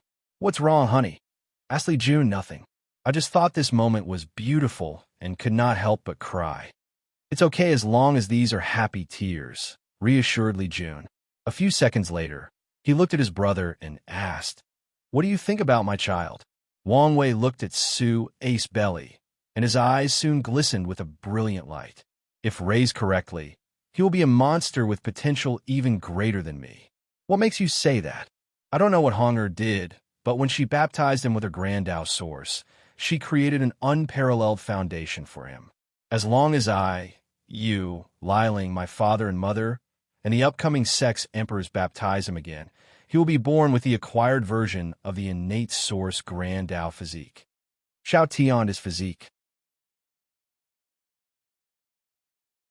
My son will be born with such a physique. Not exactly, corrected Wang Wei. His affinity with the law and the Tao will be so high that his comprehension will be on par with Xiao Tiandi, if not even higher. Li Jun looked at his concubine's belly and did not know what to say. And that's not to mention his human fiend god bloodline, continued Wang Wei. With all these baptisms from eternal level powerhouses, its purity will be unparalleled if he chooses to awaken it. He's probably the only one after me to cultivate an orthodox and proper 10 supremacy foundation. My child will be so talented, muttered Li Jun in shock, and he was not the only one. Su Ai could not stop smiling after hearing this. Her position in the Li clan was not ideal as Li Jun began to focus more heavily on the main, Waifian Liling, making the other concubines suffer to some extent. Luckily, she became pregnant with his first and only child. Now that she knew she was not only carrying a son, but such a talented one, she knew her status in the clan was guaranteed. As soon as the smile appeared on Li Jun's face, it also disappeared. It may not be a good idea to be that talented. He knew that talent and potential did not equate to strength, and it was possible for someone to waste their talent, just like Xiao Tiendi. Then, there are other issues in raising such a talented child. With the expansion of the Heavenly Era, the sect will have no issue regarding resources to raise such a child, but Li Jun worries about the concern of balance. As talented as his son will be, heaven and earth will find ways to balance it by making his cultivation journey more bumpy than others. And if you add the balance mechanism against the sect, the situation might be aggravated. Secondly, for his child to turn that way, he must spend a very long time in the womb, waiting for Kai Song, Ji Ming Yao, and Dong Lifen to prove the Tao. He knew of the sect's future mode of operation that would require skipping many generations of battle, thus further delaying when this child would be born. Thirdly, he has to consider how the birth of such a talented child will affect his relationship with Yan Liling. Li Jun had a headache after thinking about this. Lastly, he was concerned for Su Ai. No ordinary woman or mortal bears the weight of destiny and karma of birthing such a talented individual. Will she be all right? Asked Li Jun. With the sect's protection and a few precautions, she will be, reassured Wang Wei. And you must remember that many things must go correctly for your child to be born with such potential. The future I saw is not set in stone. I understand, nodded Li Jun before walking Su Ai to the room to rest. Then, he began drinking with Wang Wei. What's on your mind? Many things, replied Li Jun. Firstly, how do I raise this child so he won't waste his potential? You can use my method, replied Wang Wei nonchalantly, and Li Jun immediately knew what he meant. Sealed his son's talent and send him to the lower realm and have him start from scratch, fighting for every inch of resources and struggling to ascend to each realm. Li Jun shook his head, feeling sorry for his future nephew. I still want my son to enjoy the benefits of being born in a powerful lineage. However, I can use your idea to temper his Tao heart. With a potent enough illusion formation, his son can live an entirely new life and temper his mind. You're too soft, sneered Wang Wei. He will only have children after becoming a true, transcendent being. And so will Wu Hong. Probably. By then, their children will truly be unparalleled monsters regarding talent. They might even be born as transcendent creatures. But, regardless of whether that's true, his son will experience cultivation, and it will be the harshest. As for his daughter, he will dote on her like the princess she will be. Her torment will have to originate from her mother, not him. Anyway, as I always say, my job is to be the fun uncle. Li Jun rolled his eyes. What should I do for my children with Liling? Wang Wei did not know how to answer him. This child was so special because of whatever Wu Hong's clone did to establish his foundation, not just the baptism of so many powerful eternal emperors. Otherwise, it would be very easy to cultivate such a talented individual in the upper dimension full of so many Eternals, Empyreans, and Paragons. My advice for you is to wait like me until you've achieved transcendence. Li Jun smiled wryly. You think too highly of us. You just think too lowly of yourself, countered Wang Wei. If you don't even dare think you'll have such an achievement, then you're doomed never to have chance. That's true, nodded Li Jun, still thinking about the question. He wanted to ask whether the other Wu Hong knew something, but stopped himself from bringing up this sensitive subject. All right, let's go test your cultivation result, said Wang Wei, and Li Jun's mouth twitched. He knew he was about to pay retribution for his previous actions. As expected, he received a very painful beating during their fight. Luckily, he did receive genuine instructions and help. Wang Wei left satisfied. He set high goals for Li Jun. He wanted him to have great achievement in body refining and be like Di Tian, who cultivated a golden law tree with spots of purple. Li Jun needs to increase his lifespan, and with the combination of the future Buddha self, this objective can be achieved after years in seclusion inside a time formation. After leaving the sect, Wang Wei's next destination was one of the final forbidden lands of this world, the Swallowing Zone. If you find any errors, ads pop up, ads redirect, broken links, non-standard content, etc., please let us know report so we can fix it as soon as possible. You're tuning into the Romance Rendezvous YouTube channel. We're so grateful for your support, And don't forget to subscribe to join us on this incredible journey through captivating stories. Your generosity through donations truly makes a world of difference, as it's the primary source of revenue that allows me to expand and enhance this channel for you. Thank you from the bottom of my heart for being a part of this adventure.